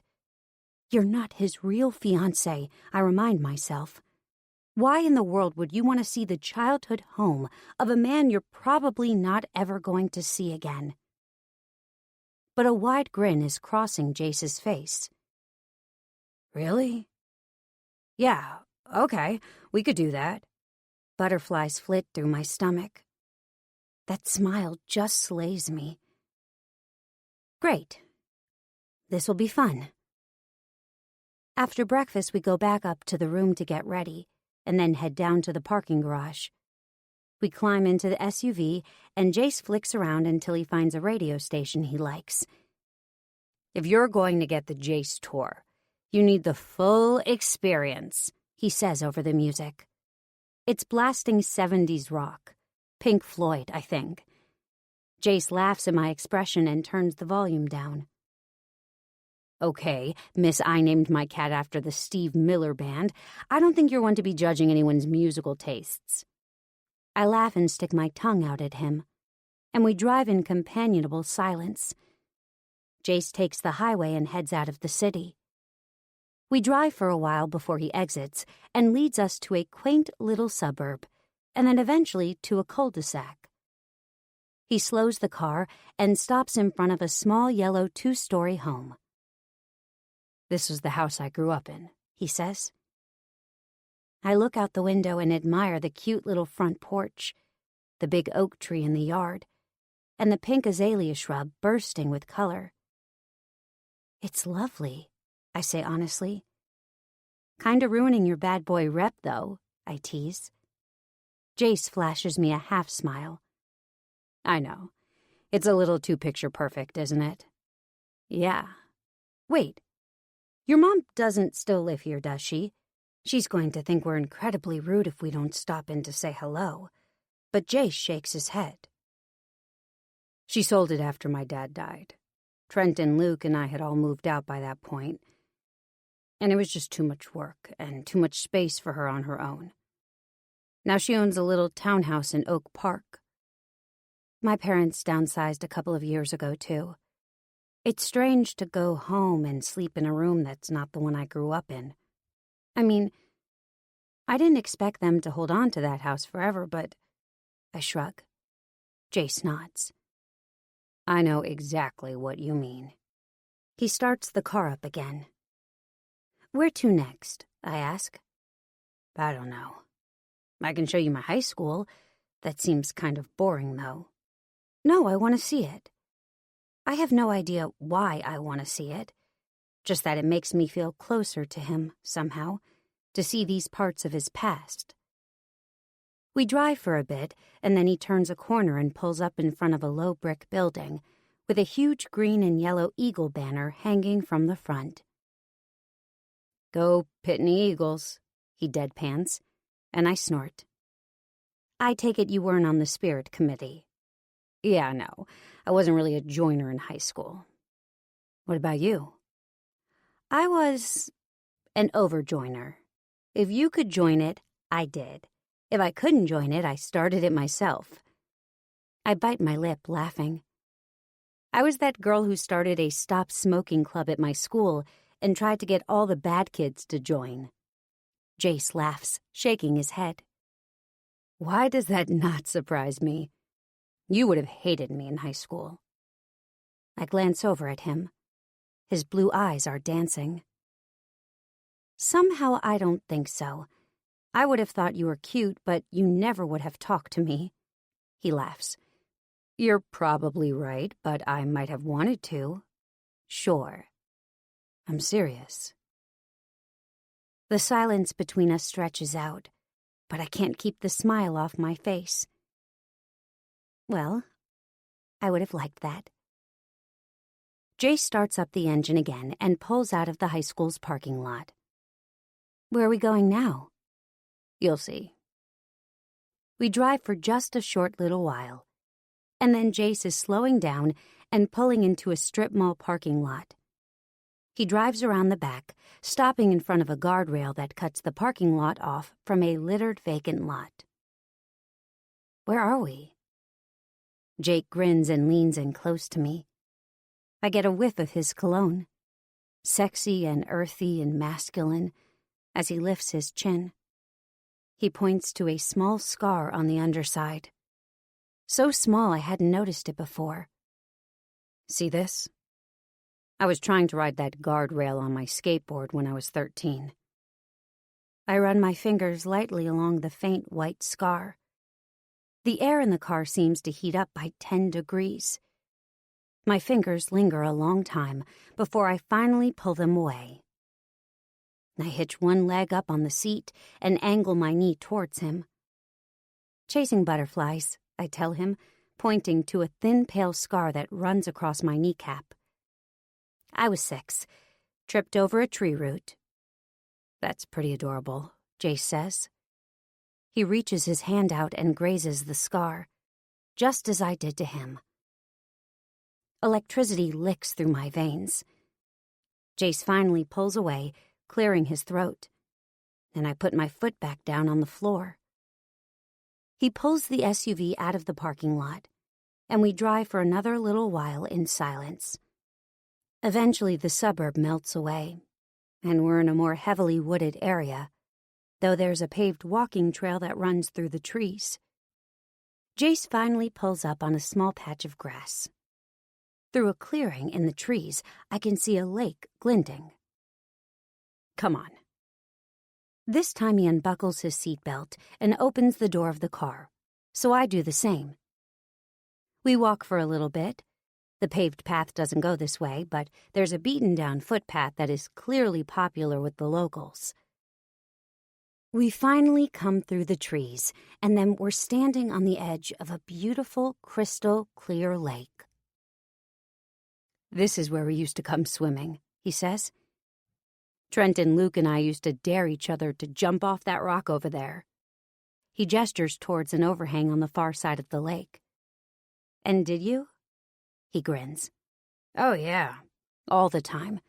When you've got 2 brothers, you don't back down from anything, unless you want to be labeled a pussy for the rest of your life." "Ha! Well, being an only child, I never had to deal with that." "That's probably why you're such a good girl. You've never had any bad influences." I bite my lip. I think I might have one now. Jace chuckles, deep and low. "Yeah, I think you might." He reaches for me then, his hand sliding around my waist to pull me close to him. His scent envelops me, and I breathe deeply, wanting to remember the way he smells, the way it feels with his arms around me. We stand like that for a long time, before Jace finally breaks the silence. "I could go for a beer right about now," he says. "Want to get some lunch?" A 20-minute drive later, we're parking in front of a little pub not too far from downtown Chicago. It's a quaint little place in the middle of a street, lined with art galleries and organic grocery stores and gelato shops. The road itself is narrow, but the sidewalks are wide, and there's lots of foot traffic on the sunny early afternoon. The weather-beaten sign over the door says, "The Poorhouse." There's another sign in the dusty window, this time a little black and red one that says, "For sale." Jace and I go inside, and a cheerful older lady behind the bar tells us to sit wherever we like. We choose a table up front, near the window, so we can watch the lively street outside. The woman from behind the bar brings our menus, and Jace orders 2 beers. We chat as we sip our drinks, and then we order burgers and fries. "This is a nice neighborhood," I comment. He nods. "Yeah, we used to come out here sometimes with our parents. Dad liked this area. He worked in finance right in the downtown core, and he said coming out here made him feel like he wasn't in the big city anymore." I could see that. The neighborhood has a definite small-town vibe about it. "This is the kind of place I've always wanted to work," he comments, after our food has arrived. "Veneer is great, and we do get our regulars, but we aren't anybody's local, you know?" That's true. Veneer, the bar Jace works at in Manhattan, is mainly surrounded by office towers. No one really lives in that area, unless you count the lawyers and traders who basically live at the office. Everyone else is just passing through. "Well," I say slowly, grinning. "You did see this, right?" I point to the for sale sign on the window beside us. He chuckles. Yeah, that's what got me thinking about it. Too bad this place isn't in New York. What's holding you in New York? I say. Your family's all here. A shadow seems to cross over Jace's face. That's true, he muses. He picks slowly at his fries. It would be nice to be closer to them. And you could own your own bar, I say excitedly. That would be awesome. You'd be amazing at it. Jace is chewing thoughtfully on his food. He nods. I've always wanted to own my own bar. And I probably have enough saved up for a down payment on a place like this. Maybe I could even get Trent and Luke to invest. His expression is turning more excited. My mind is already racing. This could be the fresh start I've been looking for. I could give up my job at Turner & Crosby, figure out what I really want to do with my life. Hell, maybe I could just work here at the bar with Jace. I waitressed a bit in college and I could pull a pint with the best of them. And you're right, Jace adds, looking down at his plate. What do I have keeping me in New York? I have a shitty apartment, I'm single, and most of my friends are people I work with. I could just pack up with Steve and leave tomorrow and no one would notice. I swallow thickly, wanting to smack myself. Of course, he's single. We're not really engaged. Do I need to get those words tattooed on my forehead? I get so caught up when I'm with Jace that I forget this isn't real. And now I've just given him a reason not to even stay in the same city as me. Brilliant, Celia. The thought of not being in the same city as him nearly guts me, though. And I have a hard time even swallowing my beer. Maybe I should just say something. After all, I can't be the only one who feels this heat between us, who feels like it could be something more. I take a deep breath. Jace? Jace must see something in my expression, because he flashes me a grin. Don't worry. I'll fly you out for the opening, and I'll make sure everyone knows it was your idea.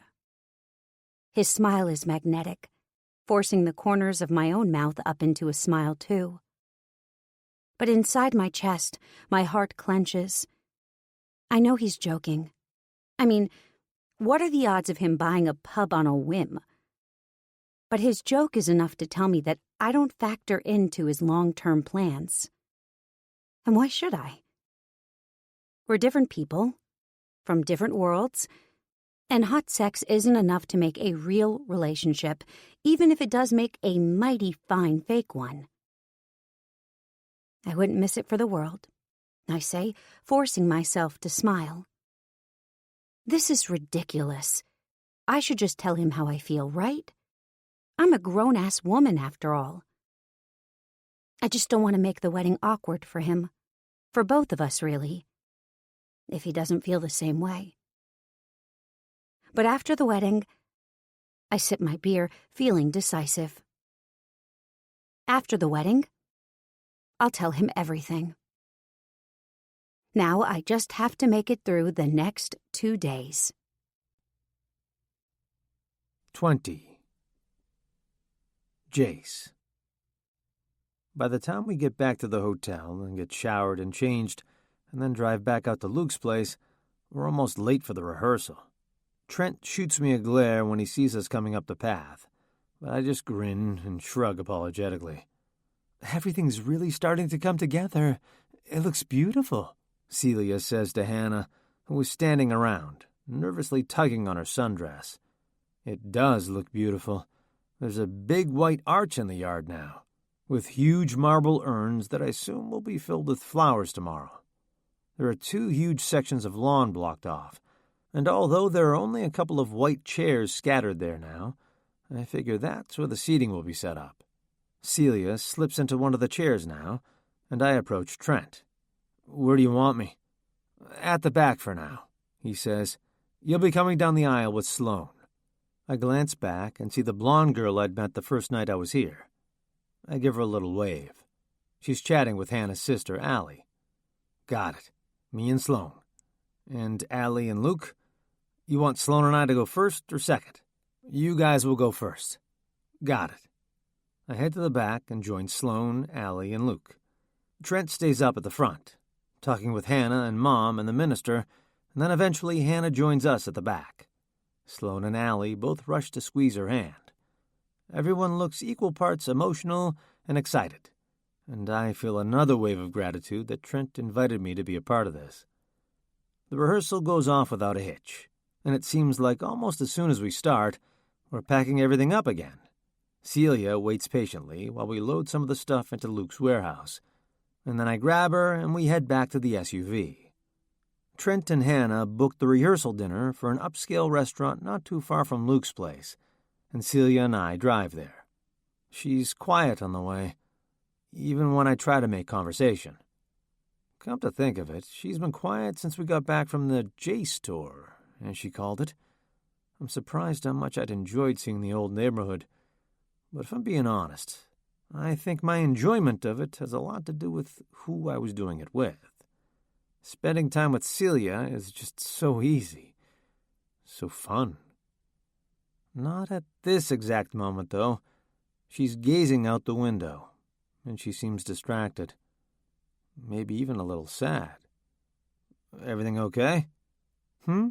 She looks over at me. Sorry, just thinking about the wedding. I don't have time to press it any further, because just then we pull up in front of the restaurant. There's valet parking, so I hand my keys over to the attendant and escort Celia inside. Trent and Hannah have a private room reserved, and the hostess leads us to the back of the restaurant.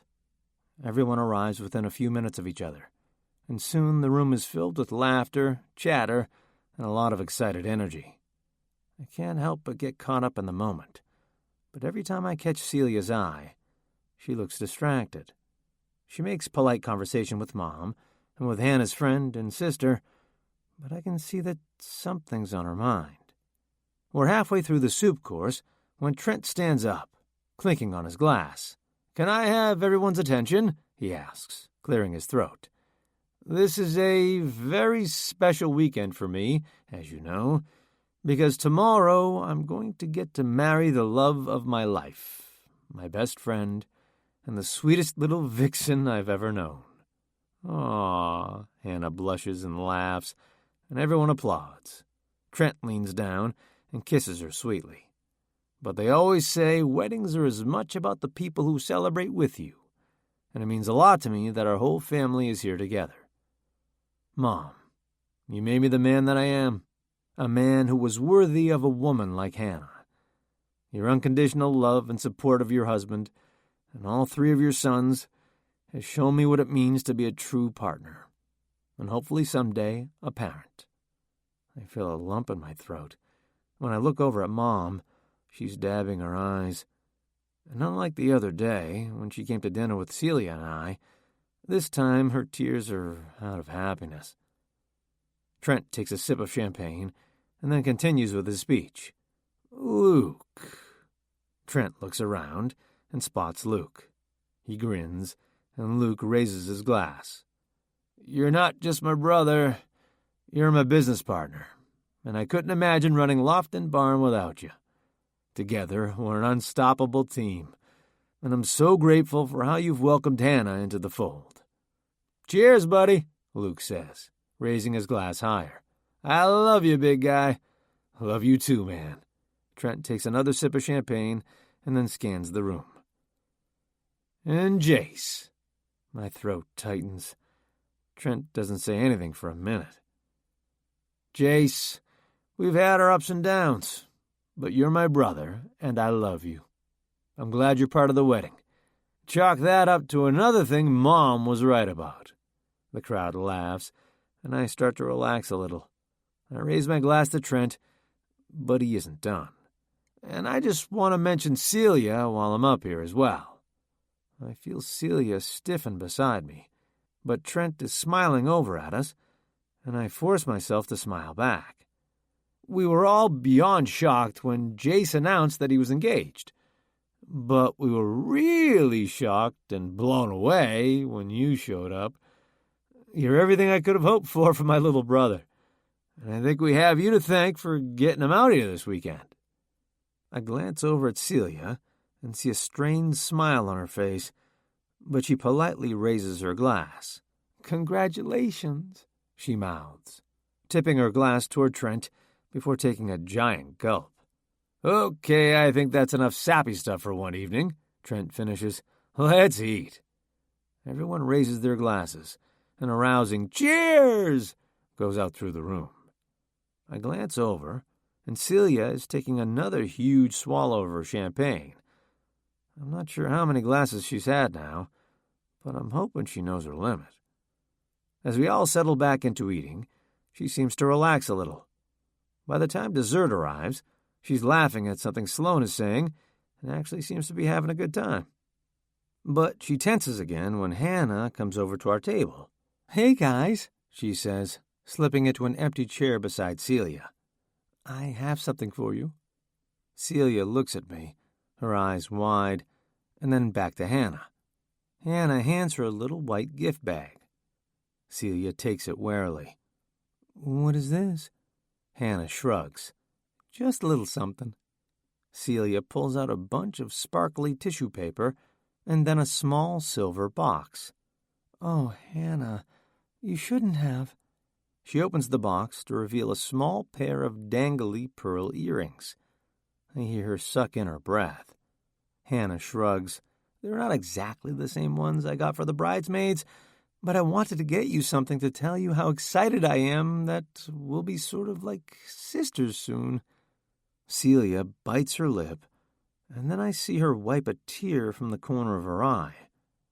God, what is it about weddings that turn women into faucets? It seems like everywhere I look, someone is dabbing away tears. Celia stands up and wraps Hannah in a hug. "That's so sweet of you," she says. Over Hannah's shoulder, though, I can see how her lip trembles. "I'd be lucky to be your sort of sister." Hannah smiles, tightening the hug. "I can't wait until we can get to know each other better. Trent says you and Jace are going to come out for Christmas? That'll be so much fun." "It will be," Celia murmurs.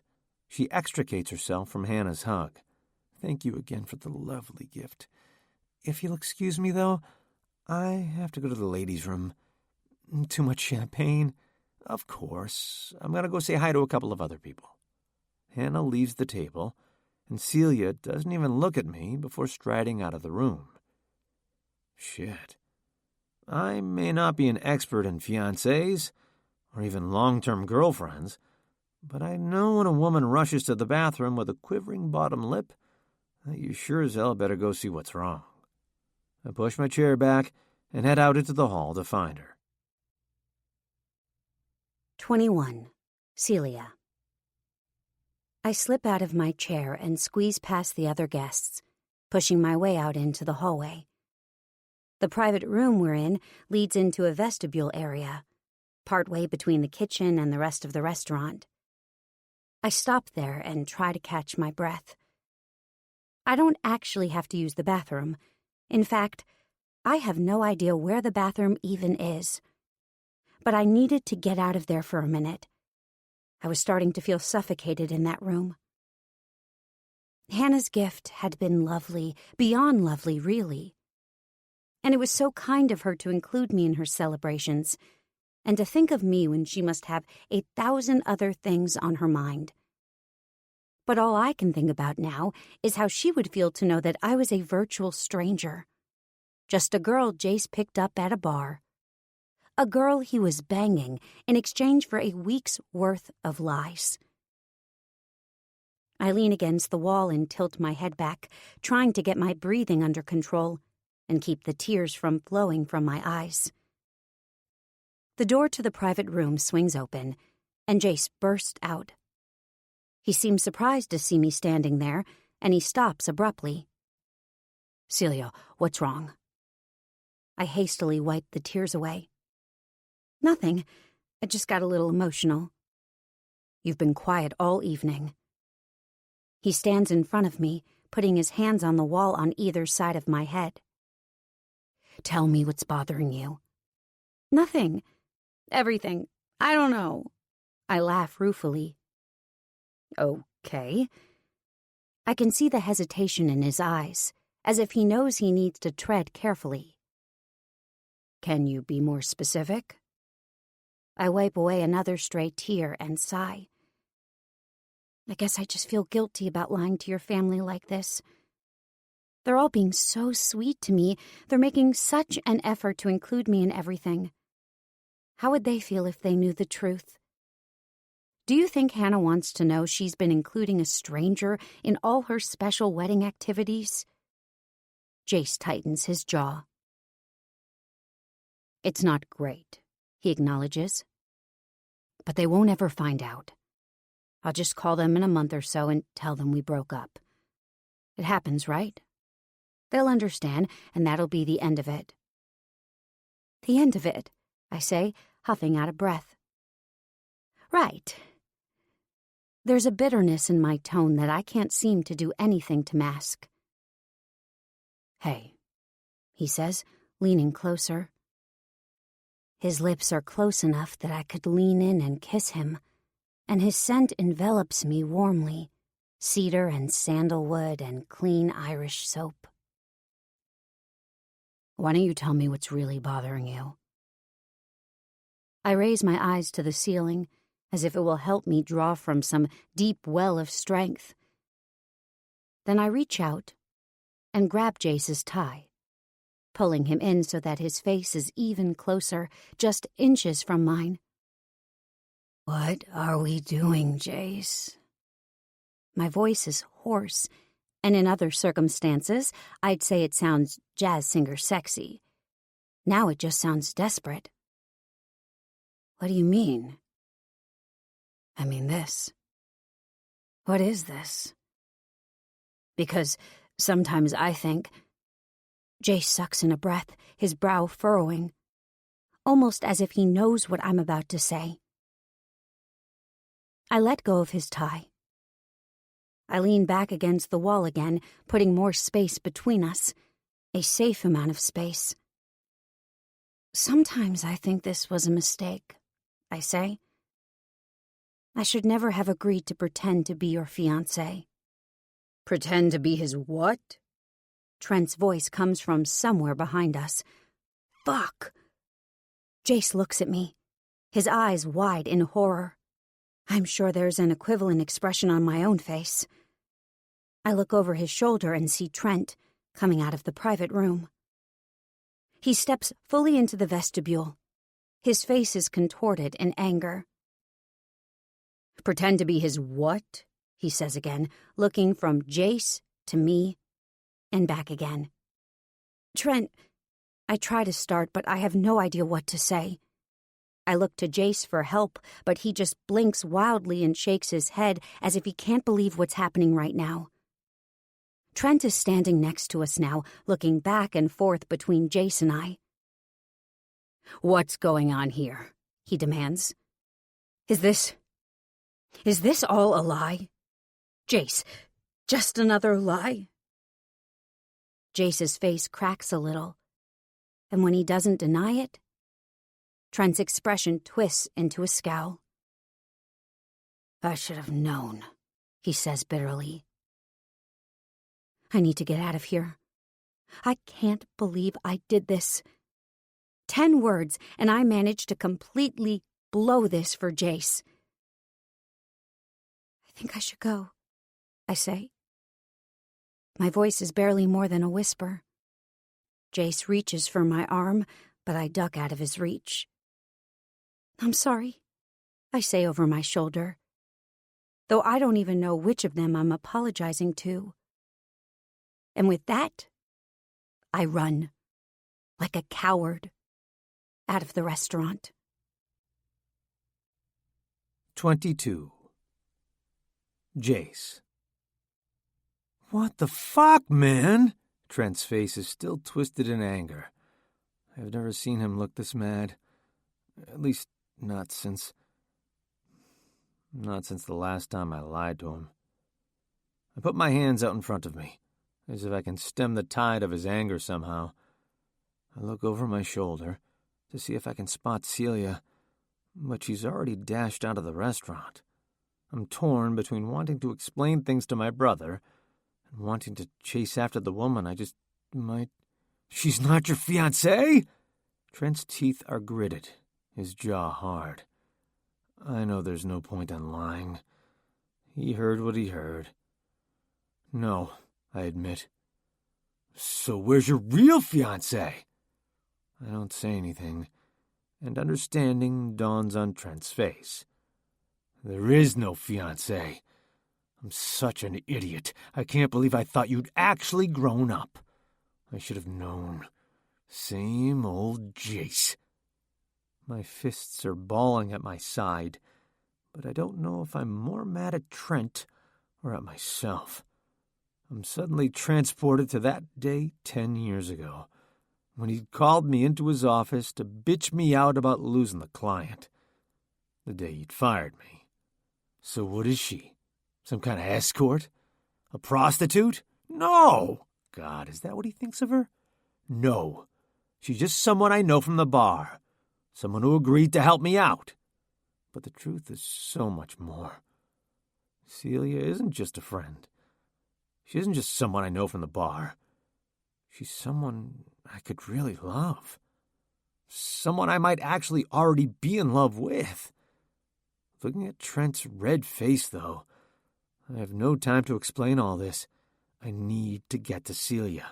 I need to tell her how I feel before it's too late. If it isn't already. Look, can we talk about this tomorrow? I try to push past Trent, but he grabs my arm. No, we can't talk about it tomorrow. Tomorrow is my wedding, Jace. Or have you forgotten that? I sigh, even though he has every right to be mad at me. I haven't forgotten, Trent. I just have something I need to do right now. He snorts. I try to push past him again, but he grabs my arm. For a second, we both just look at each other.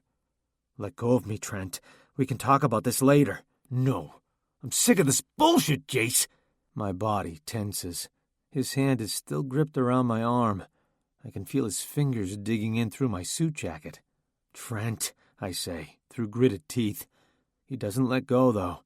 If anything, his grip tightens. I need to get out of here. Celia is out there somewhere, wandering the streets alone and upset. I yank my arm from his grasp and push past Trent, but he grabs me by the shoulder and spins me back around. I punch him. It happens before I even realize I'm doing it. My hand balls up and my arm sails forward, and then my fist is connecting with his face. He staggers back a step, shock and anger and sorrow all flitting across his face in equal measure. What the fuck, man? Shit, fuck. I bounce from foot to foot, still eyeing the front door of the restaurant. I make a choice. I'm sorry, man. I have to find her. I love her. And I hope that under your anger, you can see that my heart's in the right place this time. I don't wait for him to answer, because I've already been standing here for too long. And because I can tell by the expression on his face that he doesn't understand. Not at all. Fuck it. I have to find Celia. I burst through the restaurant and out the front doors onto the sidewalk. I look frantically around for any sight of the pale pink dress she was wearing. There are a million people around, or at least it seems like it. But Celia isn't one of them. Celia! I call her name, and then I shout it louder. People are leaving me a wide berth on the sidewalk now, and I know I must look half deranged. Fuck, I don't see her anywhere. I go to the end of the block and peer around the corner, looking around in all directions, trying to see if I can figure out which way she went. My breathing is coming hard now, and it's half adrenaline and half terror. Adrenaline from punching Trent, and terror that I might have irrevocably fucked things up with Celia. I grab my phone out of my pocket and jab at her contact info as I walk back toward the restaurant. But the phone just rings and rings before finally going to voicemail. Even the sweet sound of her voice in the recorded greeting is enough to slay me. Can I help you, sir? I spin around and see the valet from the restaurant, the blonde kid who'd parked my car for me earlier. I breathe deeply. Yeah, did you see a woman in a pink dress, black hair? He grins. Big tits? Really? He holds out his hands in front of his chest, but drops them as soon as he sees how I glare at him. He swallows. Yes, sir. She got into a taxi just a couple of minutes ago, right before you came out of the restaurant. Fuck. Okay, Jace, breathe. This is okay. She probably just went back to the hotel. You can find her there. Tell her how you feel. Tell her you were an idiot not to see it sooner. Tell her you'll fix things with Trent, that you don't care. The kid is still staring at me, his expression somewhat wary. Can I get your car for you, sir? Yes, you can get my fucking car for me, Jesus, and hurry! The kid scurries away, and I run my hands through my hair in frustration. As I stand there waiting, I realize that Trent hasn't come out of the restaurant looking for me. In fact, no one has. By now, he's probably told all of them about my lie. My whole family will know that Celia isn't my fiancée, that I'm still just the fuck up I was 10 years ago. How did this go so wrong? I shake my head. Because you're an idiot, Jace. Who but an idiot would think that a half-cocked scheme to enlist a fake fiancé would actually work? The kid still hasn't come back with my car, but I'm tired of waiting. I have to get back to the hotel, now. I flag down a cab. Grand Windsor Hotel, I tell the driver. And there's an extra 100 in it for you if you can get me there in 10 minutes or less. You got it, mister, the cabbie says, tipping his hat at me in the rearview mirror, and then peeling away from the restaurant faster than a bat out of hell. We get to the hotel in 7 minutes, and as promised, I pay the $20 fare and tip the driver an extra 100 for his lead foot. I race up to the room as fast as I can. Please let her be there, I think. Please let her be curled up in the bed, wearing that skimpy little tank top and watching Pawn Stars or something. But when I slide in the key card and open the door to our room, my heart sinks. It's empty. No Celia. I sit down on the edge of the bed for a minute, trying to collect my thoughts. Where else would she be? Maybe downstairs at the bar having a drink? Maybe she ran out to get something to eat, since we never got a chance to finish our dinner. That's when I notice that there's something different about the room. I look slowly around. The fluffy white hotel bathrobe Celia had been wearing this morning, when she'd come out of the shower looking so sexy and fresh, is still hanging over the back of the wingback chair where she'd thrown it.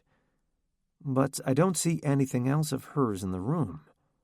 The suitcase that had been sitting on the floor, the stack of clothes that had been neatly folded on top of it, not even the stick of deodorant that she'd left on the desk.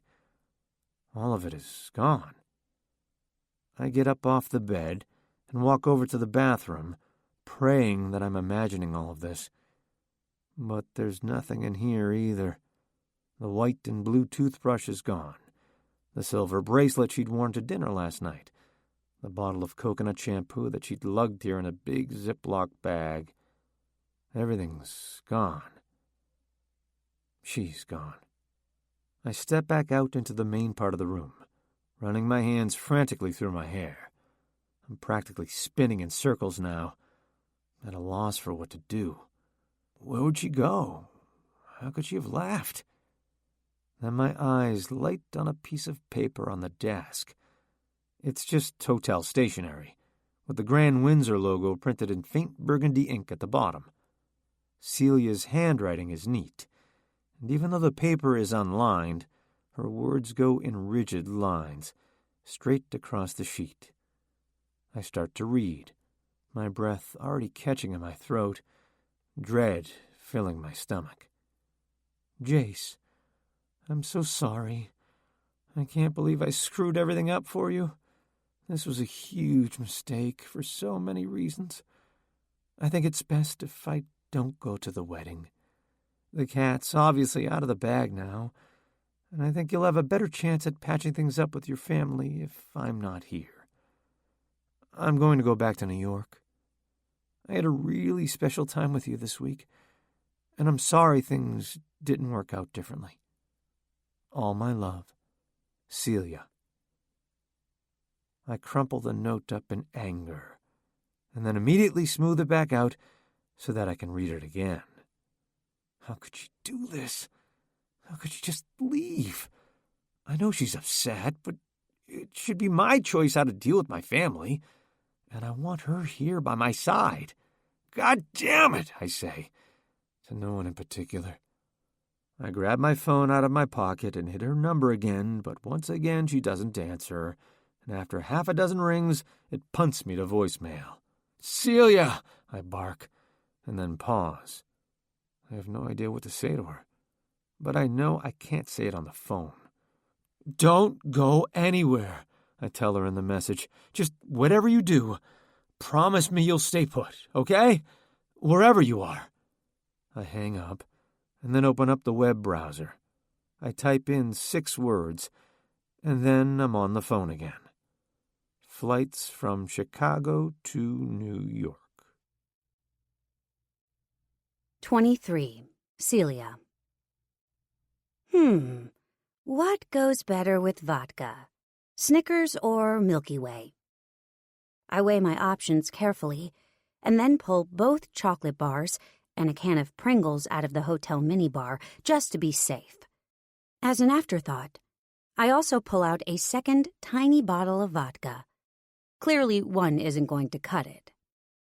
How did tonight go so horribly, spectacularly wrong? Me and my big fucking mouth. It's one thing to have feelings for Jace. One thing to consider telling him about said feelings. Another thing entirely to blurt out in front of his brother that this whole engagement is fake. The look on Trent's face when he came out of the private room and overheard us talking in the vestibule. I'll never forget that look for as long as I live. Anger and surprise and disappointment. I know Jace already feels like a failure and a fuck-up in his brother's eyes. And here I've gone and made everything 10 times worse. I don't know how he's going to fix things with them now. Not after I'd wrecked it so irrevocably. There's no way I can face any of them at the wedding tomorrow. And I know it's better if Jace just stays and speaks to them on his own. Maybe he can tell them that I was dying, and my last wish was to go to a stranger's wedding? I shake my head, wiping a fresh round of tears from my eyes, and crack open one of the little bottles of vodkas. It's barely more than a shot, but goddamn does it burn when it hits the back of my throat. I chase it with half the Snickers bar and a handful of barbecue Pringles. I had intended to get on a flight tonight, but both airlines I tried told me they were booked. The earliest they could get me on a flight was tomorrow afternoon. Since there was no way I wanted to have to face Jace tonight, I had gone downstairs to the front desk instead and begged them to find me a new room. Now I'm on the 6th floor, just a few floors away from our original room. Jace doesn't have to know. It's better if he thinks I'm gone. That way he doesn't have to worry about me. He's called a few times, but that's probably just to find out where I am. Once he sees the note I've left, I figure he'll stop calling. He'll see that this was for the best. I turn on the television and flick around until I find a Pawn Stars marathon and settle in. I finish off the second little bottle of vodka and the Milky Way bar, and by that point, I'm feeling disgusting on top of sad. Oh, if only Jace could see me now, I think bitterly. When the 4th episode of Pawn Stars finishes and the channel switches over to an infomercial for a bizarre exercise device called the Ab Rebel, I click off the television. I turn off the lamp beside the bed, too, hoping I'll be able to sleep, but instead I just lay there and stare up at the ceiling. I feel like I just picked up a handful of sand and watched every last grain slip from between my fingers. Things with Jace had been, well, even though they'd been fake, they'd been perfect somehow. When he held me in his arms and when he kissed me, and when we compared childhood scars, and when we laughed, and when we ate cold eggs at the buffet downstairs. Those things had felt real. They had felt staggeringly, heart-stoppingly real. But no, they weren't. They aren't. And even if they had been, even if Jace felt an inkling of what I felt, I've blown it. He's never going to want to talk to me again. Not after how I screwed things up so badly for him. I fumble in the dark and grab my phone off the nightstand. As soon as I pick it up, the screen light comes on, nearly blinding me. I know the phone hasn't rung, but I still have to check. But no, there are no new missed calls. Jace had called twice earlier and left one message, which I hadn't listened to. As I expected, the calls had stopped right around the time I figure he would have gotten back to the hotel. Which means he saw my note and realized I was right. And that he was better off without me here. Which is what I wanted. Right? Ugh. I drop the phone back on the nightstand and sling my arm over my eyes. My eyes are still damp from crying, and I can feel my eyelashes wet against my skin. I take my arm away and then stare up at the ceiling of the dark hotel room some more. I stare for a long, long, long time. By the time sleep finally comes, the sky is turning the same shade of pink as the dress I'd been wearing at a dinner that seemed forever ago now. I'm jolted awake just a couple of hours later by the brash ring of my phone, and then the crash as it vibrates its way across the nightstand and onto the floor. I reach down for the phone and scoop it up. Once again, the light from the screen blinds me, but I squint to make out the time. Jesus, it's not even 8 in the morning yet. I look at the call display. Jace. Seeing his name there, spelled out in blinding white letters, guts me. Why is he calling me so early? Or so late? Is he okay? My mind immediately starts turning through every horrific possibility. That he stayed out all night getting drunk. That he's hurt. That something happened to him after I ran off last night. Even though I don't want to, I hesitantly tap the phone to answer it. Hello? My voice is still hoarse with sleep, despite the adrenaline coursing through me. Where are you? I'm in bed. Open the damn door. I need to talk to you. My heart races. If he came to find me, then maybe he doesn't completely hate me. I throw my legs over the side of the bed and creep over to the door. I stand there for a moment, trying to see if I can hear him outside the door. There isn't a sound. I'm wearing the world's tiniest pajamas, so I open the door only a crack, peering out into the silent hallway. My heart sinks. He isn't there. Where are you? I breathe into the phone. I'm standing outside your door, he says impatiently. Confusion rushes through me. I open the door again, throwing it wider this time, not caring if I'm putting on a show for my neighbors. I look both ways down the hall. No Jace. No, you're not. Yes, I am, trust me. I had to slip your doorman $100 just to let me up. My doorman? Oh, God. You're in New York? My voice is barely more than a whisper. I don't want to believe it. Yes, I told you I'm right outside your... He pauses. Wait. Where are you?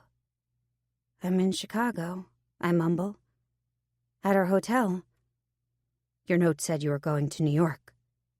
I tried, but I couldn't get a flight. I apparently did not have that problem. His voice is filled with bitterness. I close the door and slump against it, letting myself sink all the way down to the floor. Jace is in New York, chasing after me.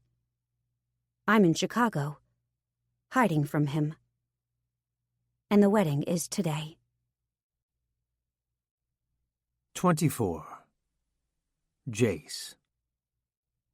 Of all the stupid, impulsive things I've ever done in my life, Flying off to New York to chase after Celia has to rank number 1 on the list. Stupider even than lying about the fact that I had a fiancé in the first place. Stupider than convincing a woman I'd met at the bar to pretend to be my betrothed. Stupider than every other stupid decision. Because this time, I've really blown it. If there was any chance of Trent forgiving me, it's gone now. If I don't show up to the wedding today, if I don't at least make an effort to apologize about Celia, he'll probably just cut me out completely. Tell Mom that he tried, but that I'm still the irresponsible liar I was 10 years ago. I press the phone against my ear. I can hear Celia crying softly on the other end of the phone, but I have no idea what to do about that right now. Listen, I'm going to hang up now, I tell her. I'm going to call the airline, see if I can get another flight out this morning. If I can get something fast, I can still make it in time for the wedding. Okay, Celia whispers. Jace, we'll talk about it later. I don't mean to cut her off, but I'm too busy thinking about how I'm going to get back to Chicago in time. I'm already doing the math in my head. The wedding isn't until 3. Factor in the time difference, and I have plenty of time to get back there, right? Okay, Celia says again. I'll let you go then. Hey, I say, before she hangs up. I stare wildly around the hallway outside her apartment. I have no idea what to say to her right now. I'll keep you posted, okay? Thanks. Her voice is barely a whisper, and when she disconnects the call, it's almost as if she just faded away. I lean my head against the door of Celia's apartment and then punch my fist against the wood. Fuck! The word echoes through the empty hallway. I hear a door open behind me, and the little old lady with curlers in her hair pokes her head out. She glares at me. Sorry, I mutter. You ever just have one of those days? Her frown intensifies, and I shrug an apology before stuffing my phone into my pocket and heading back towards the elevator. As I ride back down to the lobby, I try to work out a plan. I'll find a coffee shop or something, somewhere I can make a few calls. Well, maybe I should just go to my apartment. At least I have beer there, and I could check on Steve, make sure my buddy from the bar has been feeding him okay. I'm just stepping out of Celia's building when my phone rings. I glance down at the display, thinking it's going to be her again, but it's a Chicago number. Trent. Shit.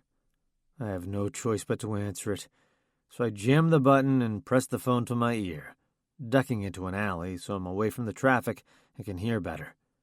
Hey, I say hesitantly. I have no idea what to expect. Where are you? What do you mean? Trent toughs out a breath. I mean, where are you? We were all going to get ready together. There's a photographer coming at noon. Shit. I went to get a haircut. I thought you were pissed at me. Trent sighs again. I am pissed at you, but that doesn't mean I don't want you here. You're my brother, after all. Right, I swallow. Look, just text me when you're back from your haircut or whatever. I've got a shot of Jack Daniels with your name on it. I smile. Sure. Yeah, sure, man, I will. Won't be too long. I hope. Good. I hang up the phone and shake my head. Now I'm really determined to get back there in time for the wedding. I don't want to bother going all the way back to my apartment, so I duck into a little cafe and call up the airline, the same one that had been able to get me out here so quickly last night. Unfortunately, the woman on the other end of the line tells me they don't have any flights until the evening. I do the math and realize that even with the time difference, I'd get back to Chicago too late for the wedding. Are you sure there's no way you can get me on an earlier flight? I beg. I'm sorry, sir. You could come out to the airport and we could put you on standby, or you can try another airline. Otherwise, the evening flight is the only option. I disconnect the call without saying anything, and then slam my phone down on the table. Half the skinny assholes in the stupid hipster cafe glare at me. God, I hate the city sometimes. I look up another airline and try them, and then I try a third and a fourth. Everyone I talk to says the same thing. Nobody has available flights until the evening. I hang up after the 6th airline lets me down. It's starting to look like going out to the airport and trying to get on standby is my only option. But given how airlines overbook these flights these days, I'm not very optimistic about that option.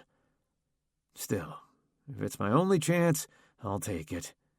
I text Celia to tell her I'm going to head back out to the airport and try to get on standby. I don't hear anything back right away, but maybe that's for the best right now.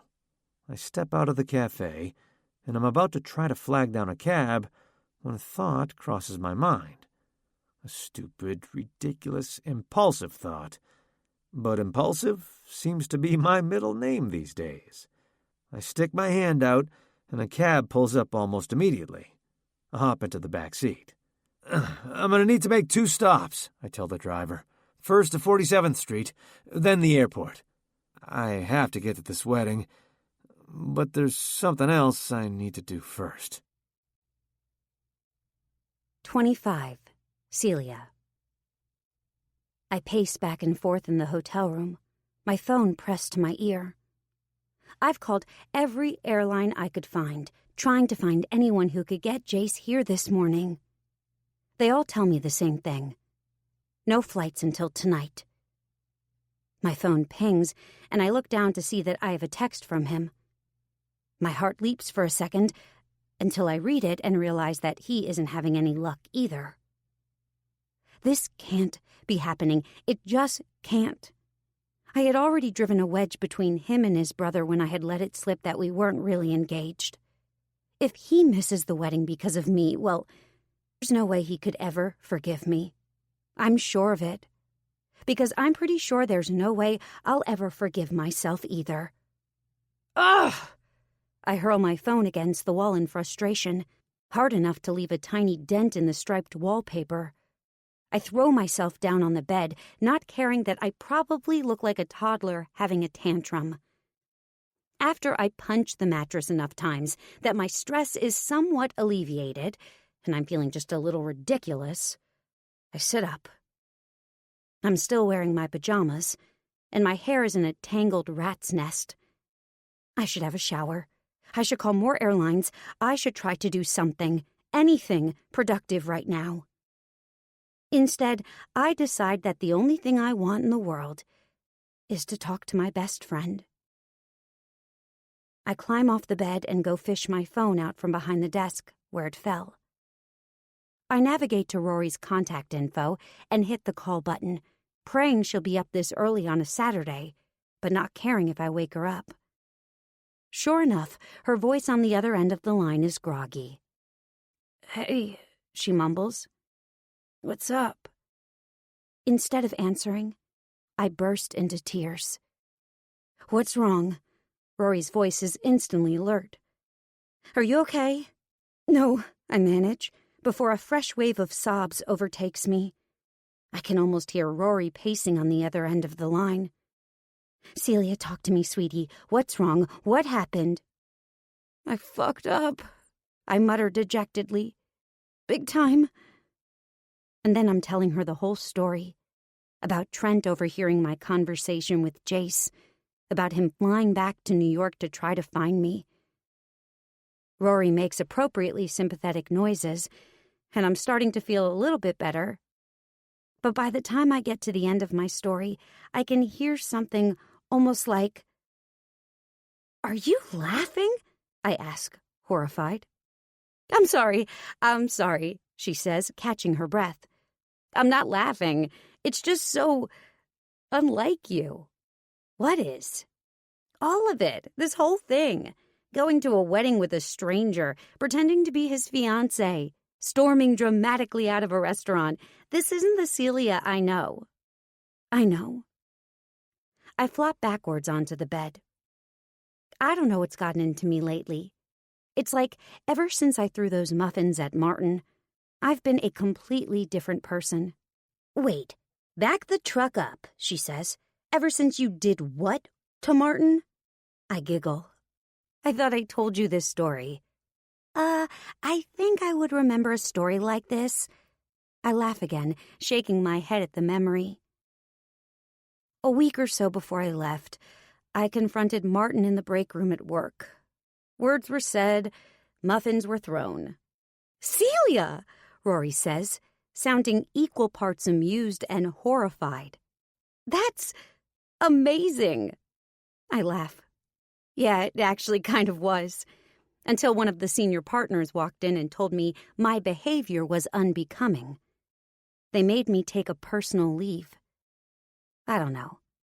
Maybe that's why I agreed to this whole thing with Jace. I didn't want to think about Martin, or about the fact that I couldn't even go to my job anymore.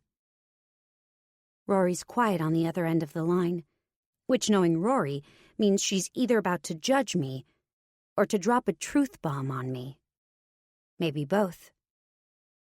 "You know, I thought you were crazy when you told me about this thing with Jace," she admits. "I thought you'd gone off the deep end, that you'd given up on love entirely. But now I wonder." My heart flutters in my throat. Wonder what? Rory takes a moment before she answers. "I wonder if maybe it wasn't exactly the opposite. Maybe you were finally jumping." I let out a breath I didn't even realize I was holding. "Yeah. You've always been so caught up in your own head," she continues, "always having to be Miss Perfect. But no one's perfect, Celia." "I know. At least I know that now." "Maybe Jace is good for you, and maybe you're finally ready to let go a little." Tears are streaming down my face, pooling on the duvet underneath me. I try to wipe them away, but the tide seems endless. "What do I do now?" I ask Rory. "Jace is stuck in New York. He'll never forgive me if he misses the wedding." "Well," Rory says thoughtfully, "I don't know if I agree with you about that. If he's the guy you say he is, I think he'll be open to forgiving you. But you know who could help you with this, don't you?" As soon as she says it, my jaw clenches. "No." "I'm not saying you have to call him. I'm just saying if anyone could pull in a favor and get a flight on such short notice, it's probably him." "You're right," I mutter, even though I hate the very notion. "Thanks for your help, Rory." "Of course, babe. Let me know if you need anything and keep me posted. You can send Jace my contact info if you want, in case he needs anything while he's here." I promise I will. And then I hang up. I stare at the phone in my hand as if it were a poisonous snake. I can't do it. I can't. Not after everything that happened. Everything he put me through. Then my phone buzzes. Another text from Jace. "Still no luck. Think I have no choice but to try standby." I text him Rory's contact info, even though I doubt he'll reach out to her, and then I bite my lip. I hate, loathe the thought of doing this. But the thought of Jace missing the wedding is a million times worse. I scroll through my contacts until I find the one I'm looking for. I hadn't been able to delete his number from my phone entirely because I still needed it for work. But I changed the name on it to Fuckface, which always gave me a sense of smug satisfaction. I take a deep breath, then hit the call button and watch as my phone says, "Dialing Fuckface." With every ring, I think about hanging up. But then I picture Jace stuck at the airport in New York, while his brother says I do. Finally, he picks up the phone. His nasally voice is like nails on a blackboard. How could I have ever thought I wanted to marry this man? "Martin Covington." I take a deep breath. "It's me. I need a favor." 26. Celia. I pace nervously around the small executive airport. Jace's plane was supposed to land 10 minutes ago, and there's still no sign of him, or of it. I check the time on my phone again and tell myself to relax. There are still 3 hours until the wedding, and even with the hour it will take to make it out to Luke's place, that still leaves plenty of time. He'll make it. He has to. Martin had been able to call in a favor with one of his clients and get Jace on a private executive plane. He hadn't exactly been thrilled about doing me a favor, but I reminded him that he owed me. The bastard still made me swear to never throw another baked good at him. I'd promised, but I was already mentally cataloging other things I could throw at him the next time I saw him, preferably sharp and pointy things. Still, I have to admit that I'm grudgingly grateful. Now Jace won't miss the wedding, and there's at least a slim chance that we can move past all of this.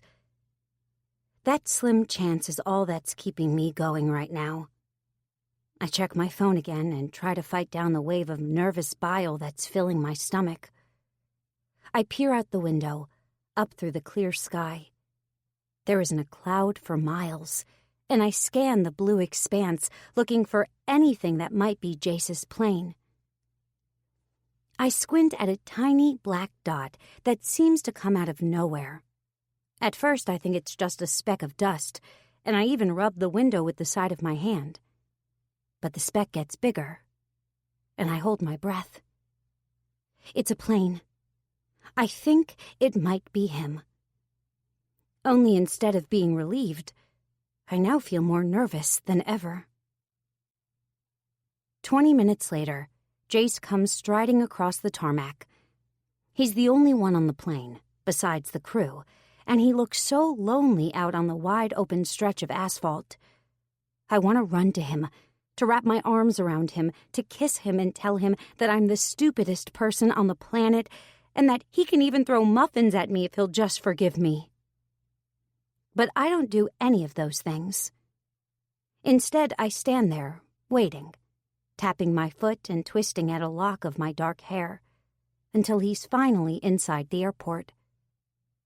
When he finally steps inside, his eyes scan the room until they land on me. There's a moment where I think everything's going to be okay. There's a look of relief in his eyes. Not just relief either, but longing and hope. But as soon as it appears, it's gone again.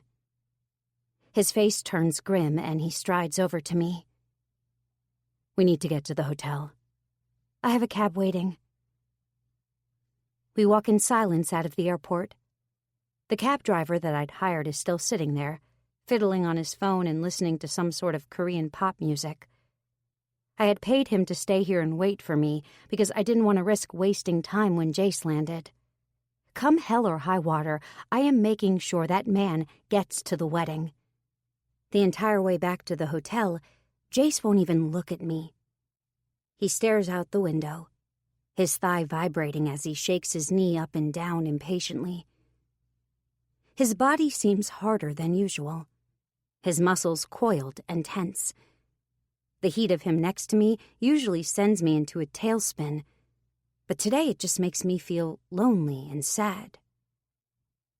I want to apologize, but the words feel stuck in my throat. Mostly, I'm just scared, though. Because what if I apologize and it's still not enough? What if he hates me? I can't exactly blame him if he does. I've made such a mess of this weekend. He's probably counting down the hours until we're back in New York and he can safely avoid me forever. So instead of apologizing, I just knot my fingers nervously in my lap and stare out the window, telling myself that I'll talk to him after the wedding, and praying that there's still a chance for us. The wedding is at Luke's place, but the wedding party is gathering at the Grand Windsor Hotel to get ready and take some pre-ceremony photos. So that's where we have the cab take us. As soon as we get there, Jace heads straight for the elevators. I follow him because I'm not sure what else to do with myself, but I hesitate when he steps inside. He hits the button for his floor, and then turns around to look at me. I'm still standing outside the elevator, looking in nervously. Something twists in Jace's face, and then he jerks his chin, gesturing for me to come inside with him.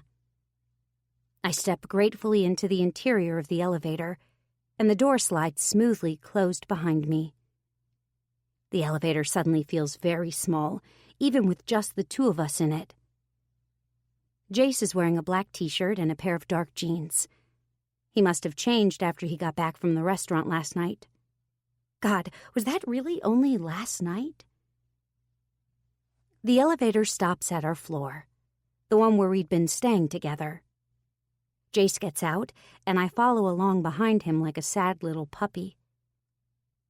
When we get to the room, his stuff is all still there. I guess he didn't check out last night. The suit he'd been wearing at dinner is balled up in a pile on the floor. I want to be helpful, so I go to the closet and pull out the bag that holds his tuxedo. He takes it from me wordlessly, unzipping it and pulling out the crisply pressed fabric. I sit on the bed as he changes. I can't help but watch his sculpted body as he undresses, remembering all the times my fingers have grazed across his skin, the way his muscles tensed and flexed when he fucked me, the solid, comforting weight of him in the bed next to me. A pang of loneliness rings out in my heart, even though he's standing just a few feet away from me. How is it that you can be so close to someone and still feel so far apart? When he's finished changing, he turns to me. "Look okay?" he asks. He's got a half grin, and it's sweet and charming and self-effacing, and all I want to do is kiss it right off his face. I stand up and take a few tentative steps towards him, then reach out and straighten the yellow bow tie. "You look amazing," I tell him truthfully. Jace might be a jeans and t-shirt kind of guy, but God, he looks hot in a suit. His grin deepens, carving out a dimple in one cheek. "Yeah?" "Yeah." For a moment, we do nothing but look at each other. My hands are still holding on to the ends of his tie. They seem almost frozen there. Afraid to move any further, but equally afraid to move away. The silence between us grows until it feels like an unbreachable chasm. Jace glances down at his watch. "Shit, I have to go. I was supposed to meet Trent ages ago for photos." He grins ruefully. I told him I was getting a haircut. He runs his hand across the top of his head to the clearly uncut hair. I actually laugh. He'll be so preoccupied with the wedding, he won't even notice, I assure him. "You're probably right about that." He pauses and then takes a step backwards. I let go of his tie. He's already walking towards the door. Just before he goes, though, he turns back to face me one more time. I can't read the expression that's written on his face. "We'll talk later, okay?" He looks like he wants to say something else, but he doesn't. "Okay." My voice is a whisper. And then he's gone. 27. Jace. I make my way up to the 16th floor, where Trent and Hannah have booked a couple of suites for the wedding party. I'm crazy late now. I was supposed to be there hours ago. But better late than never, I guess, and I'll still be able to ride out to Luke's with them in one of the limos they had reserved. I knock on the door of the suite number Trent has texted me, and then push the door open without waiting for a response. I'd assumed the room would be bustling with activity, but instead I find Trent alone, sipping from a glass of something that looks like scotch, and leaning his forehead against the floor-to-ceiling window. "Hey, man, sorry I'm late." Trent turns around, startled. He relaxes a little when he sees me, but he still looks distracted. "Oh, don't worry about it." His voice is tight. I close the door behind me and cross the room towards him. You okay? He nods, but goes back to looking out the window. Where's Luke and the photographer? I thought you guys were doing photos. I ask them to leave. An anxiousness starts to build in my gut. Trent, talk to me. What's going on? I'm getting married, he says, without turning around. Yeah, you are. I look down at my watch again. In less than 2 hours. Trent finally turns around. His face is pale, his normal confidence nowhere to be seen. Am I really ready to do that? He asks. The expression on his face is, I don't know. I've never seen my brother like that before. What are you saying, Trent? Are you having second thoughts? He looks horrified. God, no. I love Hannah. What if I'm not ready? What if I'm not a good husband? What if... I don't know. He takes a long swallow of his scotch and shakes his head. I walk over to the little table where the crystal decanter of scotch is sitting and pour a double's worth into one of the short vintage tumblers sitting there. I take a swig, not bothering to savor it, even though, knowing Trent, the damn bottle probably cost at least a couple grand. Trent, look, we may not be that close anymore. Hell, sometimes I think I barely know you. But you're also my brother, and I've known you for a hell of a long time. I also know what love looks like. And you love Hannah. Hannah loves you. All the rest of it is stuff you guys are gonna figure out together. Trent looks at me, almost as if he's seeing me for the first time. Do you really think so? He says. Do you think love is enough? Instead of giving him a platitude, I actually stopped to think about his question. Is love enough? Is love enough to overcome the differences between two people? Is it enough to overcome all the mistakes, the lies, the false starts, the things left unsaid? I hope so, buddy. In fact, I'm kind of counting on it. Trent nods and sips his scotch. He's already starting to look a little more calm than when I came in. We make our way over to a couple of wingback chairs in front of the window. You thinking about Celia? Trent asks. He's the one studying me now, and I take a steadying sip of the peaty alcohol. Thinking about a lot of things, I admit. Can I ask you something then? Sure. He pauses for a second before speaking. Why'd you lie, Chase? About having a fiancé? I didn't care if you were with someone or not. I invited you to the wedding because I wanted you to be here. I grin. I thought you invited me because Mom told you to. He chuckles. Well, she may have given me the push I needed. She was always good at that. Yes, she was. I chuckle too. But I wanted you to be here. You know that, right? You're my brother. It's not right that we've let things go on this way for so long. I shift uncomfortably in my seat. Trent and I aren't exactly used to having heart-to-hearts, even though part of me's glad that he's finally bringing this up. I guess I just felt like a dumbass, I admit. I look out the window so I don't have to look at my brother. It was hard living in the shadow of the two golden boys, especially after you guys started Lofton Barn. And then I went and fucked up that account and I fired you, Trent finishes. Yeah. Jace, firing you was a huge mistake. I've always regretted it. Trent takes a drink of his scotch and turns to look out the window, too. We were so on edge back then, Luke and I. We were trying so hard to get this business off the ground, and it felt like every single decision was going to make or break our success. When we lost that account, I panicked, and I took it out on the only person I could. You. He shakes his head. That was stupid, and I'm sorry. We should have tried to find a way to work it out together. Funny thing is, We actually ended up getting that client back a year or so later, and they screwed us out of all kinds of business. We ended up losing more money having them as a client. I have to laugh. So what you're saying is, I did you a favor. Trent laughs too. Yeah, I guess you did.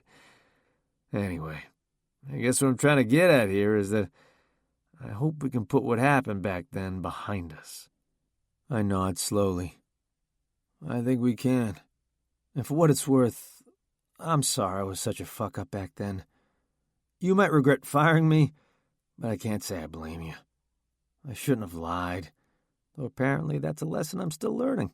I grin ruefully, and Trent chuckles. You know, you could still bring Celia to the wedding if you want. I raise my eyebrows. Is that really the best idea? He shrugs. She might not be your fiancée, but I have the funny feeling she might just be a keeper. My stomach twists at his words, but I force myself to stay cool and take another sip of scotch. Why do you say that? I finally manage. Well, she really went out of her way to make sure you got back to Chicago in time for the wedding. My stomach drops 6 inches. You knew about that? He laughs. Yeah, she needed your date of birth for the passenger manifest. Calling in a favor with her ex to get your impulsive ass back here? That's devotion, man. He's grinning, and I feel my heart speed up. Celia hadn't mentioned how she got me on that private flight, just that she'd called in a favor at work. I had assumed it was some client of hers, but knowing she'd called Martin after everything he had done to her. You really think it would be okay if she came to the wedding? He nods. I already talked to Hannah about it. We both have a funny feeling that we might be seeing more of Celia in the future, even if your so-called engagement isn't for real. Yet. I grin. My heart feels about 3 times bigger than it did when I came down here, and I'm glad I got to have this talk with Trent, for so many reasons. Anyone ever tell you might be smarter than you look? I ask Trent. He grins, wagging his eyebrows. Every damn day, little brother. Every damn day. Now go find your girl. We have to leave for Luke's in less than 10 minutes. I get up and reach out my hand to shake Trent's, but instead, he stands up and gives me a tight hug. I clap him on the back, but when we pull apart, I squint at his face. Dude, are you wearing makeup? Trent grins ruefully. Well, someone punched me last night, remember? Oh, shit. I'm so sorry about that. Trent waves it off. Nothing a little concealer can't fix. At least according to Hannah's makeup girl. I think she did a pretty good job, don't you? I chuckle, shaking my head. Yeah, she did a good job. Trent claps my back again. Now, what are you waiting for? Don't you have a girl to go see? He doesn't have to tell me twice. 28. Celia. I pull open the door of the mini-fridge and breathe a sigh of relief. They restocked it. I pull out my new favorite combo, vodka and Snickers, and settle in on the bed.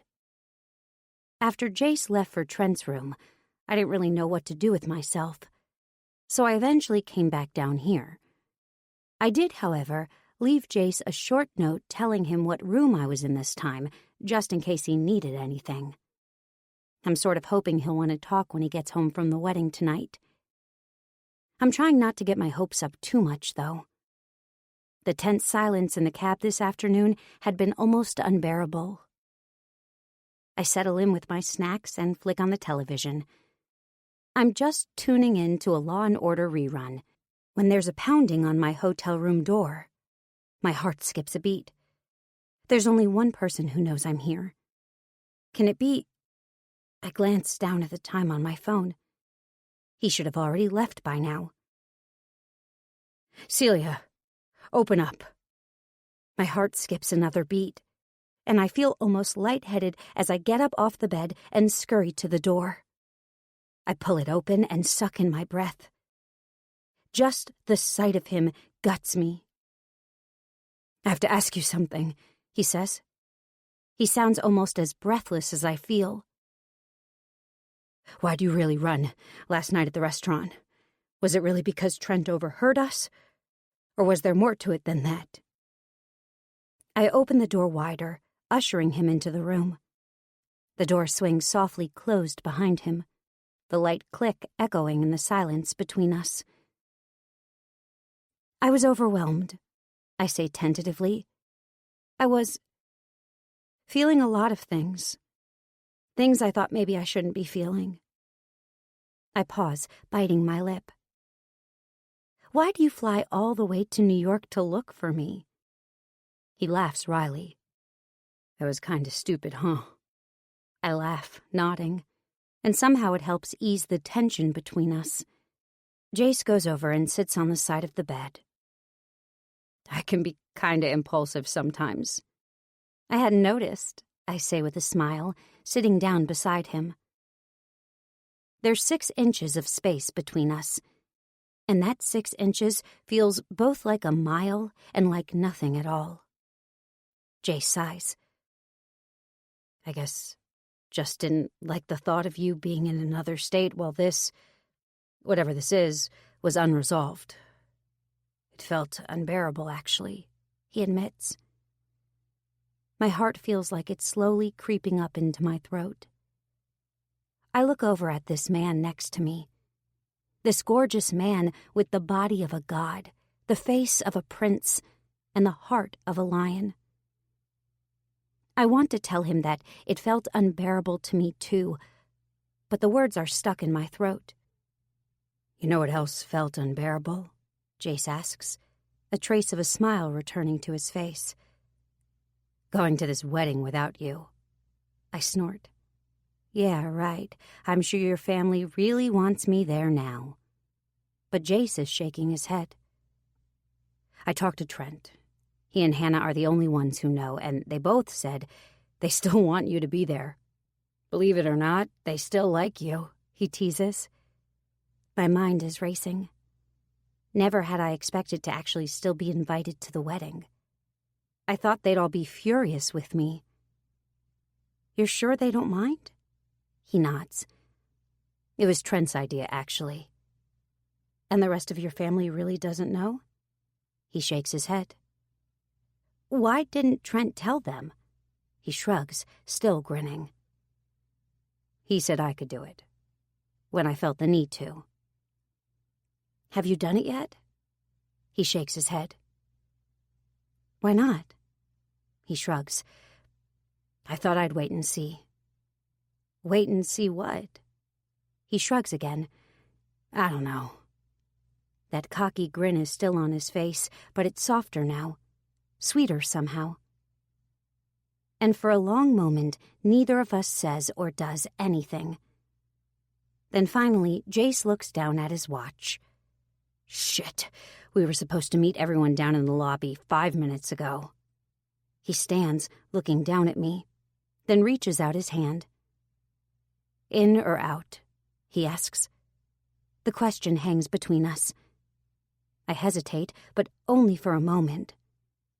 And then I slip my hand into his. In. 29. Celia. I'm expecting the car ride out to the wedding to be awkward, but we end up riding with Luke and Sloane and Allie, and we spend most of the time drinking champagne and laughing our asses off about things that aren't even really that funny. Everyone has that nervous energy, that buzz you get before something big is about to happen. I realize that Jace is right, that Trent and Hannah clearly didn't tell anyone else about our lies, because Luke and the girls don't act any differently around us. Jace sits next to me in the back of the limo, but I can't help but notice how he keeps his distance. His thigh presses against mine in the back seat, but only because Luke is on the other side of him, keeping him from moving over too much. His hands stay planted firmly in his lap, not coming anywhere near me.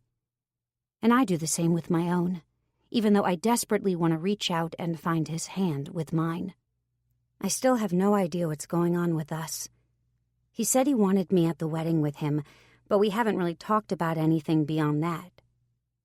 And even though we danced around the subject of our feelings, neither of us has quite come out and said anything yet. I'm sure, though, that the connection I feel with him isn't just in my head.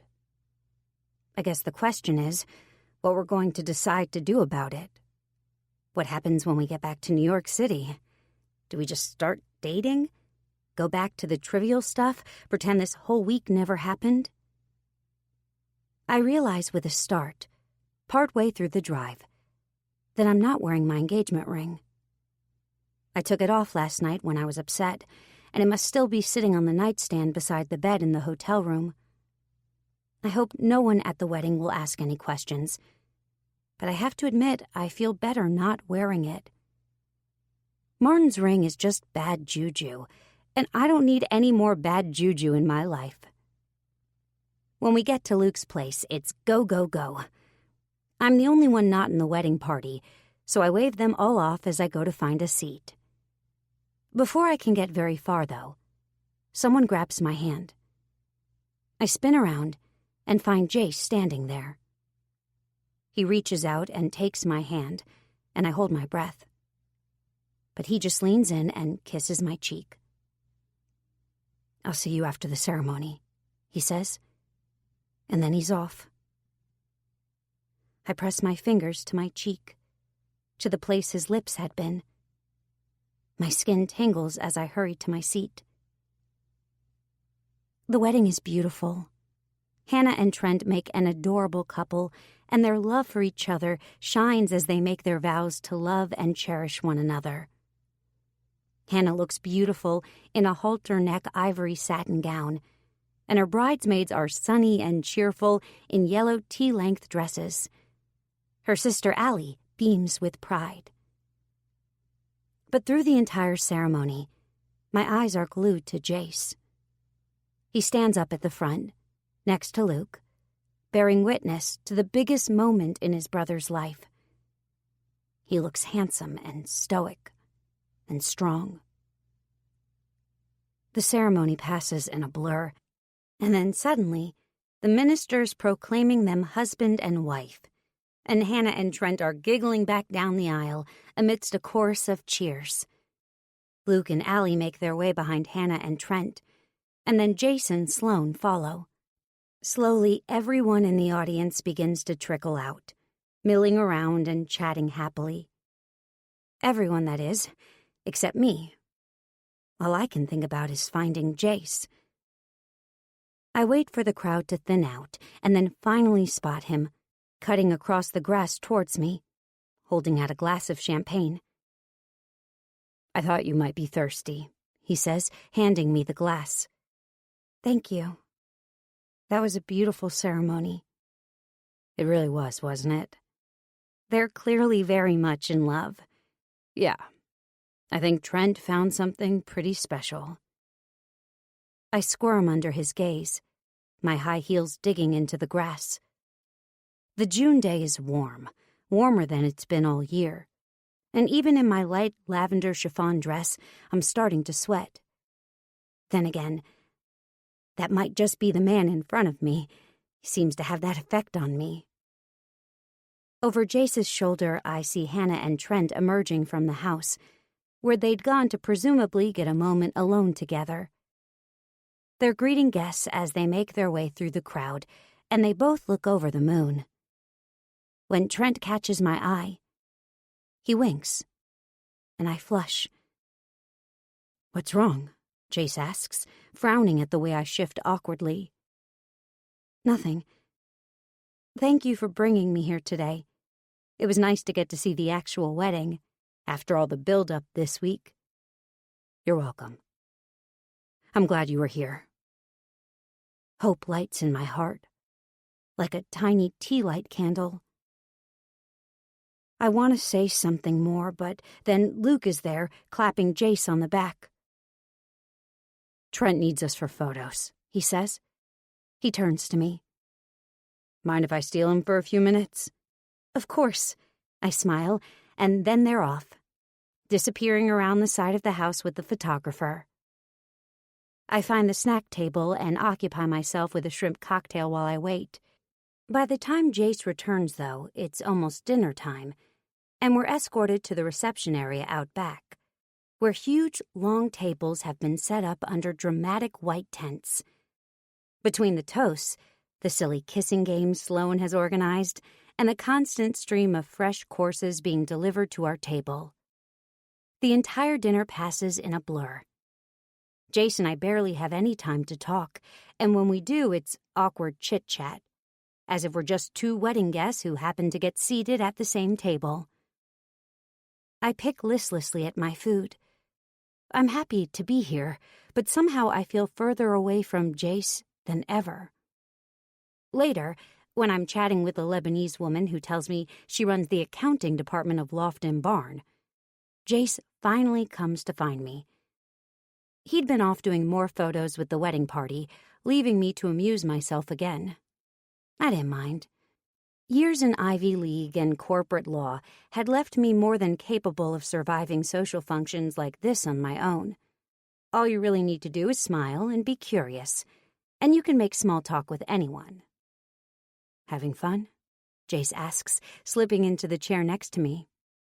I am, actually. Good. Would you like to dance? I hesitate, but then nod. I would. I excuse myself from the table and let Jace lead me onto the dance floor. It's a slow song. There's been quite a mix of them tonight, and he slips my hand into his and puts his other hand on my waist. He draws me to him as we sway to the music. The reception seems to melt away. The people, the DJ, the song, the tent, the night sky. It's all nothing compared to Jace's arms around me, his breath warm against my cheek. It's somehow the happiest and the saddest I've ever felt. I use the hand that's resting on Jace's shoulder to discreetly wipe away a tear. But I guess I'm not discreet enough because he looks down at me in alarm. What's wrong? Nothing, I say, shaking my head. I force a grin. I always cry at weddings. Okay, the wedding was over 4 hours ago. Now you're just crying at a Meatloaf song. I laugh, despite myself. I can't help it, I tease. It's just a really emotional song. Jace shakes his head. Come here, he says, pulling me closer to him. His body is so solid and warm against me that I feel like I could spend the rest of my life right here. We dance through that song, and then 2 more, and then Jace is leaning into me. This feels right, doesn't it? He murmurs the words into my hair, and it takes me a moment to comprehend them. I pull my head back and gaze up at him. His blue eyes are dark, almost gray in the twilight, but the way they burn into me is like a pure white light. Yeah, it does. His hands move against the small of my back, somehow pulling me even closer to him. I can feel his cock starting to stiffen against me, and that tiny sign is enough to thrill me. You know what would be even better? His voice is soft against the shell of my ear. If we got out of here. My breath catches in my throat. Are you sure? Can you do that? He shrugs. It's getting late. Trent said he and Hannah would be heading out around now anyway. We'll just find them and say our goodbyes. He pauses. If you want to, I mean. I bite my lip. Yeah, I want to. Good. Jace smiles and then, still holding my hand, he leads me off the dance floor and back into the crowd. We find Hannah and Trent, and sure enough, they're saying goodbye to another group of guests. We wait until they're done and then let them know we're leaving. Trent wraps Jace in a hug. Thanks for helping to make this such a great night, he says. I can see the grin on Jace's face. Wouldn't have missed it, he says. I try to hang back. I still feel awkward knowing that they know all about our lie. But Hannah pushes past Trent and gives me a hug. "I'm really glad you were here," she says earnestly. "Me too," I admit. "It was a lovely wedding, and I enjoyed getting to know you." "You too, and I'll see you tomorrow," Hannah says. My forehead wrinkles. "I thought you guys were leaving for the honeymoon first thing in the morning." Hannah and Trent exchange a look, and then she smacks her forehead. "Right, too much champagne," she laughs. "Or maybe just a case of bride brain. I guess we won't see you." Trent shakes his head, chuckling. "Come on, Mrs. Whittaker. Let's say the rest of our goodbyes. We have a wedding night to get to, you know." Hannah seems to hum with pleasure as he takes her into his arms and whisks her back away through the crowd. "They're too cute," I laugh, shaking my head. "Yeah, they really are," Jace agrees. "Shall we?" He holds out his hand. This time I don't hesitate. I slip my hand into his and follow him across the wide green lawn, now damp with evening dew. 30.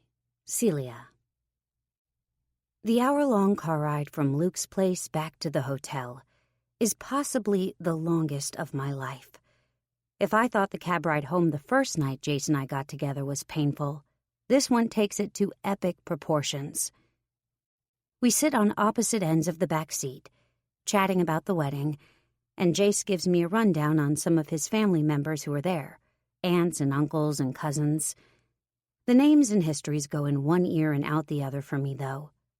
Normally I'd enjoy hearing about his family, but now I only have one thing on my mind. What happens when we get back to the hotel? There are so many things I want to say to him, and yet my body is aching for his touch.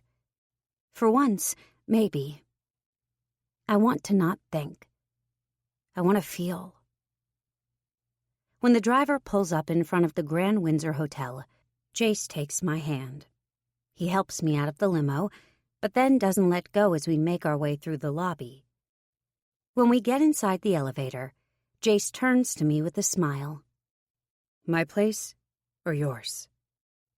Instead of answering, I hit the button for the 10th floor, the room we'd shared all week. Jace nods, and we're quiet again as the elevator dings softly past each floor. He holds the door open when we get to the 10th floor, and then follows me wordlessly down the hallway. I don't really let myself breathe until the door of our room swings closed behind us. Then I turn to face Jace.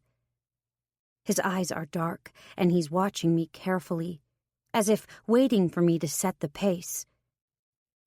Jace. My hands are nodding involuntarily, a distraction from what they really want to do, which is reach out and stroke his hard jaw. He takes a step toward me, closing the distance between us. He leans in until his face is mere inches from mine. "Celia," he says. His voice is gruff, and it seems to catch in his throat. Finally, I unclench my hands.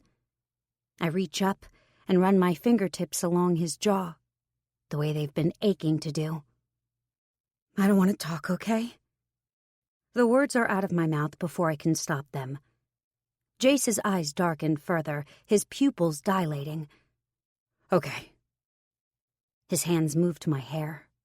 He winds my locks around his fists and tugs gently, tilting my head back just enough so that I'm looking up at him. He's standing even closer to me now, having somehow closed the distance between us completely, and I can feel the heat of his body in front of me. My breath is coming in short pants now, and by the time Jace leans in closer, my lips are aching for him. My whole body aches for him. "Kiss me." My words are a breathless whisper. So unlike me. Or at least that's what I used to think. Funny how Jace has changed my perception of who I am and what I want. Jace is grinning now. That same damn cocky grin that made me melt for him in the first place. "Okay, he says again. His lips against mine are soft and heavenly.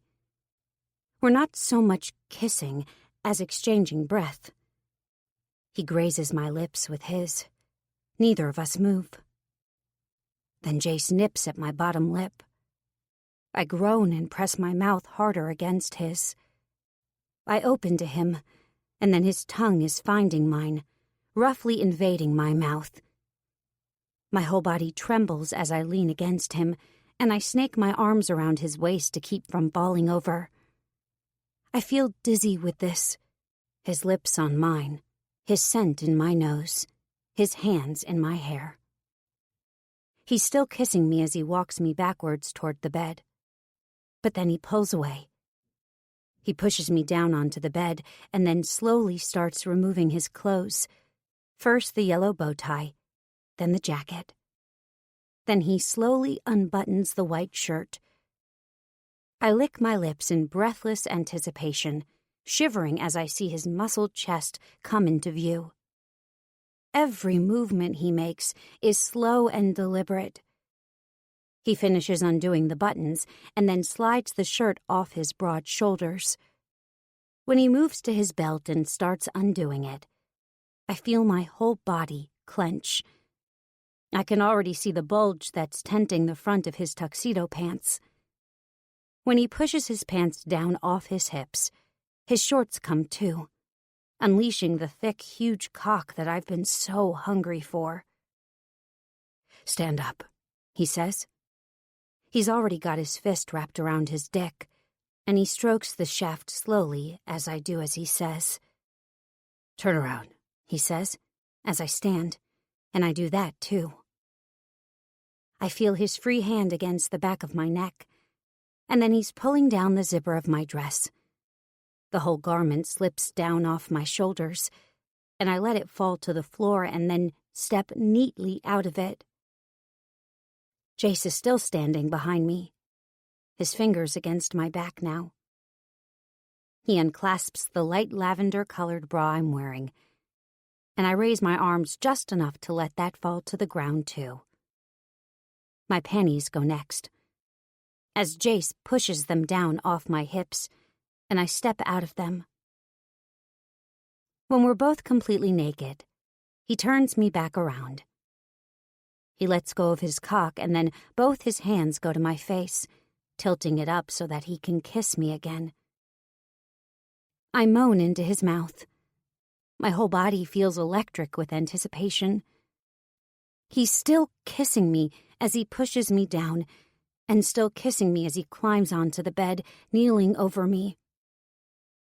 I pull him down on top of me, and for the longest time we do nothing but kiss, as if somehow our lips can say what our voices can't. I twine my legs through his and press my body up against him, wanting to get as close as I possibly can, to feel every inch of his skin against mine.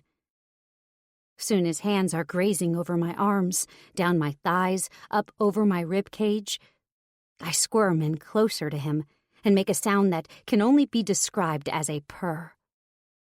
Jace chuckles and pulls away for a minute. His blue eyes connect with my green ones, and for a second it feels like he's staring right into my soul. He sits up and pulls me so that I'm sitting up too, and then he pulls me into his lap. His arms go around my back, holding me to him. I can feel his cock between us, thick and hard and huge. I turn so that I'm facing him and wrap my legs around his waist. Now I can feel his cock pressed up against my slit, and I shimmy against him. Jace groans and winds his hands through my hair. "I need to be inside you," he whispers. All I can do is nod, because God, do I need that too. "No condoms," I whisper. "I want to feel you." Jace hesitates. "Are you sure?" I nod. "About you? Yeah, I'm sure." Jace groans. Whether he understands the deeper meaning in my words or not, I don't know. but he lifts my hips so that he can nudge his cock up against my entrance. And then he lets me slowly sink down on him. I keep my arms wrapped tightly around his neck as he fills me, stretching me almost to my limit. The feeling of his skin against mine, touching in the most intimate way, makes my entire body feel alive. Raw and exposed and on fire. I can't take my eyes off his. We start to move together like that, me in his lap facing him, his hands braced just under my ass to help me rock against him. Our movements are slow and gentle, but somehow I'm already starting to clench around him. Oh, God, Celia. He's holding me so tight to him that my breasts are crushed against his chest, and my clit rubs against his groin. Jace, I touch his jaw with my fingertips, then lean in to kiss him again. My hair tumbles over both of us. As we kiss, Jace starts shifting his hips faster, lifting my ass up and down so that I'm bobbing on his cock. It feels incredible. So hot, yet so intimate at the same time. I clench my walls tighter around him as he thrusts, and he groans into my mouth. Come inside me, Jace, I whisper, my words almost getting lost in my breathless panting. Come and take me with you. Jace growls, so low and deep like an animal, and I can feel his cock start to surge inside me. I bear down on him, grinding my clit against him as all my muscles clench. The eruption comes hard and fast, for both of us. Jace grips my hips and pulls me down even more forcefully on top of him. And then I'm seizing around him, my pussy spasming uncontrollably. My back arches, my head flies back, even my toes curl, totally out of my control. I feel Jace swell and then erupt inside of me, spilling all of himself deep into my canal. We keep rocking together long after our orgasms have subsided, as if both of us are reluctant to give up this closeness. But eventually, Jace's cock starts to soften and slip out of me, and our joined fluids drip down my thigh. I should get up and clean up, but there's no way I want to leave this spot, warm and wrapped in his arms. Jace cradles me and we roll over, so that we're lying on the bed together, my head tucked neatly under his chin, his arms wrapped around me. We're both quiet for a long time. Then Jace kisses the top of my head. Remember the other day when we were talking, and I said missionary was my favorite position? Yeah? Well, I think I'd like to change my answer to whatever that was called. I giggle. I think it's called hell yeah, and I'd like to change my answer too. Jace laughs, low and deep and unconstrained.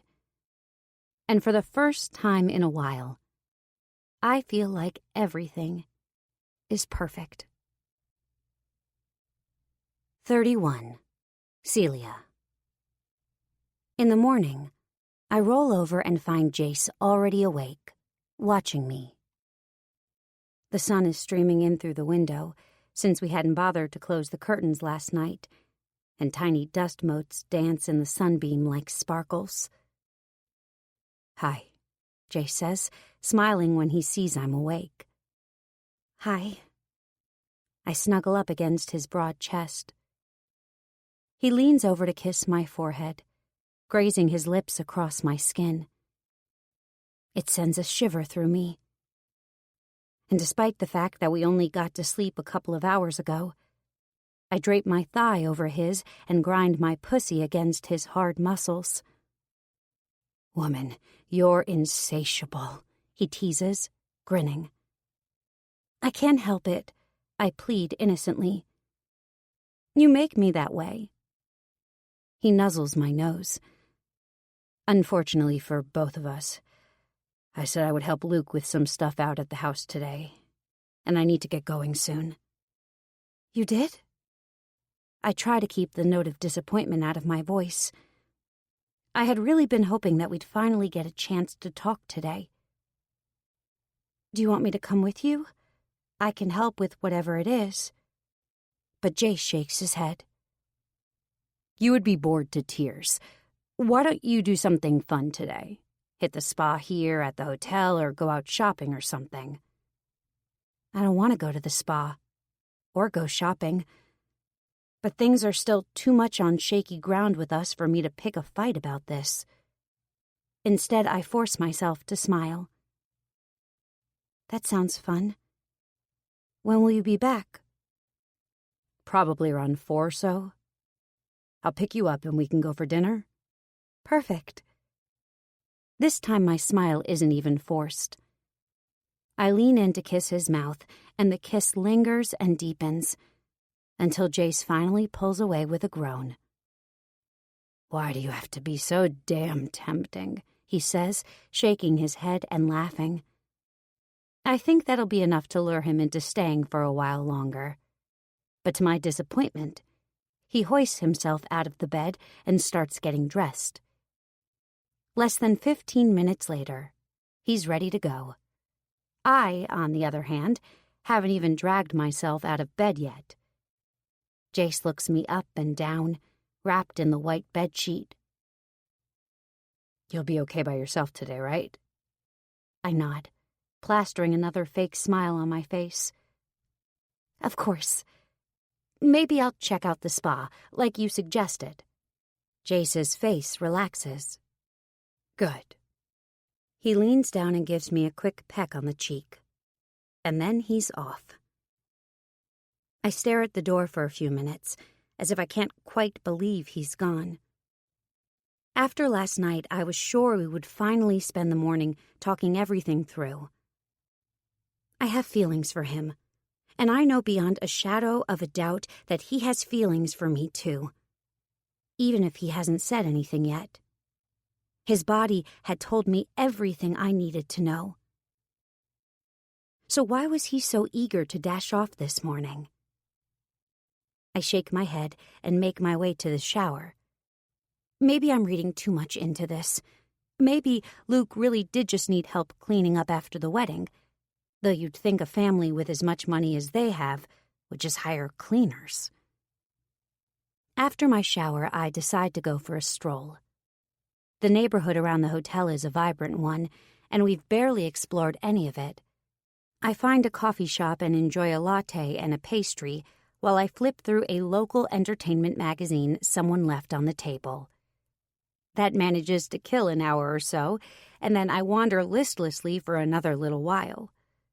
Contrary to what I told Jace, I don't bother checking out the spa. I know there's no way I'll be able to relax today. Eventually, I make my way back to the hotel and flop down on the king-sized bed. I decide to call Rory to take my mind off things, but when I dial, it just rings and then goes to voicemail. Hi, I say, huffing up at the ceiling. It's me, just calling to say hi. Call me when you get a chance. I'm not expecting to hear back from her right away, so I'm surprised when a text stings through just a couple of minutes later. Sorry, sweetie, caught up in some stuff. Call you back tonight, okay? Great, even Rory doesn't have time for me today. And what would she be so busy doing on a Sunday anyway? I'm starting to feel pathetic for moping around, though this isn't who I am. I wanted to see the city while I was here, and now I actually have a little bit of time. So with that, I put Jason, Rory, and everything else out of my mind and head back out into the streets. I eventually managed to while away the day in downtown Chicago, popping into little shops that pique my interest, taking myself out for lunch, and possibly drinking a half-liter of white wine at a little sidewalk cafe. I head back to the hotel a little before dinner time to shower and change. Jace had said we'd have dinner together, but I haven't heard from him all day. By the time I get out of the shower and finish drying my hair, I have a text from him. So sorry. Caught up later than I thought. Trent's lending us his driver for the night. He'll pick you up at 7, okay? I stare at the message for a minute, then shake my head. Is it just me, or is Jace behaving strangely today? I try to shake it off. I'm probably just stressed and reading too much into it. Sure. Where are we going? I text back. His response comes through almost immediately. You'll see, winky face. Okay. I shake my head again. I text him one more time. Can you at least tell me what to wear? Anything. You look good in everything. Smiley face. That makes me smile. Jace is sweet. Not exactly helpful, but sweet. I eventually decide on a simple jersey black dress, stretchy and comfortable and casual. But because it's black, it can pass for dressy in a dimly lit restaurant, if that's where we're going. By that time, it's almost 7, so I go downstairs to the lobby to wait for Trent's driver. He shows up promptly at 7 and introduces himself as Ted. I follow him out of the hotel into the waiting SUV. Do you know where we're going? I ask him, as he holds the back door open for me. Yes, ma'am. Holloway Drive. I stare at him blankly. A smile crosses his aged face. Luke Whittaker's place, ma'am.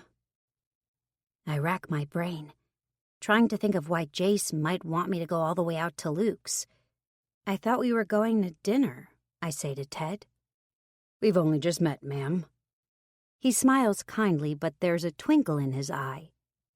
I realize he's cracking a joke, so I laugh and climb into the back seat. Of course he doesn't know why we're going to Luke's. He's just the driver. But as we begin the hour-long drive out to the farmhouse, my mind races. What in the world is going on? 32. Celia. The drive up to Luke's home must be almost a mile, so it takes me a couple of minutes to notice it. There's music playing, loud too, pumping out of some kind of outdoor speakers. There are cars parked in the yard too, not as many as last night, but at least half a dozen. Ted pulls the SUV to a stop right up near the house and comes around to let me out. I step out of the car, but I almost don't want him to leave me just yet. I can hear voices carrying from the backyard area, but I don't see anyone, and I still have no idea what's going on. And then I see him. He appears from around the corner of the house like a mirage, like a miracle. Jace, looking handsome as hell in the same black polo shirt and jeans he was wearing when he left the hotel this morning. I wave a quick goodbye and say thank you to Ted, and then cross the lawn over to Jace. Hey, he says, leaning in for a kiss. He looks tired but happy to see me. I let him graze his lips against mine, but then I pull back. What's going on? I thought we were going for dinner. He grins. I thought we could do something a little different. Like what? He pauses, then points up at the air, gesturing for me to listen. I stop and finally pay attention to the music that's pumping out through the yard. The Steve Miller Band, I say, laughing. My face fills with a giant grin. What's going on, Jace? Come on, is all he says, slipping his hand through mine. I follow him into the backyard. It's dark except for a huge roaring bonfire in the middle of the yard. I look at Jace, still confused, but he just squeezes my hand. As we get closer, I slowly start to make out voices and figures, and I realize they're all here. Hannah and Trent, Luke, Sloane, Allie, Jace's mom Evelyn, even... Rory! I shriek when I see my best friend, and then she's leaping across the yard toward me. I wrap her in a huge hug, What are you doing here? Hanging out, she laughs. Sorry I couldn't get back to you earlier. I was just about to get on the plane when you called. I still don't understand. I'm looking back and forth between Rory and Jace, and both of them are wearing such sly smiles that I feel like I must be totally missing something. Finally, Jace laughs. Don't look so scared, he teases. I just remember someone saying they wanted to go to a bonfire, maybe with a little Steve Miller playing. You did all this for me? I ask incredulously, as Rory heads back to grab a seat near the fire, next to Sloane and Allie. He nods solemnly. I did. But why? He shakes his head, incredulous, as if he can't believe that I even have to ask that question. Because I love you, he says. His words and voice are so plain, simple, and perfect. You do? My own words are barely more than a whisper. Yes, silly girl. I love you too, Jace. Good. I'm glad to hear you say that, because it's going to make this next part a bit easier. What part? He leads me closer to the fire. Your first proposal was in your office, he says, and I think that's just unacceptable. I laugh. Tears are springing to my eyes, even though I don't know why. Maybe it's the way Jace's face looks so earnest in the firelight. Maybe it's the way everyone has turned to look at us, expectant, and like they're holding their collective breath. Maybe it's the fucking Steve Miller band. Yeah, it was pretty bad, I admit. It was terrible. And you deserve way better. Except a week ago, when I asked you to marry me, I did it in your apartment, and with a second-hand ring, no less. I laugh again, wiping away a tear that's trailed down my cheek. That wasn't real, though, I say, smiling up at Jace. Jace with the handsome face and the hard jaw and the blue eyes that look strangely nervous. Jace, I whisper, realization suddenly and finally dawning. That wasn't real, he agrees. His voice is hoarse. He reaches into his pocket and pulls out a little gray box. But this is... Oh my God! I clap my hands over my mouth as Jace drops to one knee in front of me. The tears are flowing from my eyes for real now. I hold my breath, and Jace opens the box. Jace, I gasp, how did you... My question trails off, unasked. Because inside that gray box is the amethyst ring. The one I'd spotted on 47th Street so many moons ago. I picked it up while I was in New York, he confesses. I realized if I was crazy enough about you to fly halfway across the country to find you, that I was crazy enough about you to do this thing for real. I can't even answer him. The tears are coming too fast and too hard. So instead, I grab him by the arm and pull him so that he's standing, then lean into him. I wrap my arms around him and kiss him, so hard and so frantic that I can barely breathe. He kisses me back. And for a moment, I forget about absolutely everything else except this perfect man in front of me. When we finally pull apart, he chuckles nervously. Look, I know this is sudden. You don't have to say yes right now. We can treat this ring as a promise, if you feel more comfortable with that. But I shake my head. The tears haven't really stopped, but at least I feel like I can speak now. I don't want a promise, Jace. I want forever. A huge grin crosses his face. Me too, Celia. Me too. He takes my hand in his and slips the amethyst ring onto my finger. It looks like it was meant to be there. So much better than the diamond. It's perfect, I breathe. So are you. The crowd erupts into a cheer, and I blush. I'd almost forgotten they were there. I turn and give a friendly wave and watch as Rory wipes away a tear of her own. Evelyn, Jace's mom, is turning to Trent in confusion, and I suppress a laugh. I guess eventually we'll have to fill everyone in on the whole story. Not tonight, though. Tonight's for celebrating our engagement. The only one that really matters. Tonight's for the Steve Miller Band. Tonight's for me and Jace, however long it took us to get here. Tonight's for happy endings. 33. Epilogue. I look at the man sitting across from me and wonder how on earth I could have ever thought about marrying him. I mean, seriously, what was I thinking?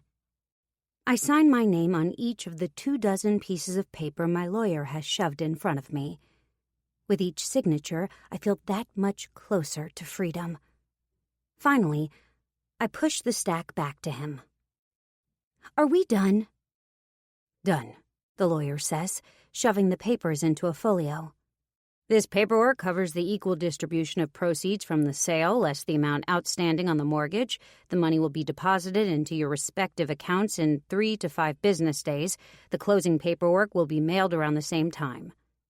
He pauses, glancing back and forth between us. I'll give you 2 a minute, he says, finally, before silently exiting the room. I want to tell him not to bother, that I have nothing to say to this man. But he's already gone. Martin looks at me. The hazel eyes behind his horn-rimmed glasses are watery. Is he actually tearing up here? It's the end of an era, isn't it? He says morosely. I fight the urge to roll my eyes. Don't act like we had a great love story, Martin, I snap. But then I soften. After all, if it hadn't been for Martin, I never would have gotten together with Jace. I never would have found everything I wanted out of life. I hope life treats you well, Martin, I say, trying to be gracious. I grab my purse and stand. I'm oh so ready to get out of here. Wait, Martin stands. Do you want to get a coffee or something? Let me take you to lunch. I shake my head. Sorry, I have a flight to catch. Already? I thought you just flew in this morning. I did. I grin. Now that I've packed up my life and moved to Chicago with Jace, I don't want to be back in New York City for a single second longer than I have to be. Take care. Okay, Martin? Sure. See you around, Celia. I doubt that, I want to say. But instead I just slip out of the meeting room and head for the elevators. Rory is waiting for me downstairs. I may be in a rush to get back to Chicago, but I couldn't come to New York without seeing my best friend. How'd it go? She asks when she sees me. I shrug. Totally fine. I'm just glad to be done with it. She shakes her head. I can't believe everything that's happened lately. What a whirlwind. I know, I admit. I can hardly believe it myself most days. After Jace's proposal, we had spent a little more time hanging out with his family and enjoying the city. We had such a good time there that it was an easy decision. As soon as we landed back in New York, we both gave notice at our jobs. It had felt amazing to hand in my resignation letter to Frank Turner. I'd even taped it to a box of muffins just to really drive home the point. Then it was time for a trip to Connecticut so Jace could meet my parents. They had, of course, adored him, and they'd plied him with so much home-cooked food that I'm pretty sure the feeling was mutual. After that, we'd flown back out to Chicago to start apartment hunting. Once we found something, we moved all our stuff and the 2 cats out with us. The cats are still getting used to each other, but they've settled into a mutually agreeable Cold War, which we figure is the best we're going to get. Selling the condo with Martin was the very last step in wrapping up my life here in New York, and I am so glad to be done with it. Rory and I walk back out to her car. I've got just enough time for a quick lunch with my BFF, and then I'm back on the next flight home. Before we get in the car, Rory pauses. She reaches out and squeezes my hand. Promise me you won't forget about me, okay? I almost laugh, as if there's any chance of that happening. But then I see how her eyes glisten with tears. Oh my God, Rory, never! I give her the tightest hug I can manage. You're still my best friend, forever and always, even if we're 1,000,000 miles apart. Good, she sniffs. Then she grins. But you never know. Maybe we won't always be 1,000,000 miles apart. What are you saying? She shrugs, still grinning slyly. Nothing for sure. Just, there's nothing really tying me to New York.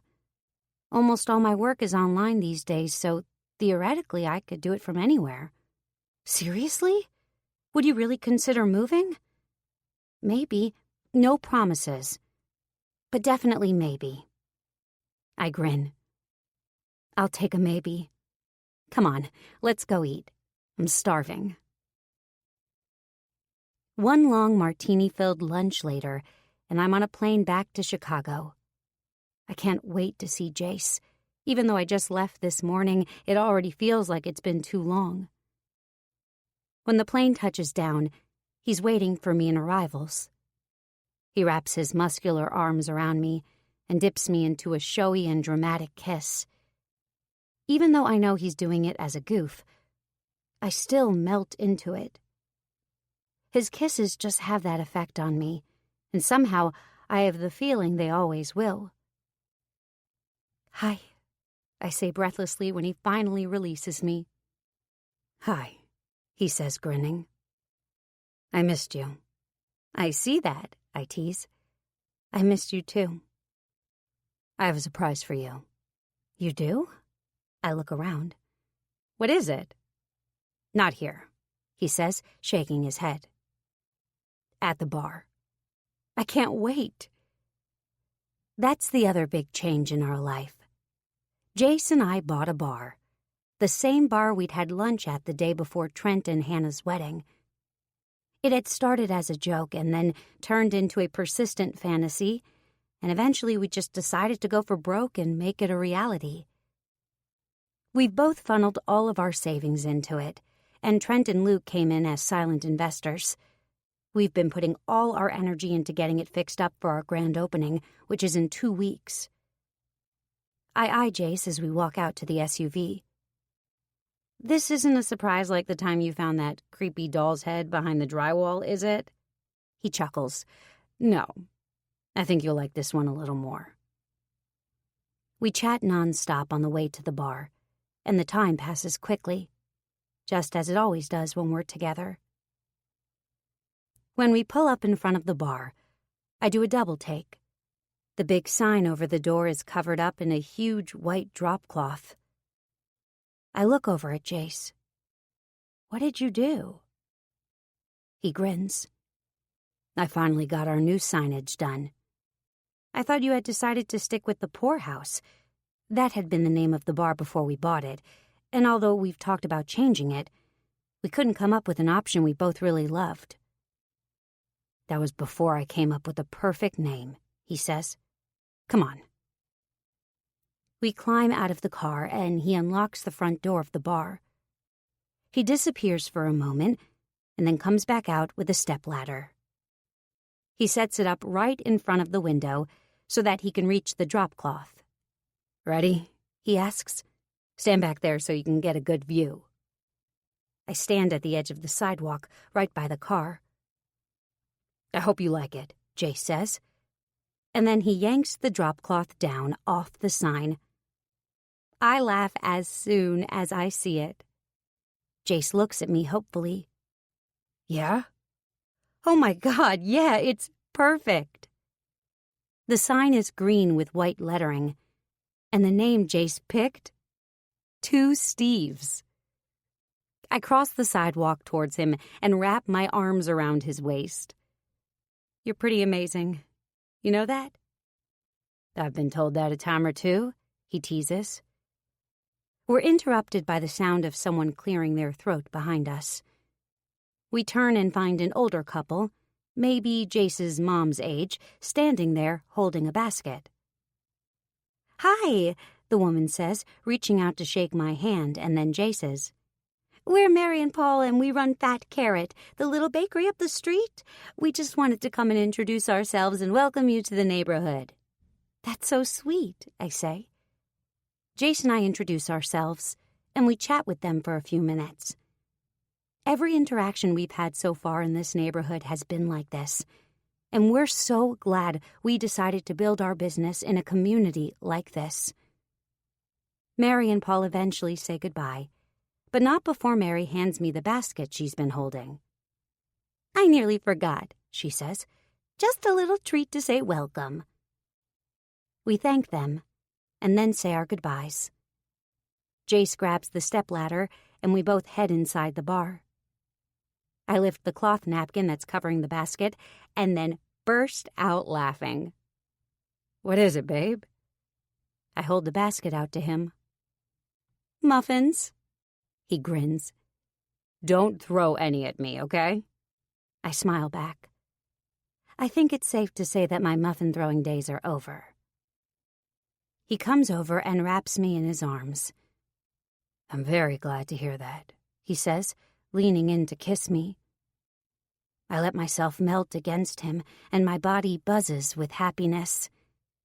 Yes, those days are definitely over.